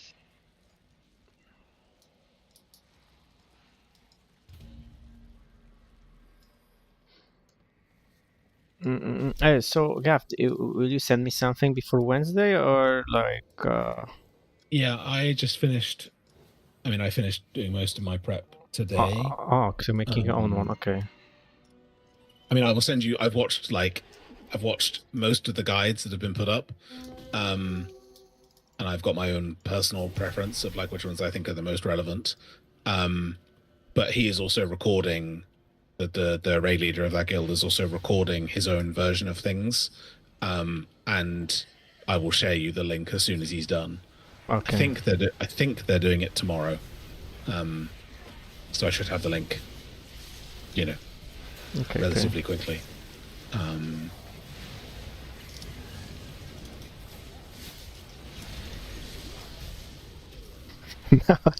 No, to be honest, I just realized it would be quite challenging for me because it would be progression on caster for me, which is not a good thing, but we will see.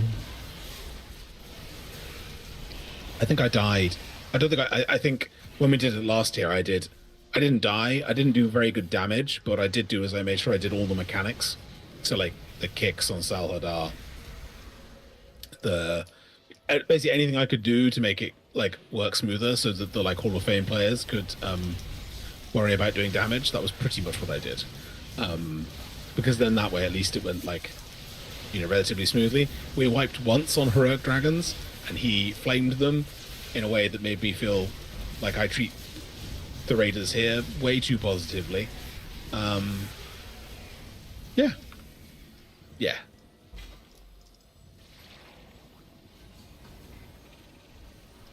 I mean, frankly speaking, for me, the main reason why I even like sign up for that was because I was thinking that's a good way for me to have advantage over other guildies here because I'm still new. So then I will see the fight. I mean, experience fight on my own from the caster perspective. So it's not perfect, but still. So I have more experience before first day.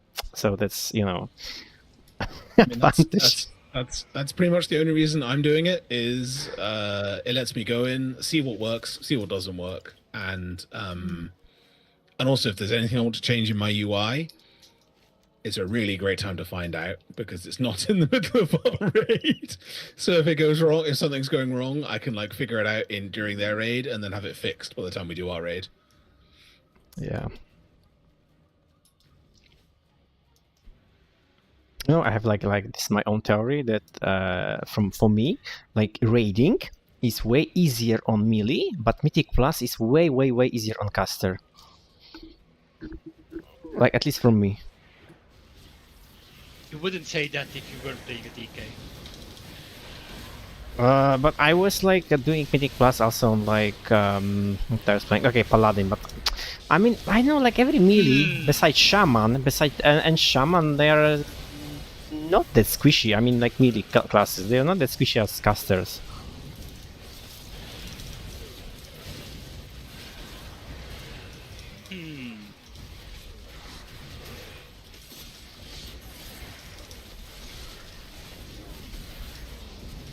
I mean, if you want the preview of what I was going to send you tomorrow, or what I'm going to post in Guild anyway tomorrow in terms of videos, there's this guy, I don't know if you know him, he's a guy called Marsh from Consequence. His videos are, I think almost all of them are mythic testing, because the heroic testing instances were very buggy for a lot of the people. So he does explain which things in there are mythic and which aren't, the same as Tactics does in his video. But he's got Marsh's videos are very granular. Whereas I would say the Tactics video is pretty high level, but I think it's perfectly suitable to like know what's going on and what is the priority on each of the fights. I will admit I don't think he does a great job of explaining the second to last encounter. I think he chops at the Tactics one. I think chops up the encounter too much and doesn't really explain the fundamentals of what you're trying to do. Like I think in our run, the priority will be to make sure that we are getting the orbs and the ads to wherever it is that we're asked to take them, and I think that's something we can make use of that's productive. Or put gateways down so that we can gate wherever is needed to go. Yeah.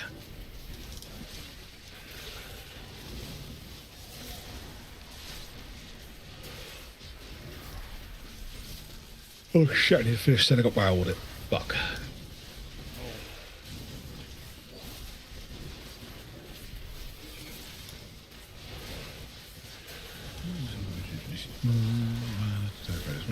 Wi-Fi. Underwriting, almost bonded. Some Yoli Mage. Okay, I'm going to buy. I didn't because I couldn't. I know. I forgot. Gave you my profession, which is alchemy and herbalism. But alchemy, I'm just about to buy this new recipe for this new flask because it was get buffed. So maybe for some people it'll be good. Just bought it. Versatility one. Yeah, I should try to sell it. I mean, like the flasks, wonder if they will sell. Yeah, the verse one or the other one?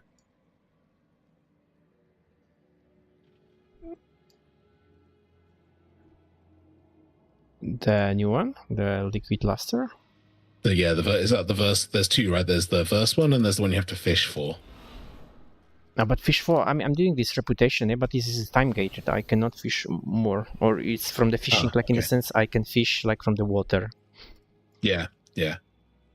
I think it's you can fish it from the water, right? One of them. I know that one of them. I know that one of them is not being used by anybody. I think it's the verse one, the one that got buffed, right? So that like you get a large amount of verse, but only like 30 seconds after you've pressed the potion or something. I think only rogues are using that, but that may change, obviously, right? Like as people start to sim more stuff and we get into the actual reality of the fights, because having a huge amount of verse might be helpful for the damage and bosses. Probably not is my honest answer, because I think it takes you only just outdo the number of stats given by the reckless potion. Like it's not terribly great. Could be, but Blizzard can have idea. Okay, we'll just boost it a little bit more. Yeah, I mean, true. If they add another 10% on, then maybe all of a sudden it's goated for people.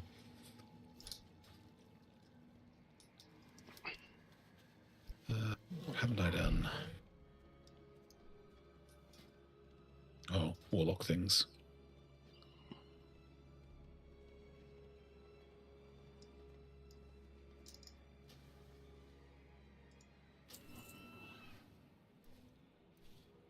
Oh, God. Oh.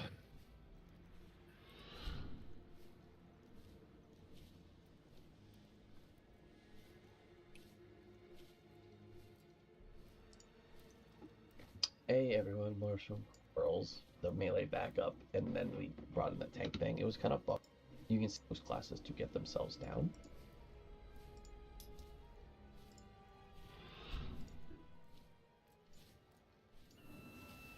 Hey everyone, Tactics here, and with a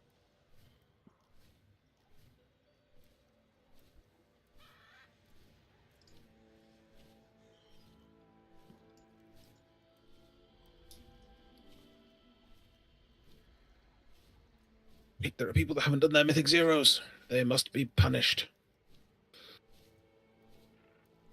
I bet there's a lot of those. Righto, Lambda, Dimmy, Isa, Biv. I wish I could do something else, like I know, like green reputation by doing word quests. If I would do all of them, I will unlock like extra at least one item, and have extra one items. I can push 1% extra more DPS. But no, this season. No. That's what I mean. I find it quite underwhelming. Hey, Pop Song, do you want to know how much that weapon is worth with all 10 eye level on it? 900 TPS. Not even. About the hell? To be completely honest, I didn't even see mine.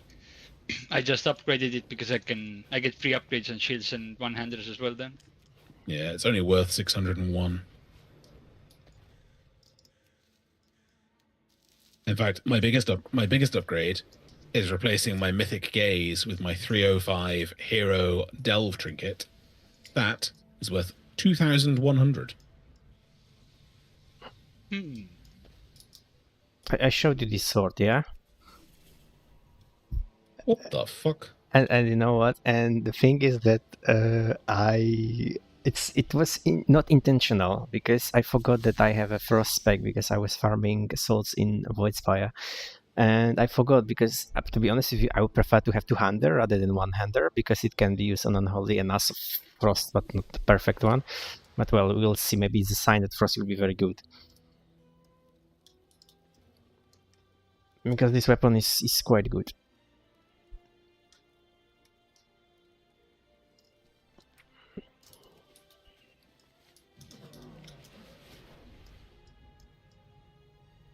Right, so they upgraded the last season still weapon. Oh, it's strength as well this time. I think it was only agility last time.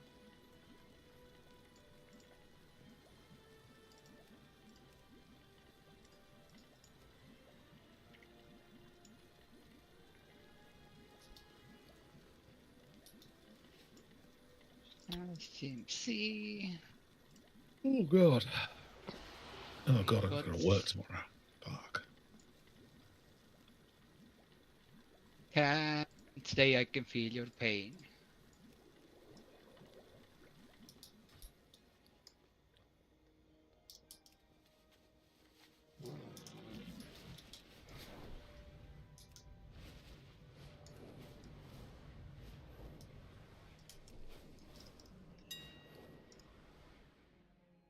Hmm.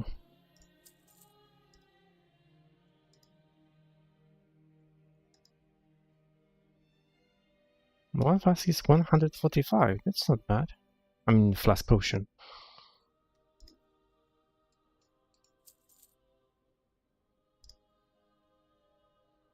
Why has the guy with no logs applied? Surely has he got logs in the private, or has he just not played the game? Both. 274 eye level. Oh no, he's got. That looks sus. That looks very sus.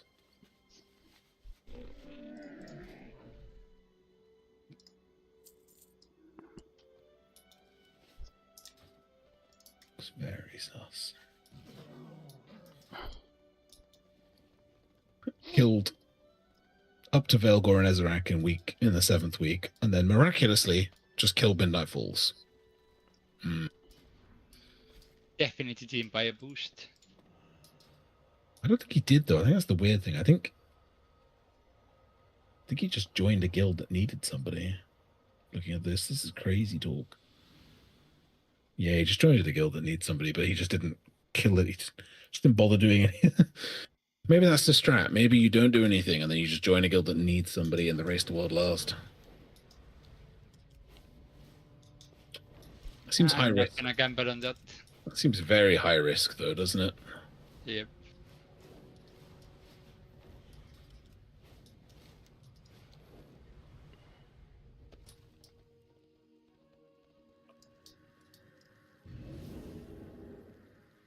I guess because I skipped the Dwarven thing and they changed in the meantime auction house. So now cross realm, I'm buying like things like flask, potions, but mats are on your own realm, or how does it work?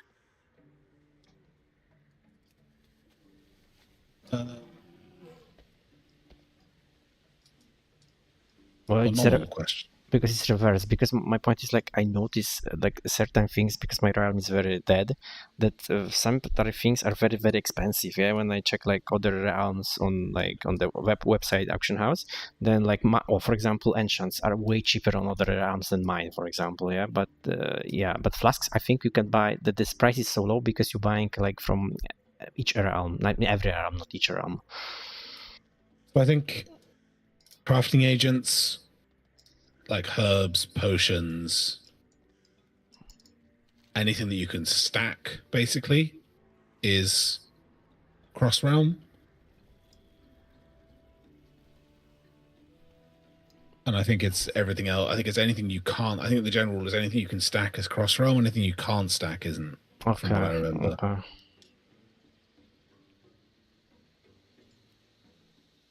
But I must admit, I did notice a huge change on Silver Moon when it happened, so I'm not 100% sure.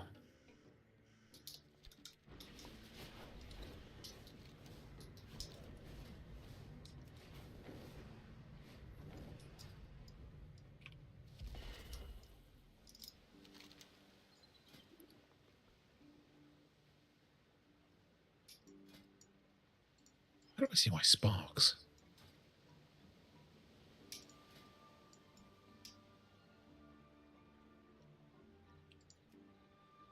Am I stupid?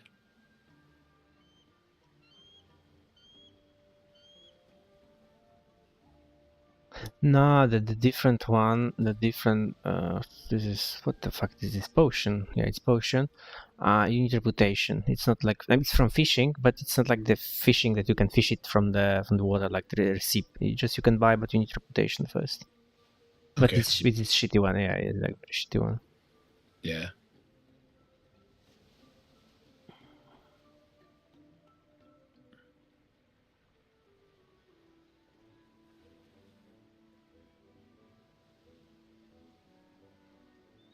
Oh, but it's better feast right now.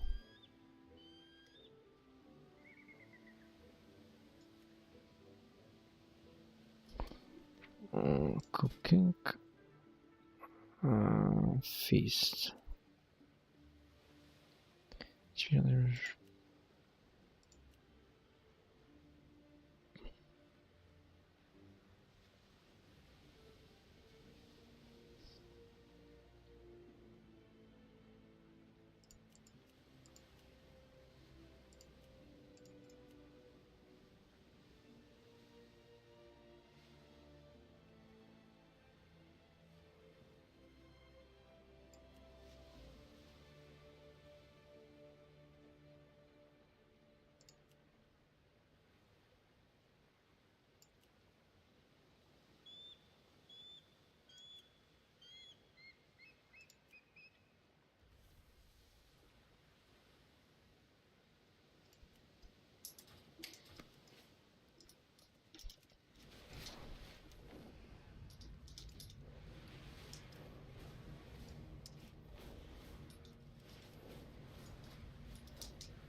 I'm sure there's something I've forgotten to do. But I can't remember what it is. So it can't be that important. That link to the tank channel. Gotta give it to the melee channel as well. The rest of the melee aren't tanking pop song. Yeah, but we do have a melee channel as well. Yeah, but they don't need to know how to tank. Yeah, that's why when I give them a different link, I mean. What link am I going to give them? How to DPS 101 or something. I need to double learn. I was going to say, that just sounds rude.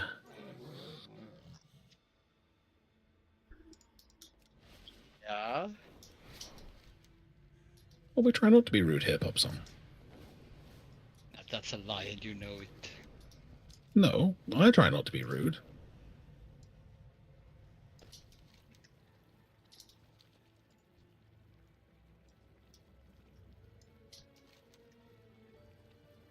I can't legislate for what you choose to do, obviously, but certainly I try not to be rude. I've been a lot nicer since I was in the hospital.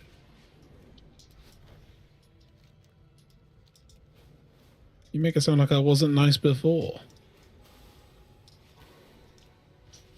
I mean... Here we go again. I mean... He's going to try and tell some lies. Well, my repair rights have been taken away quite a few times. Did it motivate you to stop dying? Motivated me to stop others from dying. Can you disable repair or just the mode, like the changing the rank? I just changed the rank for Oh. As it turns out,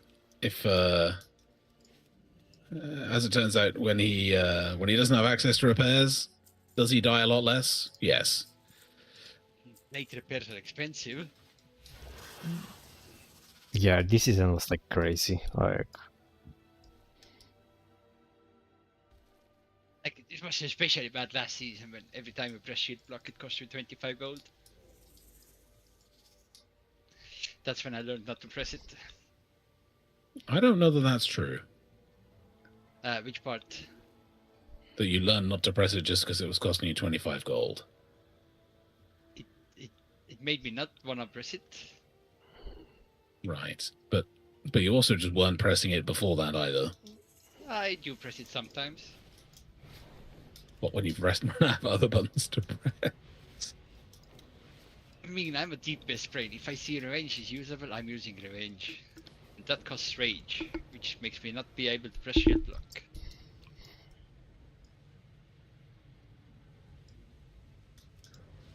Where is the posterities? We haven't even pulled the new tier yet, and you're already talking about ways to try and get out of tanking. With the massive influx of DKs you have. Yeah, but Prop Warrior is very good next tier.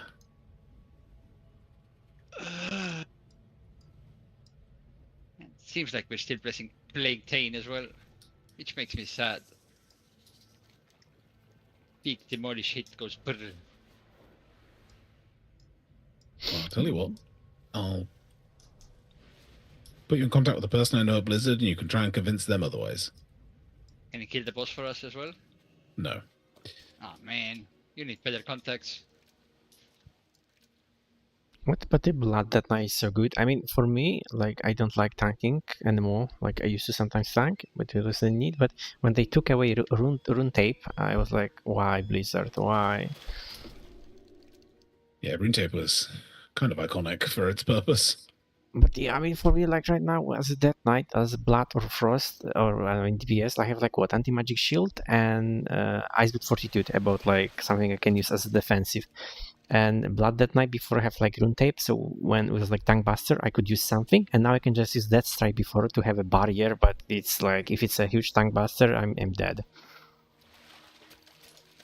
I think that's also a problem with the general pruning of the tanks across the group. Like the, Paladins had lost a lot. Brewmaster's basically just sat there and is like, well, I hope nothing bad happens because otherwise I'll be dead. Yeah.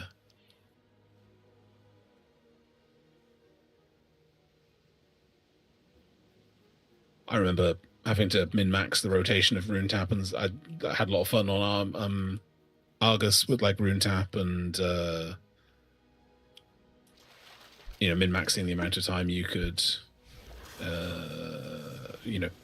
stay in the up realm by like min-maxing rune tap and dancing rune weapon and Vamp Blood. Back when Vamp Blood used to give the whole group Vamp Blood, and Yeah, and I remember I forgot the name of this ability, but this ability, like they stack up the Blood Death Knights on the wait a moment, this Legion also. The first raid, the Merald Nightmare, it was the spider boss. When they stack up Blood Death Knights, and Blood Death Knights kill it like in few seconds with this ability. Yeah. What is the name of it? Shit.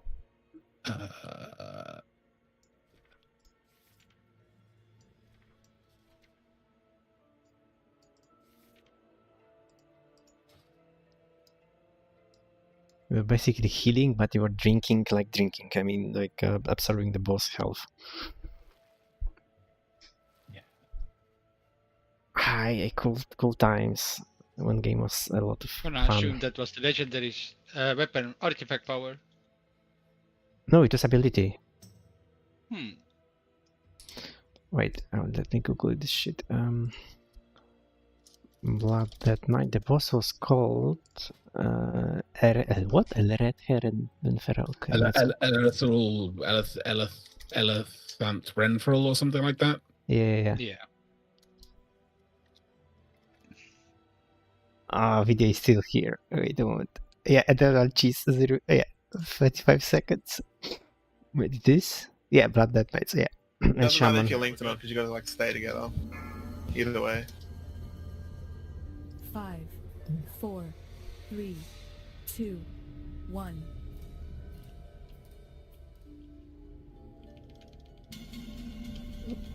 Yeah, if you're all linked, and you're like stacking on the boss.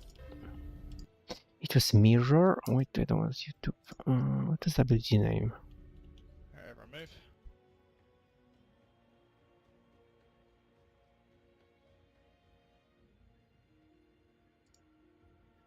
I will do it a different way. I will ask AI.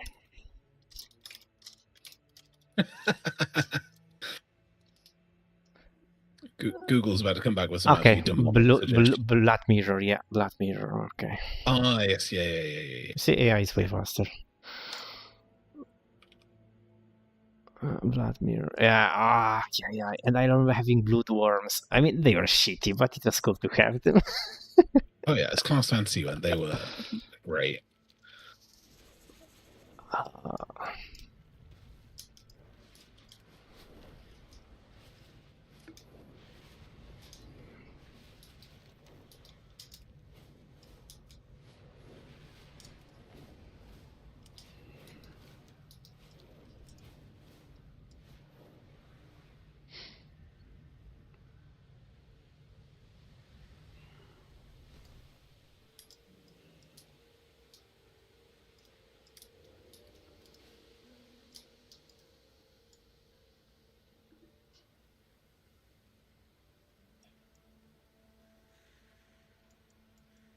Yeah, Blood Mirror, Rune Tape from Unholy Apocalypse.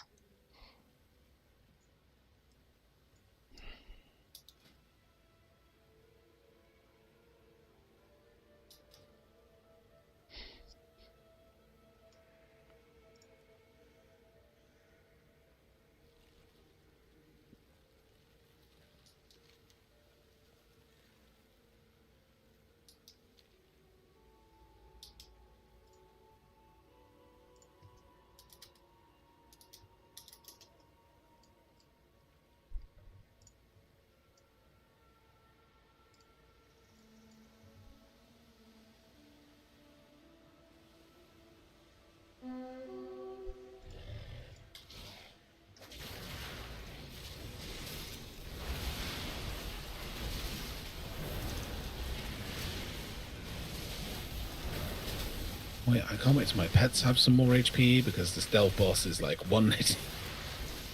Fuck. Your pet's dying? Or? Yeah, the on an 11, the like mobs, you know, the like nemesis mobs. Yeah. They just like one-shot the hunter pets. I know, because I was doing that on Hunter too. But did you Valeri's healer or not? Yeah. Did you keeping eye that you don't lose the stack, the healing stack from the hearts? Yeah, there's like one particular mob that's doing them in. It's this like the mini Ulatek worm thing that does a tank smash called like double bite, and it just does more damage than their entire health bar. Okay. It does 300k every 2 seconds. Yeah, and the pet just gets nommed. Doesn't matter like how many stacks of the heal. Like I'm keeping the healing buff up on them and keeping mend pet up and stuff, and it just bunches through them. It's like great, very very cool. They just need like a little bit more HP. Not even a huge amount either. Just like a little bit. Somebody said in the guild chat that you can just outrange it, pull your pets back when they start casting it. Oh really? It was Zoom that said it. Interesting. We'll try that next. I can't be bothered to do it. I'll do it next week when I've got a bit more gear, when there's some value in There's some value in doing delves with keys, etc., and more maps, and the works.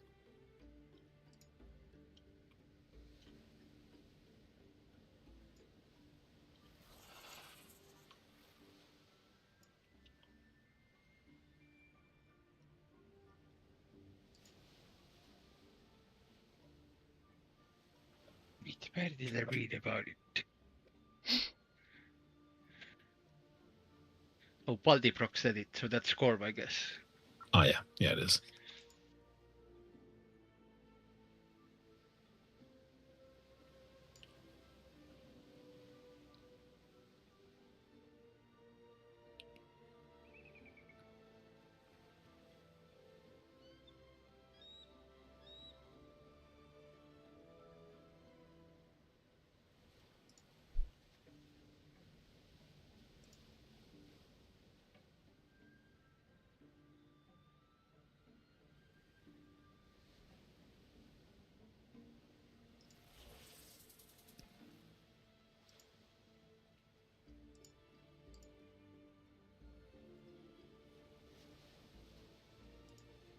Ooh. Wait, so killing the Delve boss gives you corrosive souls, right? Protaka said something about it. Yeah. I mean, Delve boss, yes. Delve boss, yes. Like the Delve boss, not in the Delve, like the normal Delve, but the Delve boss with the question mark, yeah. The Nemesis. Yes. Oh man. I guess I can farm it. I don't recommend. I don't have 8 characters and I felt like numb after. I think I can only do it to 2 others. Not gonna bother with more.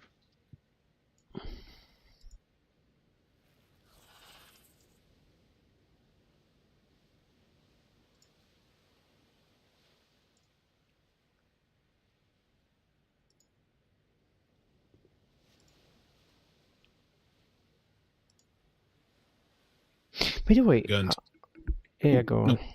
No, carry on.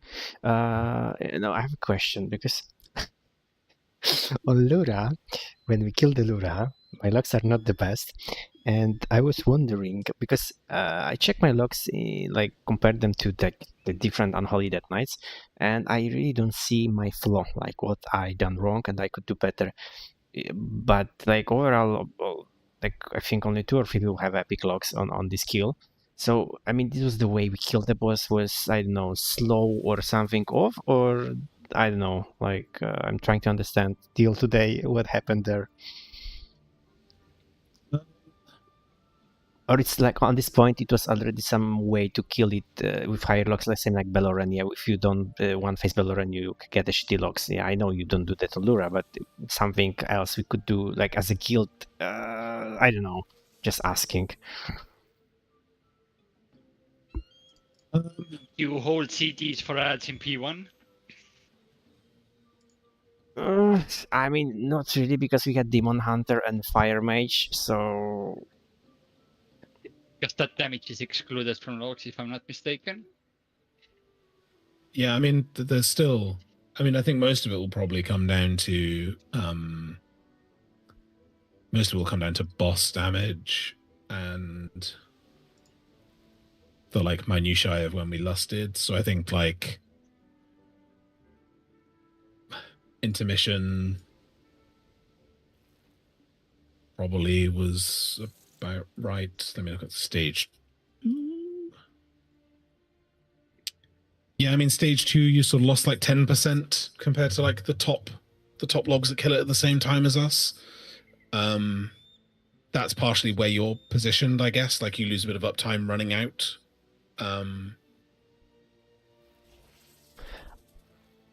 Not a huge amount, but probably enough that it makes a difference, I imagine. You mean the moment after first phase when you are moving, or? No, the second phase when it's the line and the... Okay. I think just looking there was like you lost like 10% of like, you know, if you were comparing, like you did 13 million, they did 15 million. That's, you know, I guess somewhat substantial. when you're trying to like find a bit of missing damage, and then P3.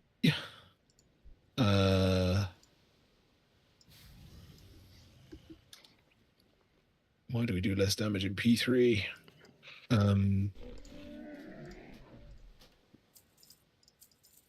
If I go.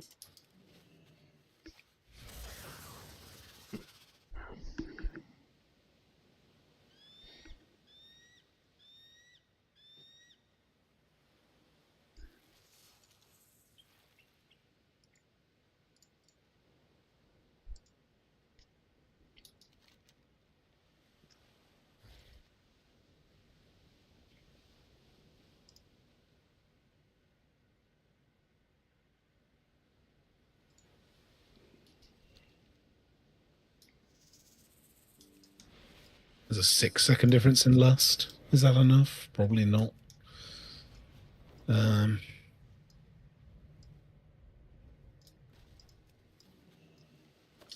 It's a hell of a lot of damage.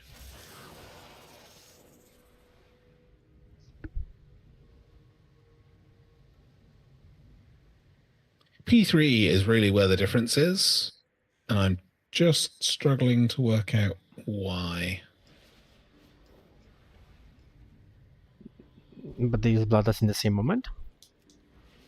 There's a 4-second damage, a 4-second difference between when we lust and when they lust, but I don't think that's enough to account for... I don't think that's quite enough to account for it.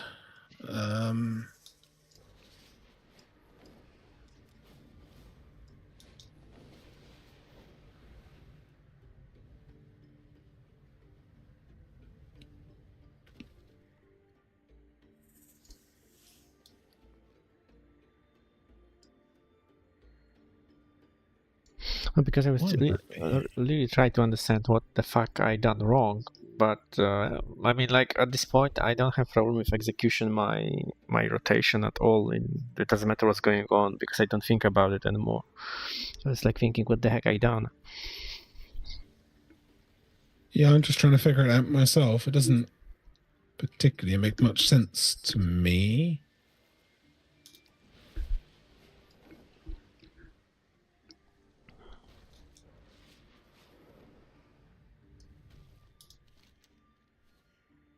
Especially because you have PI as well. Unless the PI was a shit time. But even so, you would have thought that would have made up for... I mean, I know, I would say that PI would be like 5%. So that's it. Yeah.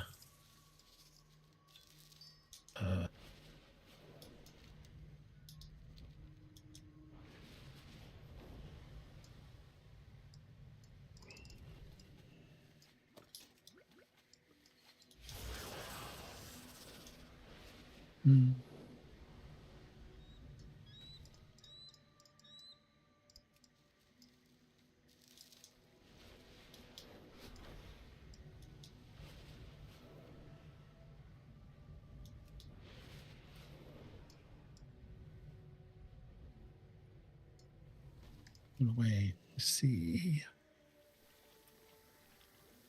Jesus, now I feel like I give you the homework. No, I mean I'm now confused because they're doing like 100k more per second in P3. It's the same kill time, it's the same push time, it's the same lust time, but they are just doing. Are you comparing them on WoW logs or somewhere else? On logs, yeah.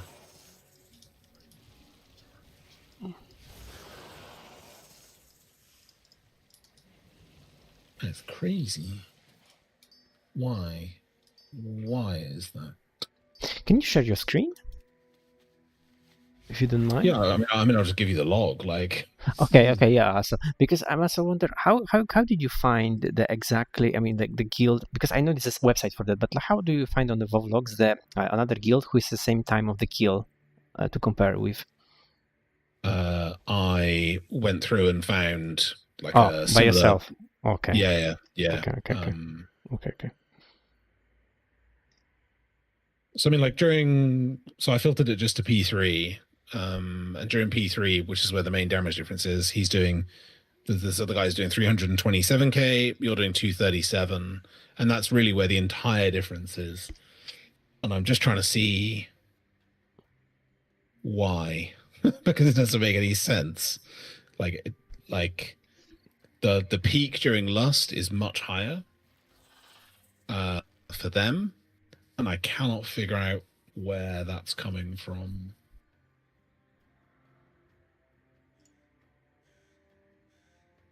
Unless... is it something really stupid? Like...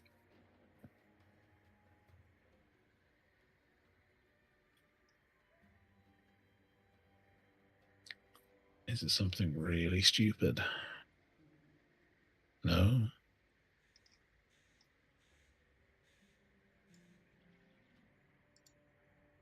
I mean, Army just hits for 1 million more. Like, that is crazy.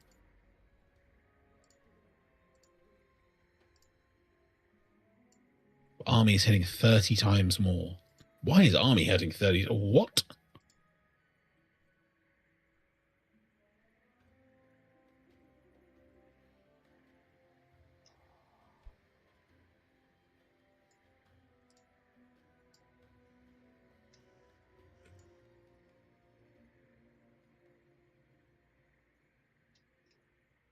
Is there a log issue?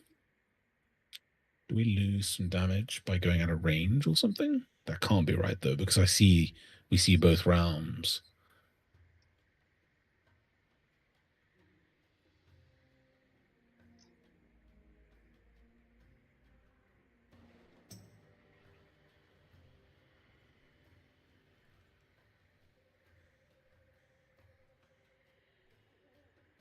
No, that can't be it.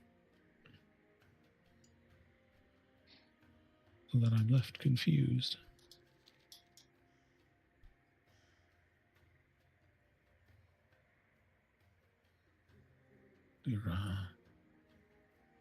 Damage done.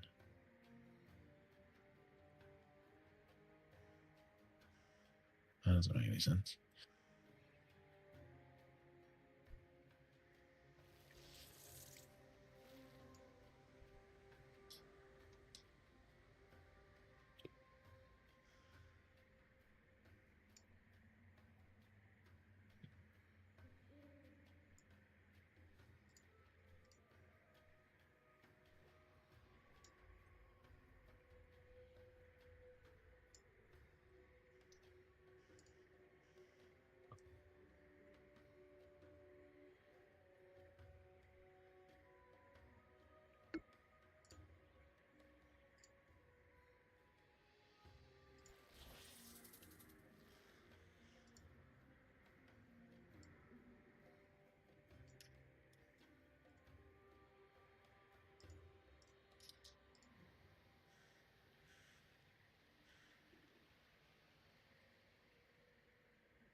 Yeah, but it's quite funny to look because like all the fight, the damage was like more or less the same, and then like 6 minute, 6 minutes when it's starting when they're ramping, way higher than us. Yeah, way higher. And I'm just trying to figure out why. I don't understand. But wow, it was exactly the same. It was exactly the same. Like DPS was almost the same here and there, and then the 6 minute happened, and something happened. But what? Wait, let's check. Again, back to the keyboard. No, it's wild. They do way more damage there. Like crazy damage.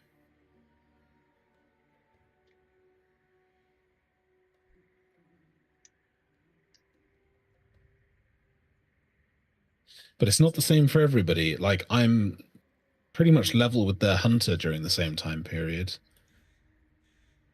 It's very much... Yeah, but you see, like, the last DPS is doing like your kind of DPS. Yeah. I completely agree. It's like universal across the board. It's just what I don't understand is why. Well, they only have they're actually short a person. There's somebody dead. But then the phase should be longer for them. But the phase should be longer. It's then the question of basically the it doesn't make any sense. It just doesn't make any sense. Because if someone was dead, look, an hour was longer because we are getting later. We are getting like, what is the time here? Like 7 minute 19, no, 21, and they are 7:17. Yeah. I don't understand. If you don't understand, then who I should ask, not you. This doesn't make any sense.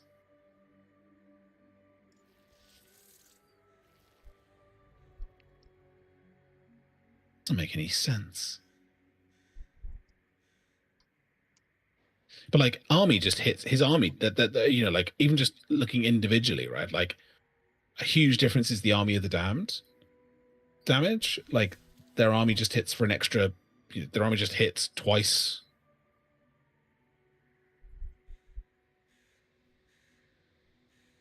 Their army just hits like 30% more, and that is too high a variance to be like just RNG, right? Like. Yeah, I mean, for army, it's not. If you be like, like the necrotic coil or something, then yes, it's RNG here. But army, no. Yeah, exactly. And like their army is just hitting. Their army just hits 30 times more. That's crazy. What is happening? Well, I will get it as I didn't fuck up, but I still, when you show me these logs now, I'm also like bothered why they ramp up like in the 6 minutes. Like, what happened there? Don't understand. Dude, you know better fight because I didn't progress that much as you guys. So like, the moment we bloodlust is the moment when it was after the first game, right? Yes, yeah. And that was the common spot because it gave everyone, if you'd use your 2 minutes on cooldown, it gave you your 2 minutes back up, gave you your trinkets, and let you just absolutely wail on the boss. I don't understand.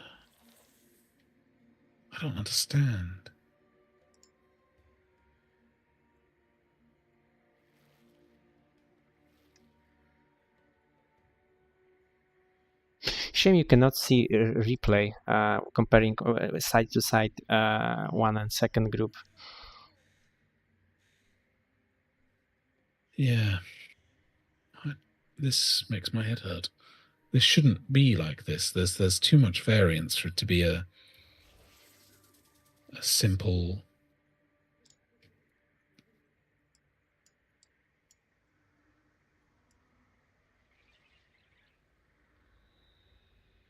So, which second we bloodlust?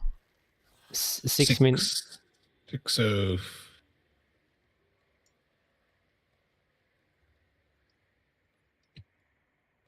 Oh, that's interesting. Why does our lust last 50 seconds? Is our lust desynced?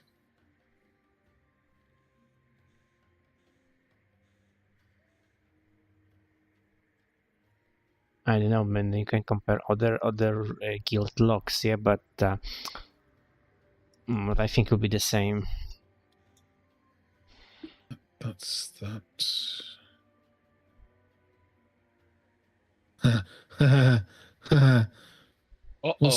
What side were you on? You were on Ember's side. Ember's side with Mork and with Corv and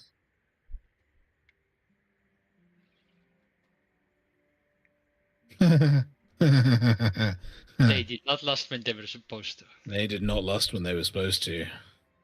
They lasted 20 seconds later. Yeah, they did. Are you kidding me? I am not, no. Does it look like we're joking? The log shows Lust being cast on the left-hand side, and then there is Lust again on the right-hand side as you're gathering up for the first crystal press at 6:28. And then Lust lasts for the remainder of that phase, pretty much. So you have Lust long after you've pressed Army.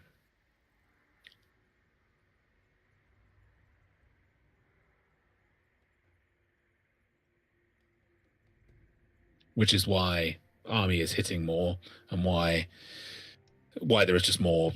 Your Army isn't hasted, basically. Yeah, that's pretty much it. So you lose 60-ish% of Army. You've used 60-ish% of Army by the time Lust is active. Yeah, pretty much. So we lost, like, I mean, compared to them, we lost, like, how many millions there? Wait.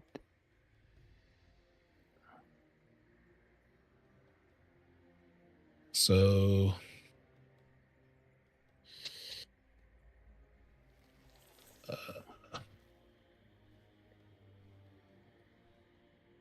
at 25 million across the raid.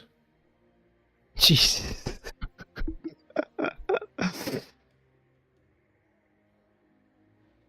Yeah. I see a strong gathering coming to the Canada channel. Oh, okay, now I see. Yeah, they have, like, okay. Yeah. Because they cast Bloodlust in the same moment, and we didn't. One side did. The other side. I said in the same moment. We didn't Bloodlust in the same moment. Yeah.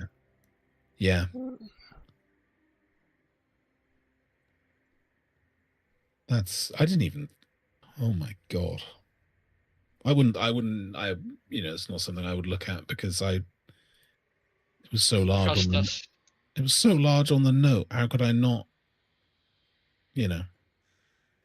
I mean, I don't know. I was a little bit bothered because it was the kill. I got the shitty log. I was like, okay, I fucked up my rotation, but I didn't fuck my rotation. And then I was thinking, I was like, just drop it, but I couldn't drop it yet. So I just asked you, maybe you could help. Okay, now that's solved. Okay.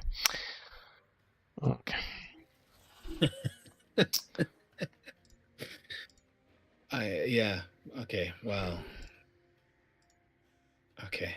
But I feel better at least. Because it's not like I could help.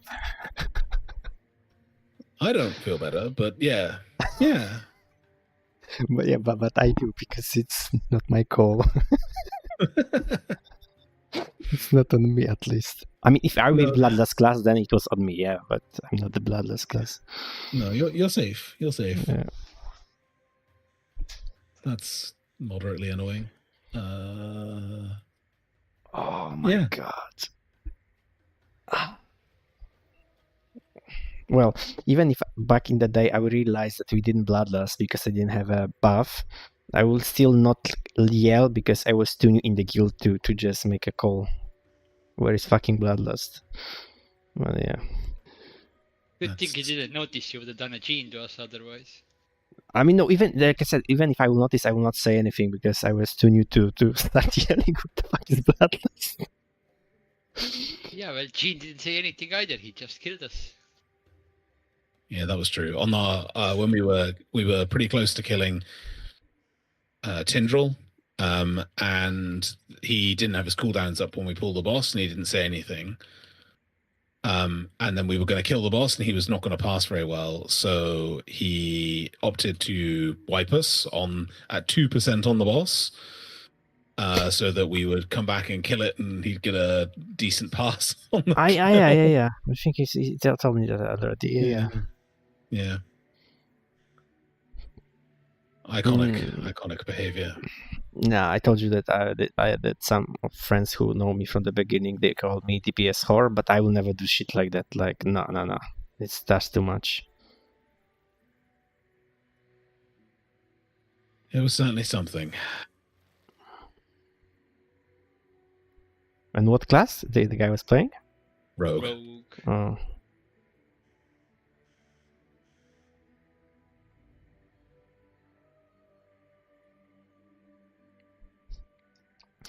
Oh well.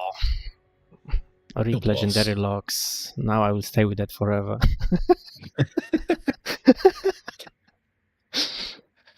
I mean, I'm not gonna lie. But the previous week, I was thinking to try to pack Lura to improve logs, but I knew it would be like suicide mission and I would lose my sanity. I mean, you saw my pug Lura. Like, things did not improve for me. Because I was in a group of 2 Ellie shamans that then, there was no damage in P1 for Gavin because the 2 Ellie shamans just blew everything up, and I was sat there being like, well, I came 4th on boss damage, but I came, like that's no good because, the relevant BM hunter logs all get chance to. You don't even run like your real AoE talents. You run like the ones that do AoE around you, like when you press your major cooldown, and like I'd managed to line up the timings like even better than on our kill. And then was just there like, oh, but now there are 2 Ellie shamans and there's no damage to do. Isn't that damage excluded from logs though? No. Yeah, but you still Matrix. It's not all of it is. Some of it isn't. It's not like that Matrix damage is excluded, but the from crystal is still counting. Yeah, exactly. Oh man, that's why my logs got worse after I stopped padding. I mean, because the what is the our mage, fire mage, Nick? Vilgefortz. Yeah, Vilgefortz. He said that guys, don't use cooldowns there because I will kill them because they don't count anymore for the logs. I was like, yeah, dude, of course. Oh man, I trusted him. I got lied to. I knew he was lying because that was a mistake, Pop Song. God damn it. But to do any damage on these crystals with the Demon Hunter and him, Fire Mage, I had to precast my Putrefy even before we grip the crystals to the boss because Putrefy takes a moment to hit. So I have to precast it because they were dying too quickly. Great. Yeah. Yeah. The pad is real. Yeah, in this like Void Spire and that I like the padding was real.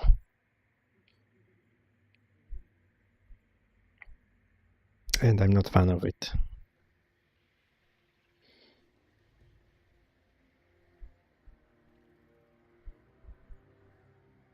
Okay, but now I feel better at least. Thank you very much for spending your time analyzing what happened there.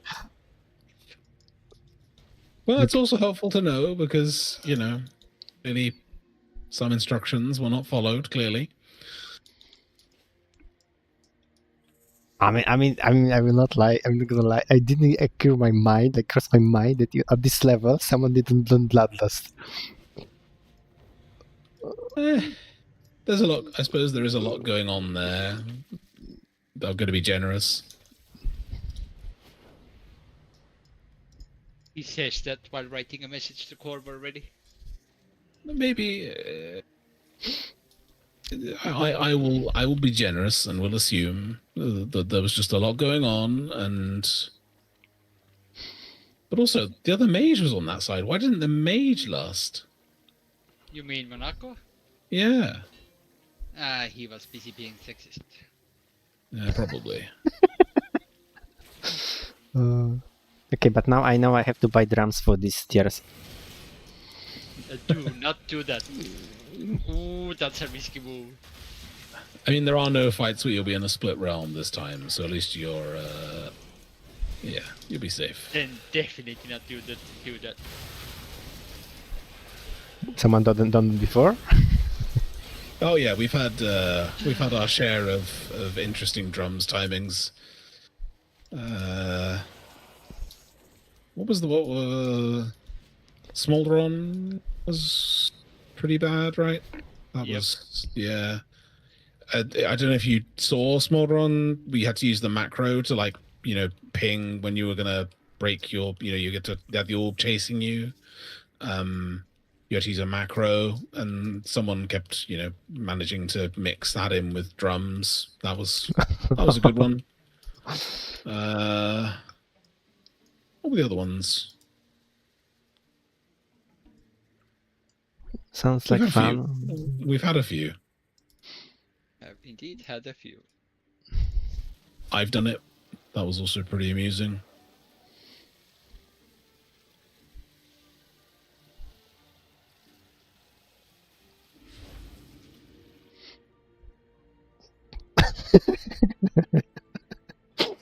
How long did you spend looking at the logs before you asked us to look? I wish. Feels like that's a question we don't want to know. Okay. I do want to know, but I feel like No, I mean, okay. No. I mean, I like analyzing logs, not much, because I just compared to others, and I was like, okay, something is very off here. But because my knowledge about this boss, it's not like yours, because I didn't spend so much time on this boss. I was assuming that maybe you could do some things different, especially it was end of the season. Maybe they find a way to cheese it. I don't know, something that I'm missing here. But then I was thinking about, I spent way more time thinking if I done my rotation correctly in this boss. Maybe I fucked up something like very obvious, but it's not obvious, when you're doing that. I was like, nah, but it didn't keep me I can notice already, it didn't give me like the peace until today. I was thinking about it. Yeah, it's already like 2-3 weeks, and I still was thinking about it. Yeah. So like analyzing logs, I know maybe like a half hour or something, comparing other logs. Okay. Half an hour a day, you mean? No. After kill, because when I saw the logs, I was happy that we killed the boss, and I saw the logs, I wasn't that happy anymore. And I was like, what the fuck I done wrongly there, And then I was watching my video from the kill and trying to understand what I done wrong, but I know. I just realized maybe I'm just shitty. So that's it. That's the answer. But okay, now I at least know it's not on me, at least, so that's good. That's yeah.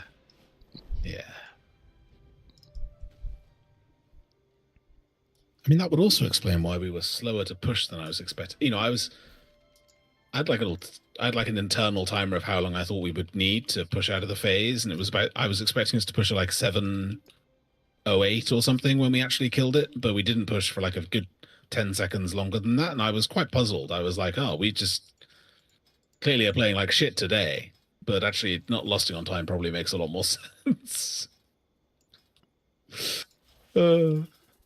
Fuck.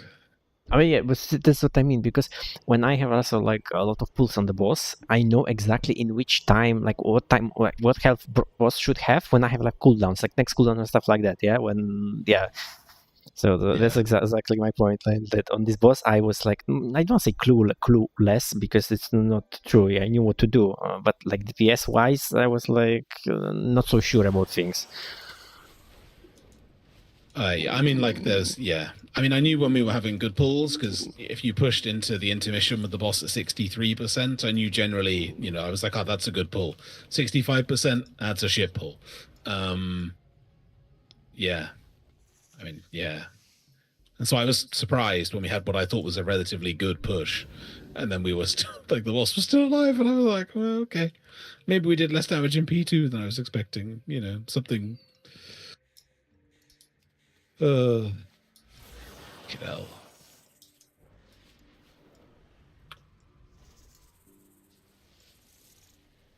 Okay, but then I have to admit something now. How little, like, it's not like important, I guess, for me as a Death Knight. But I will not find out what was the problem looking at the logs, because when I saw, even right now when you send me the log, and I saw when we bloodlust and when they bloodlust, I was thinking when you bloodlust one, it's covering like the whole rate, not the half rate on the right or left. I didn't know about it, so I will not be able to catch this thing anyway if I will not ask you. Fair enough. Yeah, so it might be shame to admit, but I didn't know that bloodlust will not it's not covering their like hold rate. Yeah, it's. I mean, I imagine most of our raid probably don't know that anyway, so I wouldn't worry too much. It was one of those things that, like, when I was doing boss prep and I was trying to figure out which, like, rogue poison doesn't duplicate, hunter's mark doesn't duplicate. I was trying to like set up sides so as they would work more effectively, and yeah, it's not a net. There are some end bosses that make sense in terms of that, and there are some that don't, and this is definitely one of the ones that doesn't.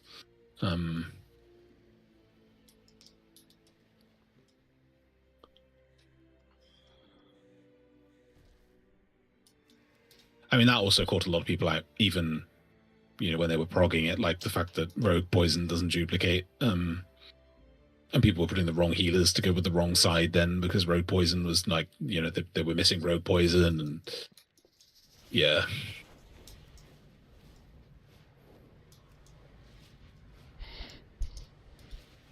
Okay, but tonight I will sleep better. Now that you know, now you know that it was nothing to do with you, and there's nothing else you could have done. I mean, I'm not gonna lie. Maybe it sounds selfish, but yeah. I mean, yeah, that's true.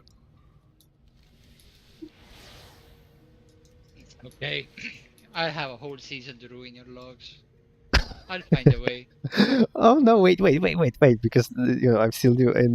But wait, you are the one they were saying that you were ruining someone's logs, or they not you? It's you of someone else. I was somebody else. I just ruin other people's logs, unless I swap past them right before the pull. Okay, I'll find out if it's true or not. The swap blasting part? Yeah, that's true. Ruining other people's logs? Don't think I have, at least not intentionally. I don't recall you doing that. Yeah, that's going a bit too far. Killing them, yeah, that I can do, but don't really sabotage gameplay during the pulls. Well, not intentionally. Yeah, not intentionally at least. My mere presence is sabotaging enough. Man, I lost another Hearthstone game. What is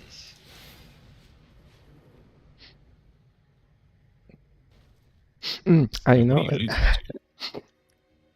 It was before I joined here, and then I was still in the previous guild, and someone reached me even before I was looking for the new guild, and the guy was checking my logs and asked me, dude, why you have such a good logs overall, but why? Because I had like below 90 on the second boss, on the Godzilla boss, yeah, on the Void Spire.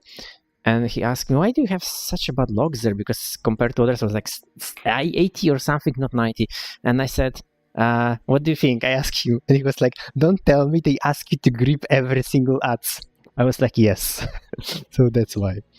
Because, they didn't use like push Typhoon from Druid or something. And my guild was just forcing me to run and grip them to the wall. I don't know. So yeah. What the fuck? Okay, but that's cooked. Yeah, you had green logs there, buddy. No, I mean, I was still doing like 80, but yeah, I mean, I couldn't pull higher because I was have like such a bad uptime. Well, yeah.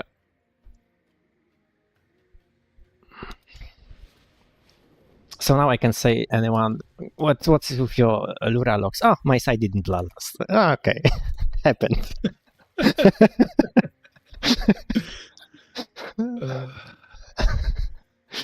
Can't. Well, yeah. I want to say I can't believe it, but it's not the stupidest thing I've seen us do, so. I know after packing so many keys, I mean, I'm not surprised that people who can bloodlust don't bloodlust. I mean, I know. I mean, if I could bloodlust that night, I would be always first person to bloodlust. No, you won't. Yeah, I mean, when I'm a shaman, No, for you won't. example, or a hunter, and I have like the bloodlust pet, not the healing pet, I'm always bloodlusting. Like, oh my god, I just. That's a global. You're gonna hope somebody else does it. I mean, I think in fairness, we've normally not had a problem with people pressing bloodlust, right? Like normally people are pretty keen to press it, sometimes too keen to press it. Yeah, once we find the fool that's willing to do it.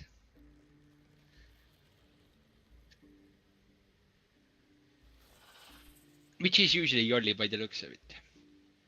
Normally.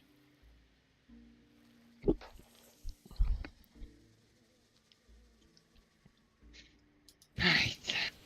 We use a haste flask this season. Okay, yeah, I guess I can get those.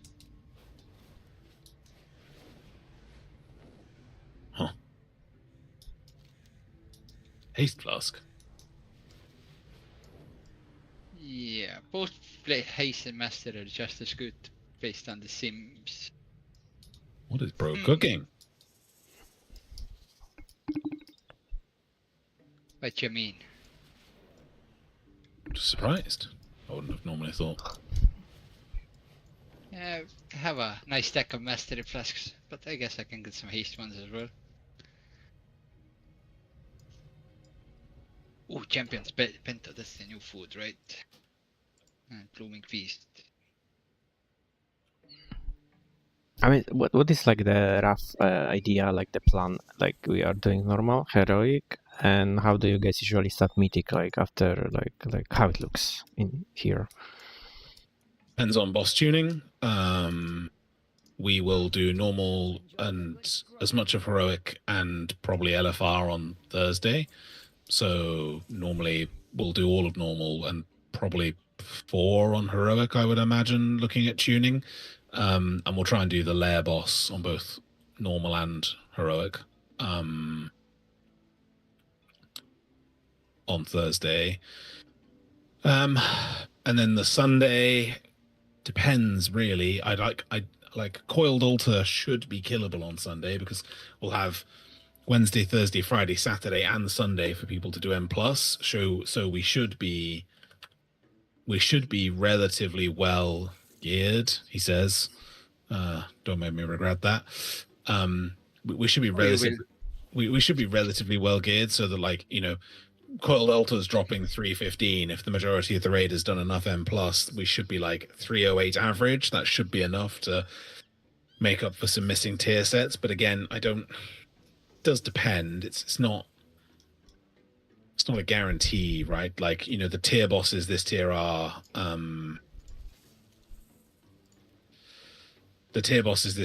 boss 2, 3, 4, 5, and 6. So, you know, I'd be hoping that we can at least kill the.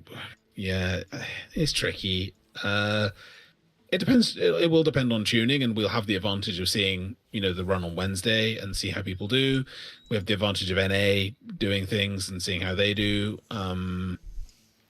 If they've Nexali on the PTR was actually surprisingly hard on Mythic. Like, it was, you know, hard enough that there's a world where we don't do a Mythic Vault this week. But equally,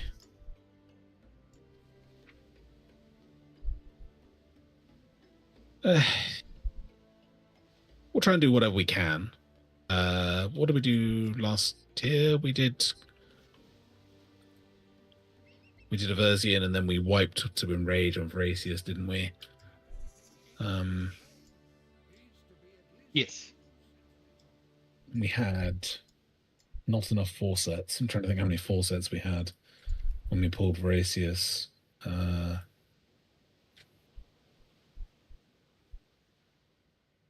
We wiped at 6%, and we had only 14 4 sets. I mean, if we get 14 4-sets tier 1, week 1 this tier, you'd hope we'd be able to get a boss or 2 in.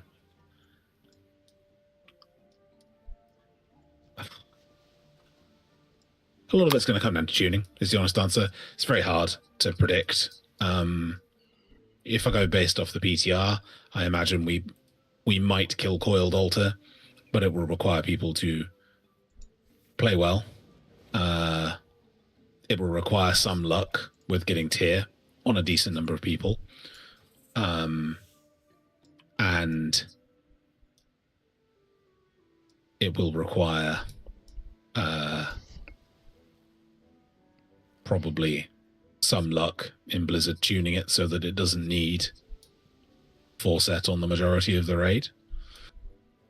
Which I don't know. I mean, you gave me like very detailed answer. I was just asking like very simple thing because, like, for example, even in previous guild, they didn't touch mythic till we didn't do heroic. You know, like in the sense. So that's what I wanted to know. Like yeah. Oh yeah.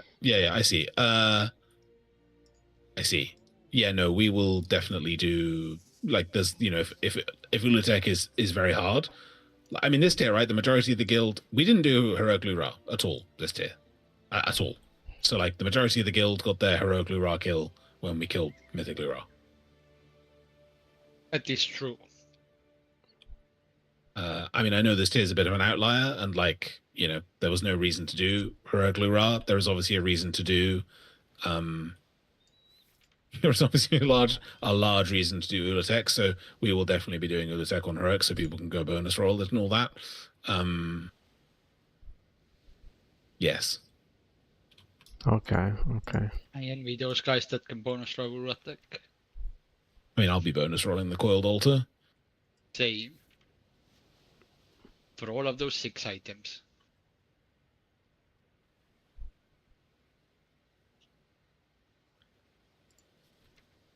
I mean, certainly I'm hoping the week 1. I'm hoping week 1 that we're finishing 7 out of 8 heroic. But as with everything, the best laid plans of mice and men. I wouldn't be surprised if we end up on 6 out of 8 heroic. And has to be 7 over the time it is.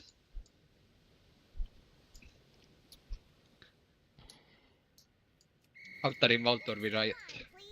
I mean, I'd be much happier if we finished 6 out of 8, but we actually got 16 4-pieces or something like that, than we finished on 7 out of 8, but only had 12 4-pieces or something, right? Like that would be a much better week.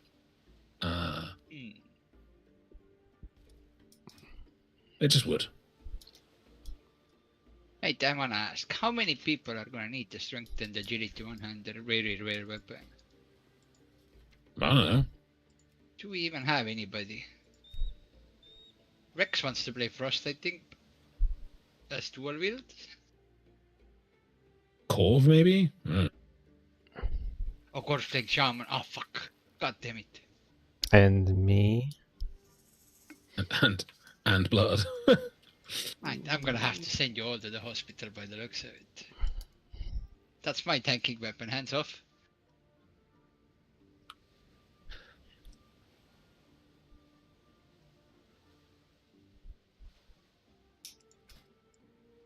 I mean, now for me, it's too soon to say. I have to see exactly after like first week or maybe even after 2 weeks when they finish with the tuning if Frost is really the thing or it will end up not so much.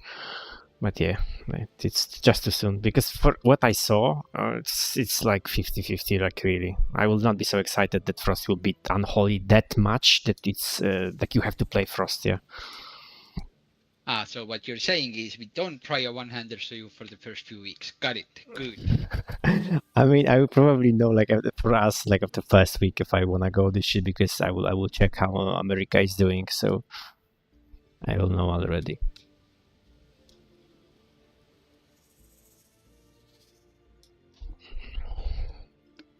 Very good. The cat Catalyst having different stats is gonna screw me over so hard if I wanna play different specs. Huh. But well, if I play Frost, like for sure, then I need the weapon from the Coil Altar and also from Ulatek, the second one. Jesus Christ. Well, actually, Rex mentioned about that. Isn't Frost playing double one-hander from Ulatek?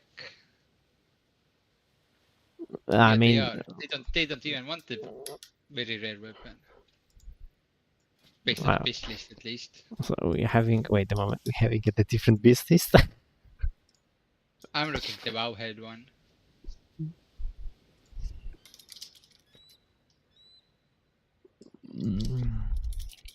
I didn't visit Wowhead for a very for a long time because it's like, I mean, till I came back to midnight, it's shitty. Let me check. Which one are you looking for then? Let me check. No, okay. Here it's by Pasha. I mean, by Spamp. He's using the both. I mean, the unique one. Dude, wait a moment. What he said to you? Wait. I just check on Wolfhead then because it's something off. You know why? Because you need this rare weapon to trinket proc. Well, for the improved trinket proc, yes. Exactly. But Wowhead tells you to use the Ulatek weapons, 2 of them. In base gear.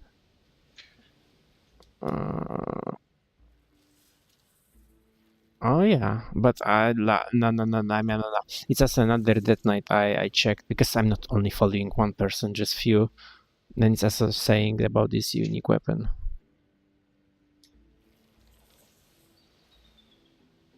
Well, but we'll also see about when you'll steam it, when you'll eventually will either steam it and maybe some adjustment to it because they're still adjusting the trinkets I saw. Because frankly speaking, when I was playing on BTR, I was surprised that this trinket, which is recommended right now, it's so good because I was using different trinket. Because for me, trinket which is like having like damage on it, for me it's shitty. I mean, I didn't like these trinkets never. I prefer the stats, but apparently it's so good. So yeah. Because you know when you said that on Wowhead they don't want you to get this unique weapon, then I assumed that also not trinket. They were using different trinket. But for me, using this trinket without the weapon is like misunderstanding. Yeah, Icy Veins has that weapon. But I guess the biggest issue with that is that you don't want the heroic version, you only want the mythic one. Because it's main hand only. You want about the guillotine technique thing? Yeah. They fucked the tuning on it, so at the moment it's base even without using the other weapon. It's like, for most classes, it's way too strong. The execute just like ramps infinitely. So there is a world, like, you know, for example, for Hunter, we want that trinket and the gun from Turtles. Even though we're not going to get the bonus effect, it's still by far away our best trinket. Okay, but yeah, the weapon kind of screws most classes over, I assume, because the one-handed weapon is one only. So it being on a hero track when you have a mid weapon.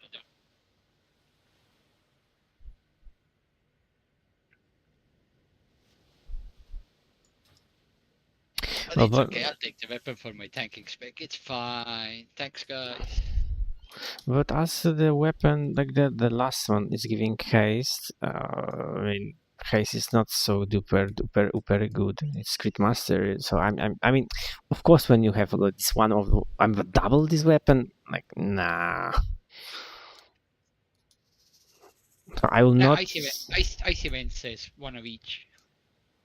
But I will not disagree with Sims. So let's see. Because I also don't trust Sims anymore. I spent like hours on Damin in Silver Moon testing things by myself when I have them already in my bag. Because sometimes what's showing Sim, it's totally fuck off. Fuck up. Not fuck off. But yeah, I mean, it relies, you know, the sim relies on the APL being accurate, and that's not always the case.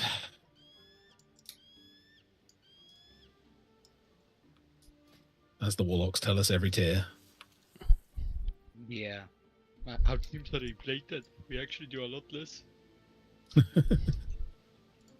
Besides, it's also very possible that, like, if they will change something around at for Unholy, the Blightful build will be good. But yeah, we have to just wait and see.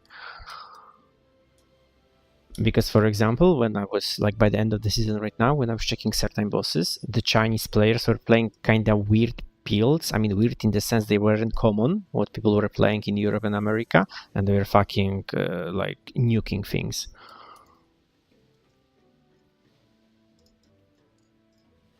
Like already on Sporefall, they were playing with Blightfall build, and the guy was like doubling Death Knight damage on this fight.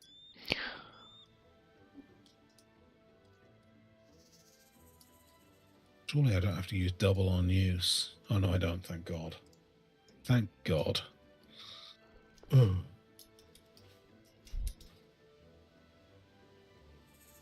I know Rogue is running double on use this tier probably, which sounds cooked. Don't like double on use. No.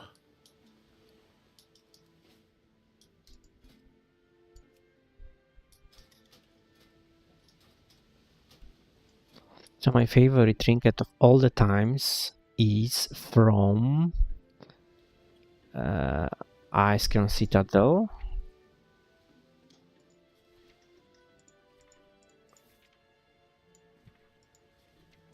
Where you are? 25.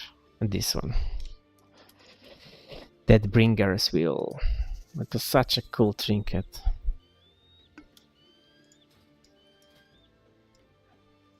It will transform you. Ah, it was nice.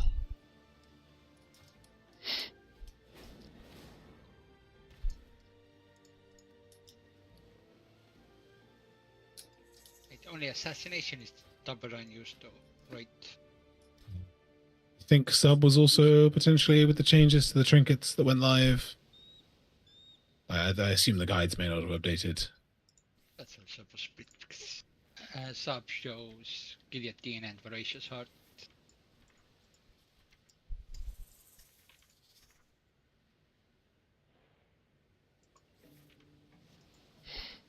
Well, but we are riding because, you know, I mean, if I'm playing like dual wield or main hand, it's also important here regarding loot. But we are riding on Thursday, so will be data from America and Wednesday from Europe. So yeah, that will do. So then I will know. Yeah, so I popped someone. I haven't got the link to it, but I was speaking to someone earlier, and they were saying that the Subro may end up playing the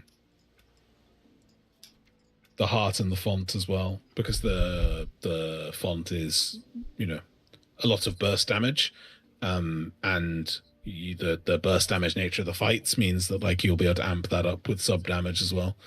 The font also has a unique interaction with Assassination Rogue talent, which is why they're particularly using that one as well. And do you have idea how many classes need her to full attack, the second trinket? With the Venomous Rage. Oh, nature damage, that's why. The Heart of Udotech, a lot. Hang on, someone data scraped a lot of the guides. Let me find it. Oh, but it is only strength trinket, yeah? Or is it changing agility, but I cannot see because I'm in that night? Agility as well. Oh, okay. Okay, then that's mean a lot, okay. The same with the one-hander, and the same with the two-hander. So No. you after the Voracious Heart, yeah? Mm-hmm. It's BIS for all 3 DK specs: Havoc, Venge, Feral, Marksman, Survival, Windwalker, Ret, BM, all 3 rogue specs. Okay. Enhancement, Arms, and Fury. So basically everyone. Yeah, pretty much.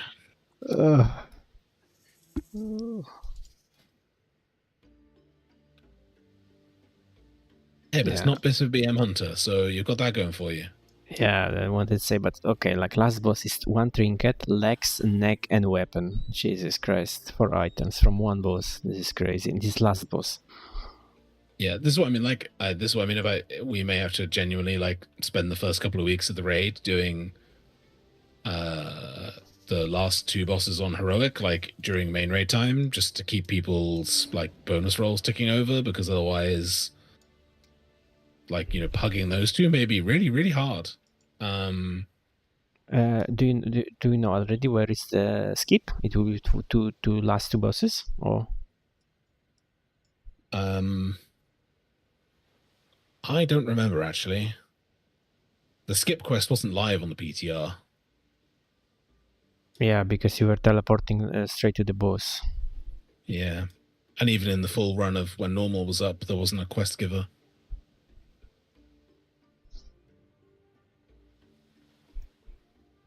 So every spec in the game wants the neck.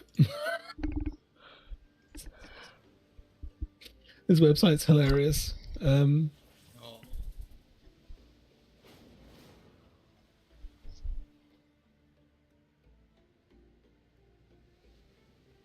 Yeah, Bob Song, you can.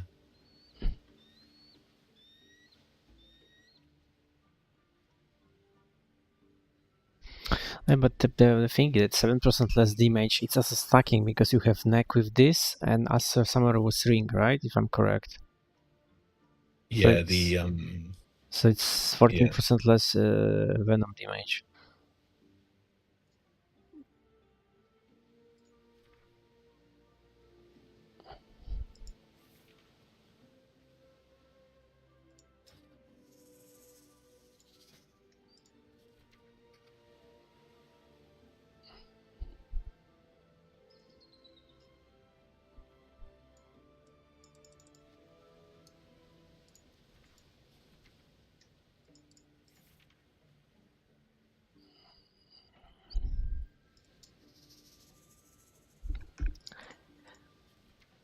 Okay, but also like first boss is dropping one hand with good stats, but then like it is not best in slot, so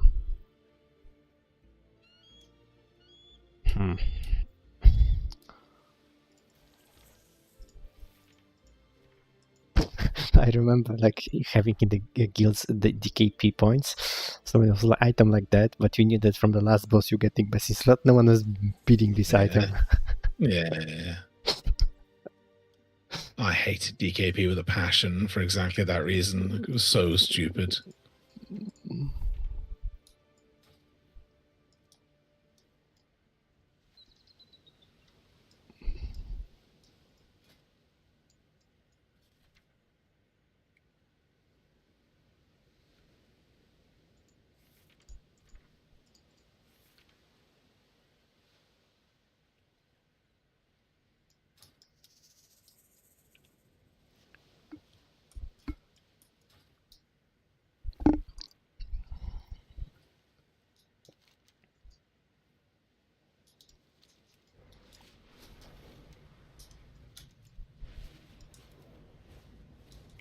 Oh, shit.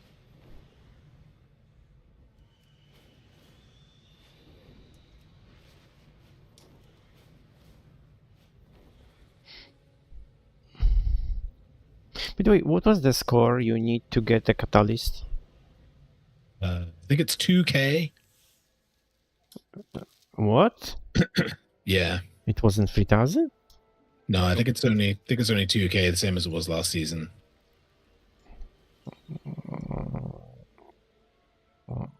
Okay. So I mean, like it's very doable.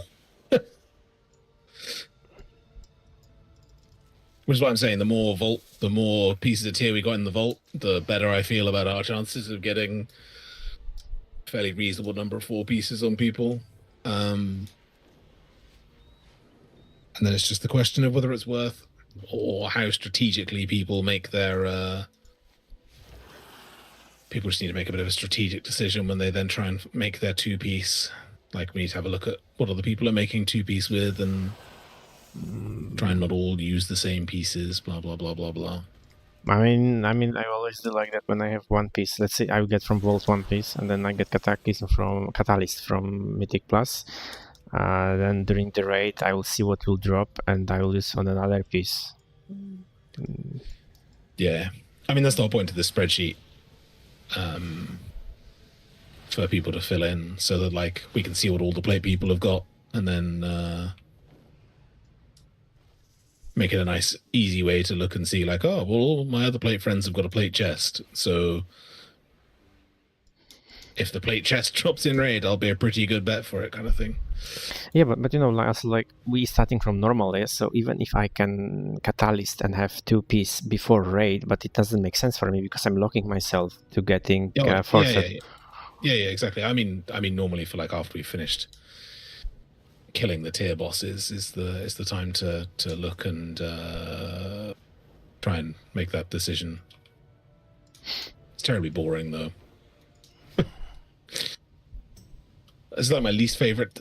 So my most favorite time and least favorite time of the tier. It's my most favorite time because obviously it's all new and stuff to do. Blah blah blah blah blah. My least favorite time because I have to sit and like make sure people don't do dumbass shit with their tier tokens. Easy peasy. It's a very mathematical thing to do. It's not random. When you already have sets in your hands. Yeah.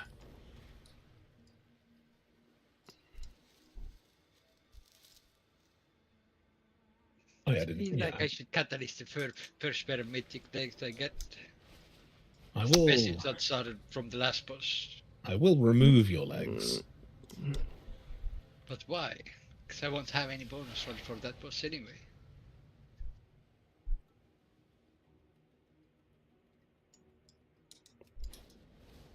I didn't say your character's legs. I said your legs. Dude, I don't need them anyway. The spreadsheet you just sent, the third that night is our tank, yeah? Yeah. Oh, okay. It's like we have already freed the attacks. No. It's just the tank. Because the tank in the game has different nick, right? Or I'm just lunatic right now. Like... Yeah, he does. Yeah, just, I've just taken people's like. Okay. It's not their character. It's not their character nicks. It's just to make it easy for.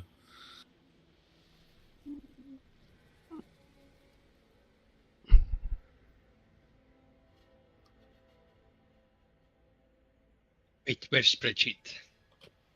I'm doing a post for the channel. Don't worry. I have already privileges, you know. but you know, Blood hasn't been here before, so he's not used to the way we do things. Pop song. He'll get used to it soon enough. We'll make sure of that. And also, I'm not sure how organized other guilds are with this kind of stuff. I never know. I never know if we overcook or undercook. Based on my previous experience, over, definitely not under. But my previous experience is kind of like lobsters and stuff. Yes, I mean, compared to them, you know, even turning the toaster on is overcooking.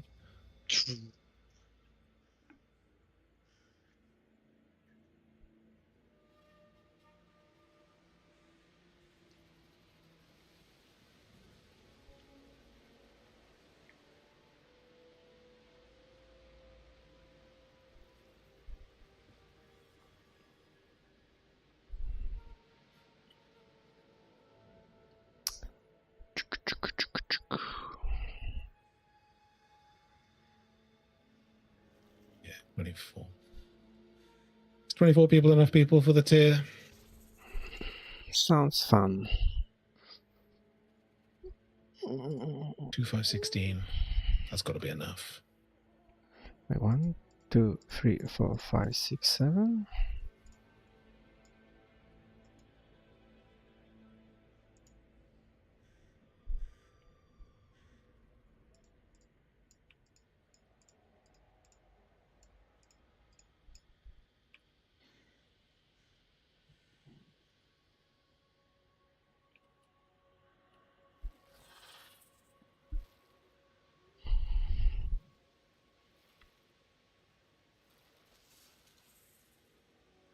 Well, if the first week goes anything like last year, we didn't get a single cloth tier piece last week in the first week, which was quite sad.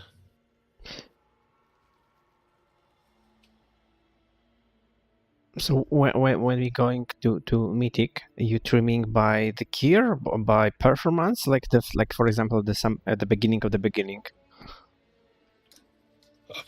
I mean, both.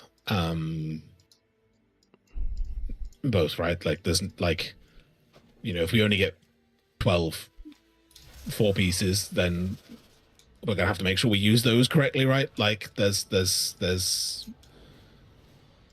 it comes down to tuning again. Like, like last year we missed Veracius by 6% because one person died and we didn't have enough 12. We didn't have enough 4 pieces to then carry the rest of the missing damage, which was incredibly annoying.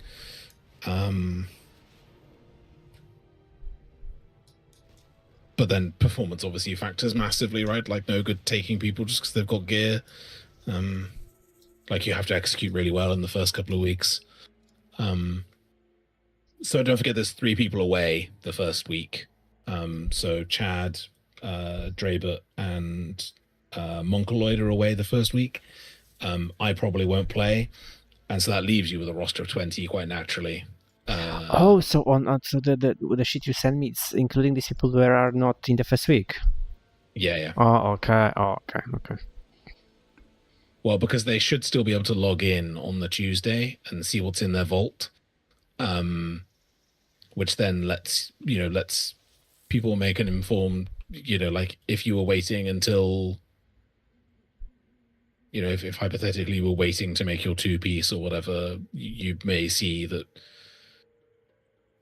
Okay, let's say 3 plate pieces drop and they overlap with what you've got in your vault. For example, say you've got a, I don't know, plate chest or whatever in your vault, and we get 3 plate chests, and that's all we get in terms of plate tier tokens, then at least we can make a sensible decision about, we will probably get 2 curios from normal. One of those maybe, or maybe it's LFR time and hope that we get something useful from LFR. We've been in that position before. So basically, if I will get, because obviously if I will get like 2, let's say chest and legs in the vault, yeah. So I'm not taking any, yeah, because let's see what's draw from right. It's very obvious. But let's say I'm getting only 1 piece, which is chest. So I'm taking it automatically, and then I'm not rolling on the chest in the raid, or I'm also not taking it, and I'm just waiting. You're still not taking it because, like I say, if we get loads of tier chest, and then you can take a socket that benefits us more in 6 weeks' time, then there's still an argument that sadly it'll be really annoying, but the socket would be the right choice. Yeah, but you also not using sockets, still you get mythic item, you can use it like best in slot basically. Yeah, 100%. But the way this tier is set up, right, you'll be rolling for mythic items from week 2.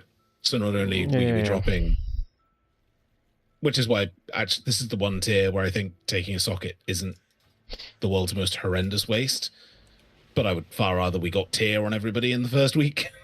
Oh well, also, frankly speaking, because like for that night, the still like the thing about that night guide and what you're supposed to do, because like I never craft the weapon. I'm just getting what I can get because it's a heroic weapon, so it's not sense for me to craft. But anyway, what I'm trying to say, like, because I think it didn't change it, right? When I have crafted bracers, yeah, and they have socket right now. When I upgrade them with the current expansion, the socket disappear, right? Yes. Okay, so then I can use socket in the first week also on my bracers when I will upgrade them to the current. Okay. Because crafted bracers are best in slot for the night still. So okay.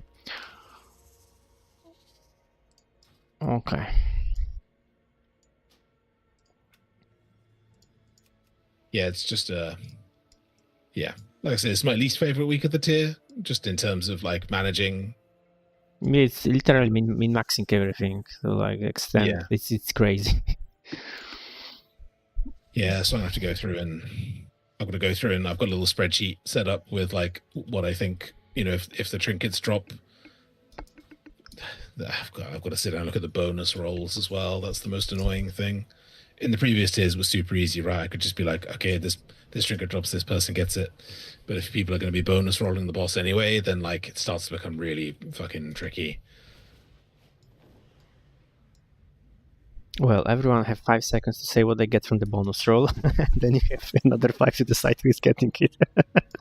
It's true. It's pretty cool though. I don't know if you've been into WoW Audit this tier. I mean, I was putting there we were using it. Yeah, like I update my list, what I have, what I need, and blah blah blah. Yeah. But they've updated the way the loot roll system works, so we can pick what trinkets you want, like where you're going to be bonus rolling, that kind of stuff, which will make things, I suppose, a little bit easier to set up.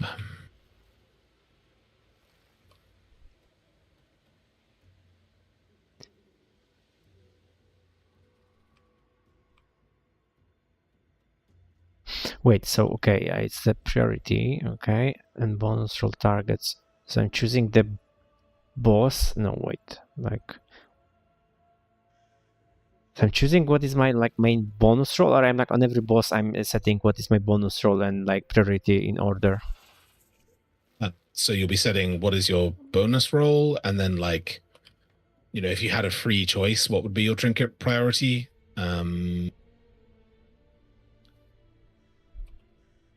Because yeah, like if a trinket drops on normal, right? Like, you know, if like the guillotine drops on normal or something, then there's a pretty high likelihood that that doesn't really matter because so many people want the trinket that like we could just give away the normal one without too much care, but it's still important to know that it's going to someone that is actually going to use it, if you see what I mean.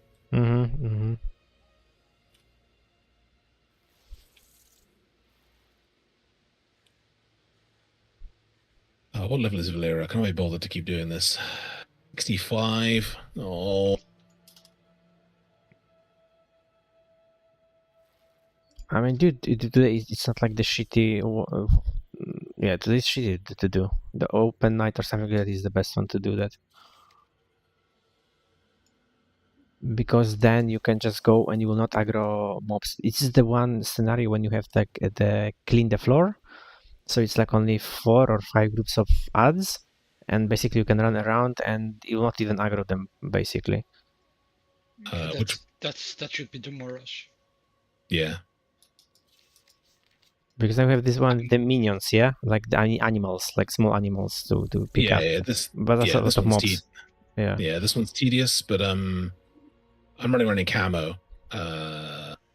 Okay, you're a raw hunter. Yeah. I just spec prot and run through them all. I mean, I was blood. I was also go through them all, but yeah, but it's like still more annoying than just go around. Like you would have a better chance with Bruce side thing. Actually, I'm not sure how fast you would die on the monk. Pretty fast.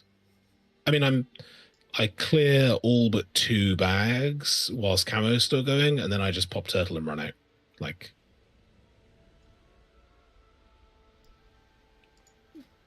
It's pretty. I've got it down to a pretty fine art.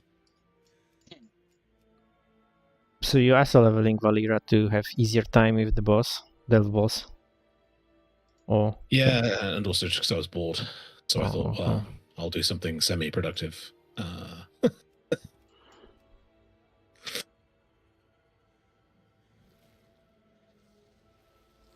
I do need to finish writing the post for people to tell them what to do, but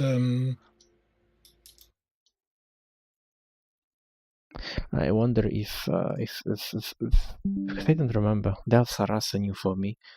I wonder if from the weekly quest in Wednesday we'll get a map or not. So the Prey weekly will give us a map. Okay. And then you can use that map in a delve. Okay. And the praise will drop champion gear, the first 2 nightmare ones. So you'll get a couple of bits of champion gear before you know, basically my order of priority, I think, is to do, well, it depends how early the servers are up. But my basic thinking was to try and do my quick 2 praise, a delve, then do keys, and then see where things finish before my work calls start in the afternoon. Yeah, Wednesday will be busy. I'm tempted to start with the Nemesis boss. But why? I know I have a full week, but I just want to get it done. I mean, surely you want. Yeah, go. Surely, I was going to say, surely you want to do a bit of gear before you do a pop song, right? Like, I mean, I would probably do what you do, like to praise, then the delve, then the delve boss, because I have to do this as soon as possible to make a content out from it. So, yeah, okay. But the boss isn't a killing issue. Like nothing kills you, or well, anything that kills you there is one shot anyway. Unless that has too much HP. Yeah, but I mean that's the only thing, right? Like.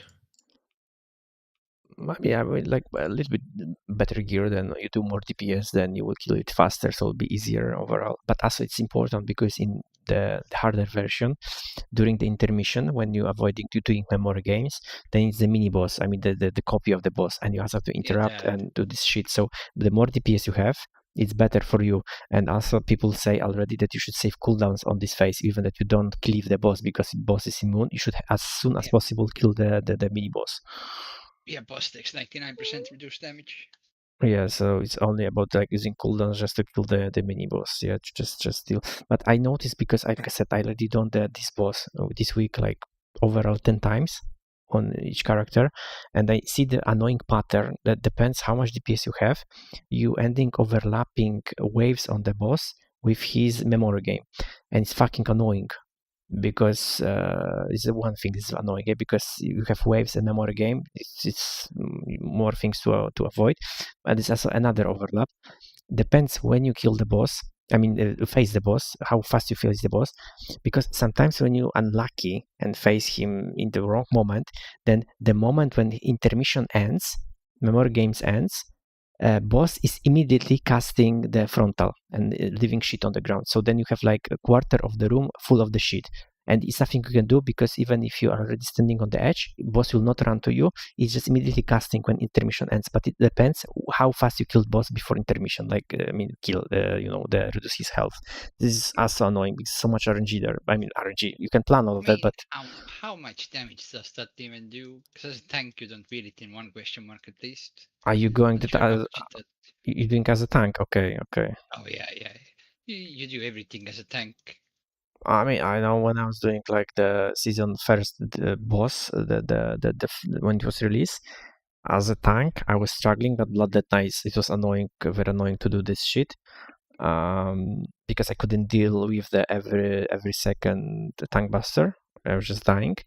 And then as Unholy, the next day after they release, they reverted nerfs, I one-shot it on DPS. So.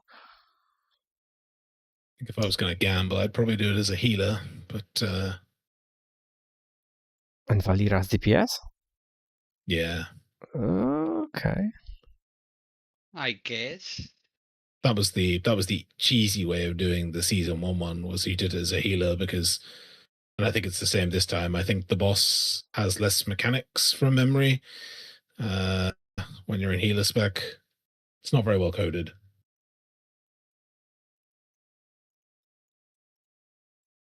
I know. I think as long as you'll not mess up again with the Death Knight as a class, you should be fine in there. But we'll see.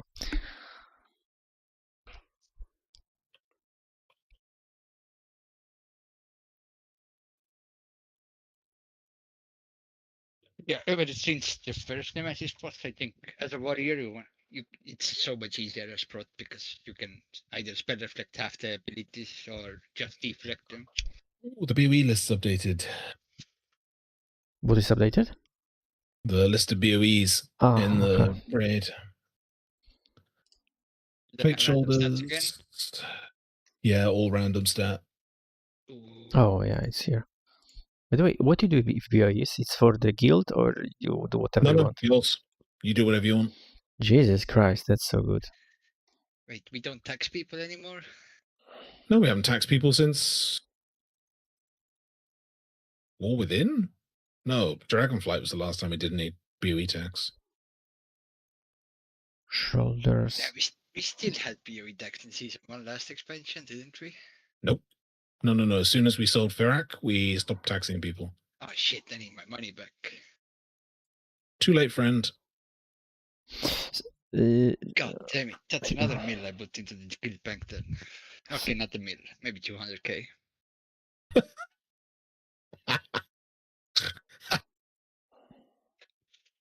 Two very different numbers. I've earned enough for the guild bank, it's fine. I mean, we'll get to the end of this expansion pub song and your friends can bring their begging bowl out again. Yeah, they already started, as you can see. But still, yeah, I mean, I was very reluctant to sell it because I was waiting to hear what the RMT outcome was going to be, and I was right. Mythics are still Bob. I already mentioned we'd probably do it like we did last time, end of the season, end of the expansion. Yeah, Mythic will be BOP until Hall of Fame closes, probably. Yeah, they are. Okay. Oh well. You don't want to get the BOE in the first 3 weeks. Yeah, same. I need gold. Although they do change to being bind on equip as soon as they go live on the auction house. Wait, so I can keep them in the back and then sell? Yeah. What the fuck? I didn't know about it. As long as it's in your bags and not in the bank. That's the only requirement. Okay. I'm gonna forget about it. If it's in the bank, they can't track it and update it, but if it's in your bags, it updates. Okay.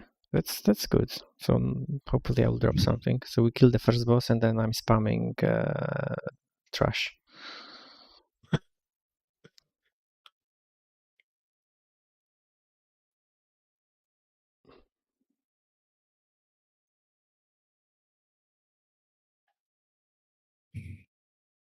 Like in the previous guild, I was farming mythic with the packs and I got 0, but then when with my guild it was dropping, but in my guild they were taking it from you, so no gold. There's a good fix for that. Don't load it, let it go into your mailbox. I know, but I didn't say that. No, but you know, I was surprised because they were taking this, but they didn't cover repairs, you know. And they were taking a lot of golds because we drop like at the beginning. I don't want to lie to you, but like 6 or 7. Like, fuck, we normally see like 1 BOE a month. I mean, and fun fact is that three of this belongs to the one guy. One guy dropped all of it to give it back. Christ. Yeah, lucky bastard. I'm not lucky because he didn't get nothing from that, but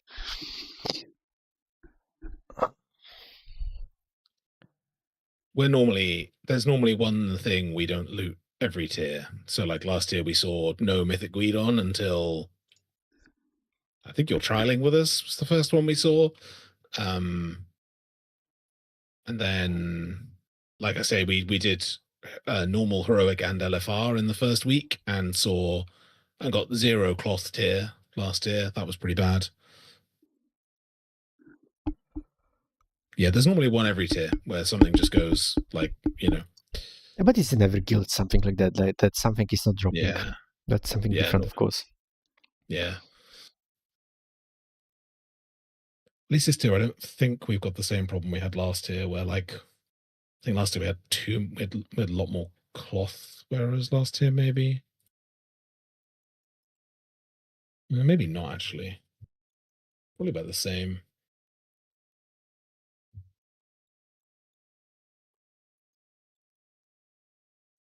We had more plate last year. I think we had 10 plate. What did you say? 10 plates? Like plate? Yeah, I think last year we had 10 plate, which was bad. Well, maybe I should look for the new guild. Hey, but this tier, look, there's only 6 coming the first week this time, so you know. Your Warlock is also pretty geared.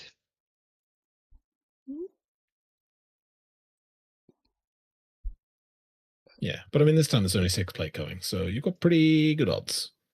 I mean, I still cannot get used because tiers before were different. Yeah, it wasn't the plate leather, but it was like what that night, mage. What was in this? That I don't remember, but you know what I mean. Like you just split between Demon Hunter, Death Knight, and Warlock, I think. something like that. I still cannot like when I think about tier, I don't think about like who I share that with. Like when I don't think about other warriors, like latest warrior or paladin. I think about other classes like it used to be.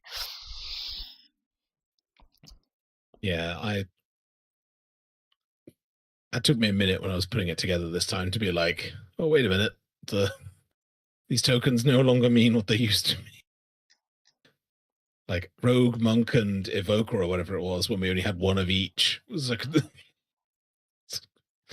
you're like, oh yeah, we've got 4 people for this tier token. Excellent.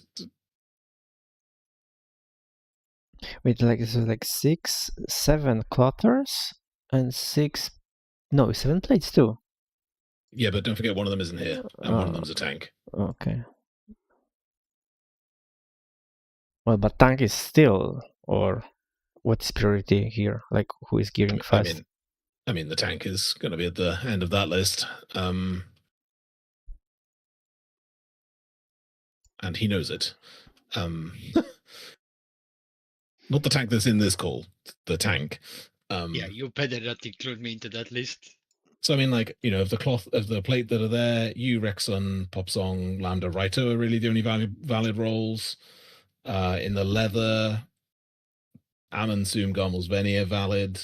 In the cloth, Vocal Forts might not be here, in which case there's only like 6 clothies, and then there's only 5 male. So like actually it's pretty balanced this tier for once. Hold my beer, dude. No, I okay, mean, well, I actually one of the male isn't even here, so it's only 4 male. Oh shit! I wonder why. I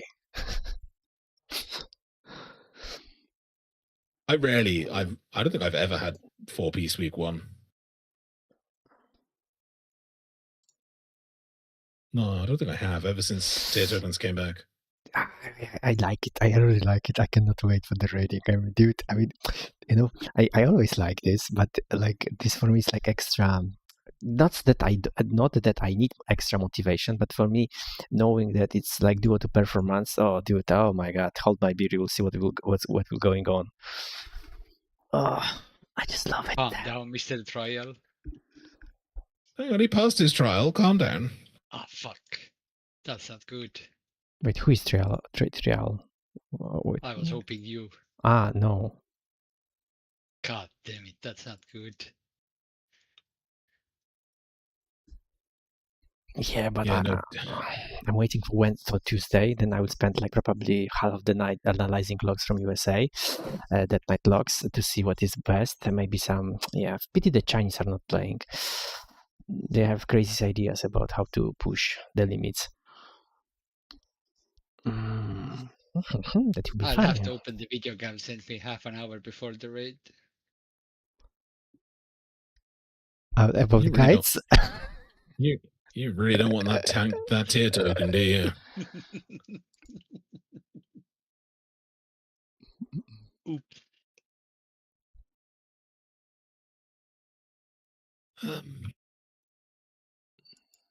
Actually, yeah, shit. Focal Force isn't here. Well, I have still got a mage. How many people will we have? 20?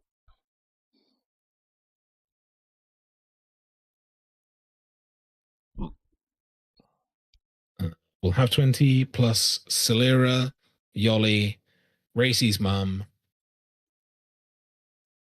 my 2 loot bodies, Popsong's girlfriend. 26. So you're getting extra normal, on heroic 2 or just normal? As long as we can take them in heroic, they'll be there. I just have 2. I have 2 other accounts that have got 2. They've got characters on that are completely useless.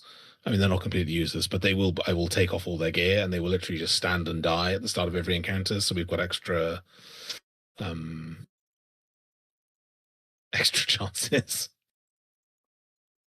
which then means when the 3 people are back or the 4 people are back the week afterwards, we can guarantee getting 3 curios from the last boss. We can guarantee getting more loot from each of the bosses as well. It's a very effective system. That's the devotion. And expensive. Devotion And expensive. Dude, I mean, in one guild, I had the guild master was buying people, paying for people subscription in WoW, so it also wasn't cheap. Okay, no, we're not doing that here. And Pop Song, the same rule applies as last year. It has to be a mythic kill for there to be a roll. Also just about task.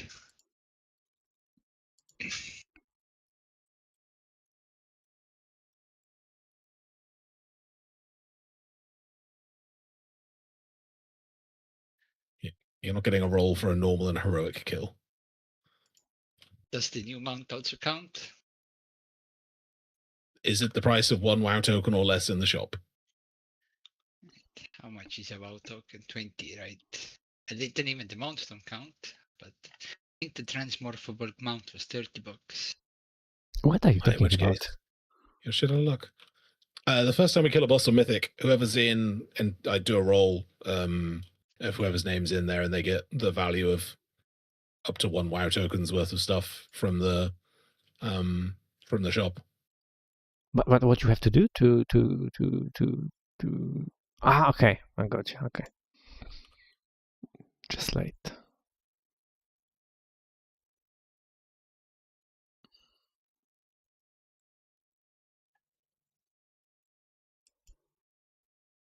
It's fine. The mount looks disgusting anyway. I mean, this mythic, like from the last boss, the mount looks like nothing special, really, considering that it's mythic. You mean the 3-headed snake? God damn. Wait, was it the 3-headed snake? But when you compare every new mount from this zone, it looks like very, very similar. Like it's nothing, at least, I mean, for me, the Lura mount is ugly as hell, but at least has unique model. Oh yeah, it's not the 3-headed snake. Yeah, fuck that. Shujara has the cool mount.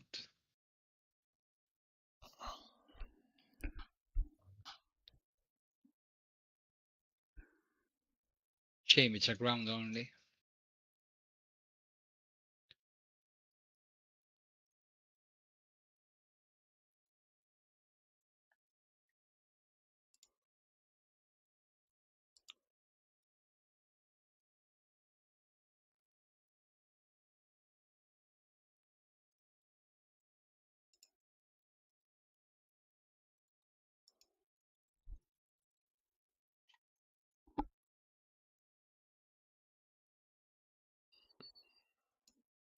Okay, guys, nice talking, but I think it's time for me. See you tomorrow. You have a good evening. Yeah. Night. Okay, guys, that's it. Greetings to Gaff and Pope. Light hand. It's right. It has to be. Light hand.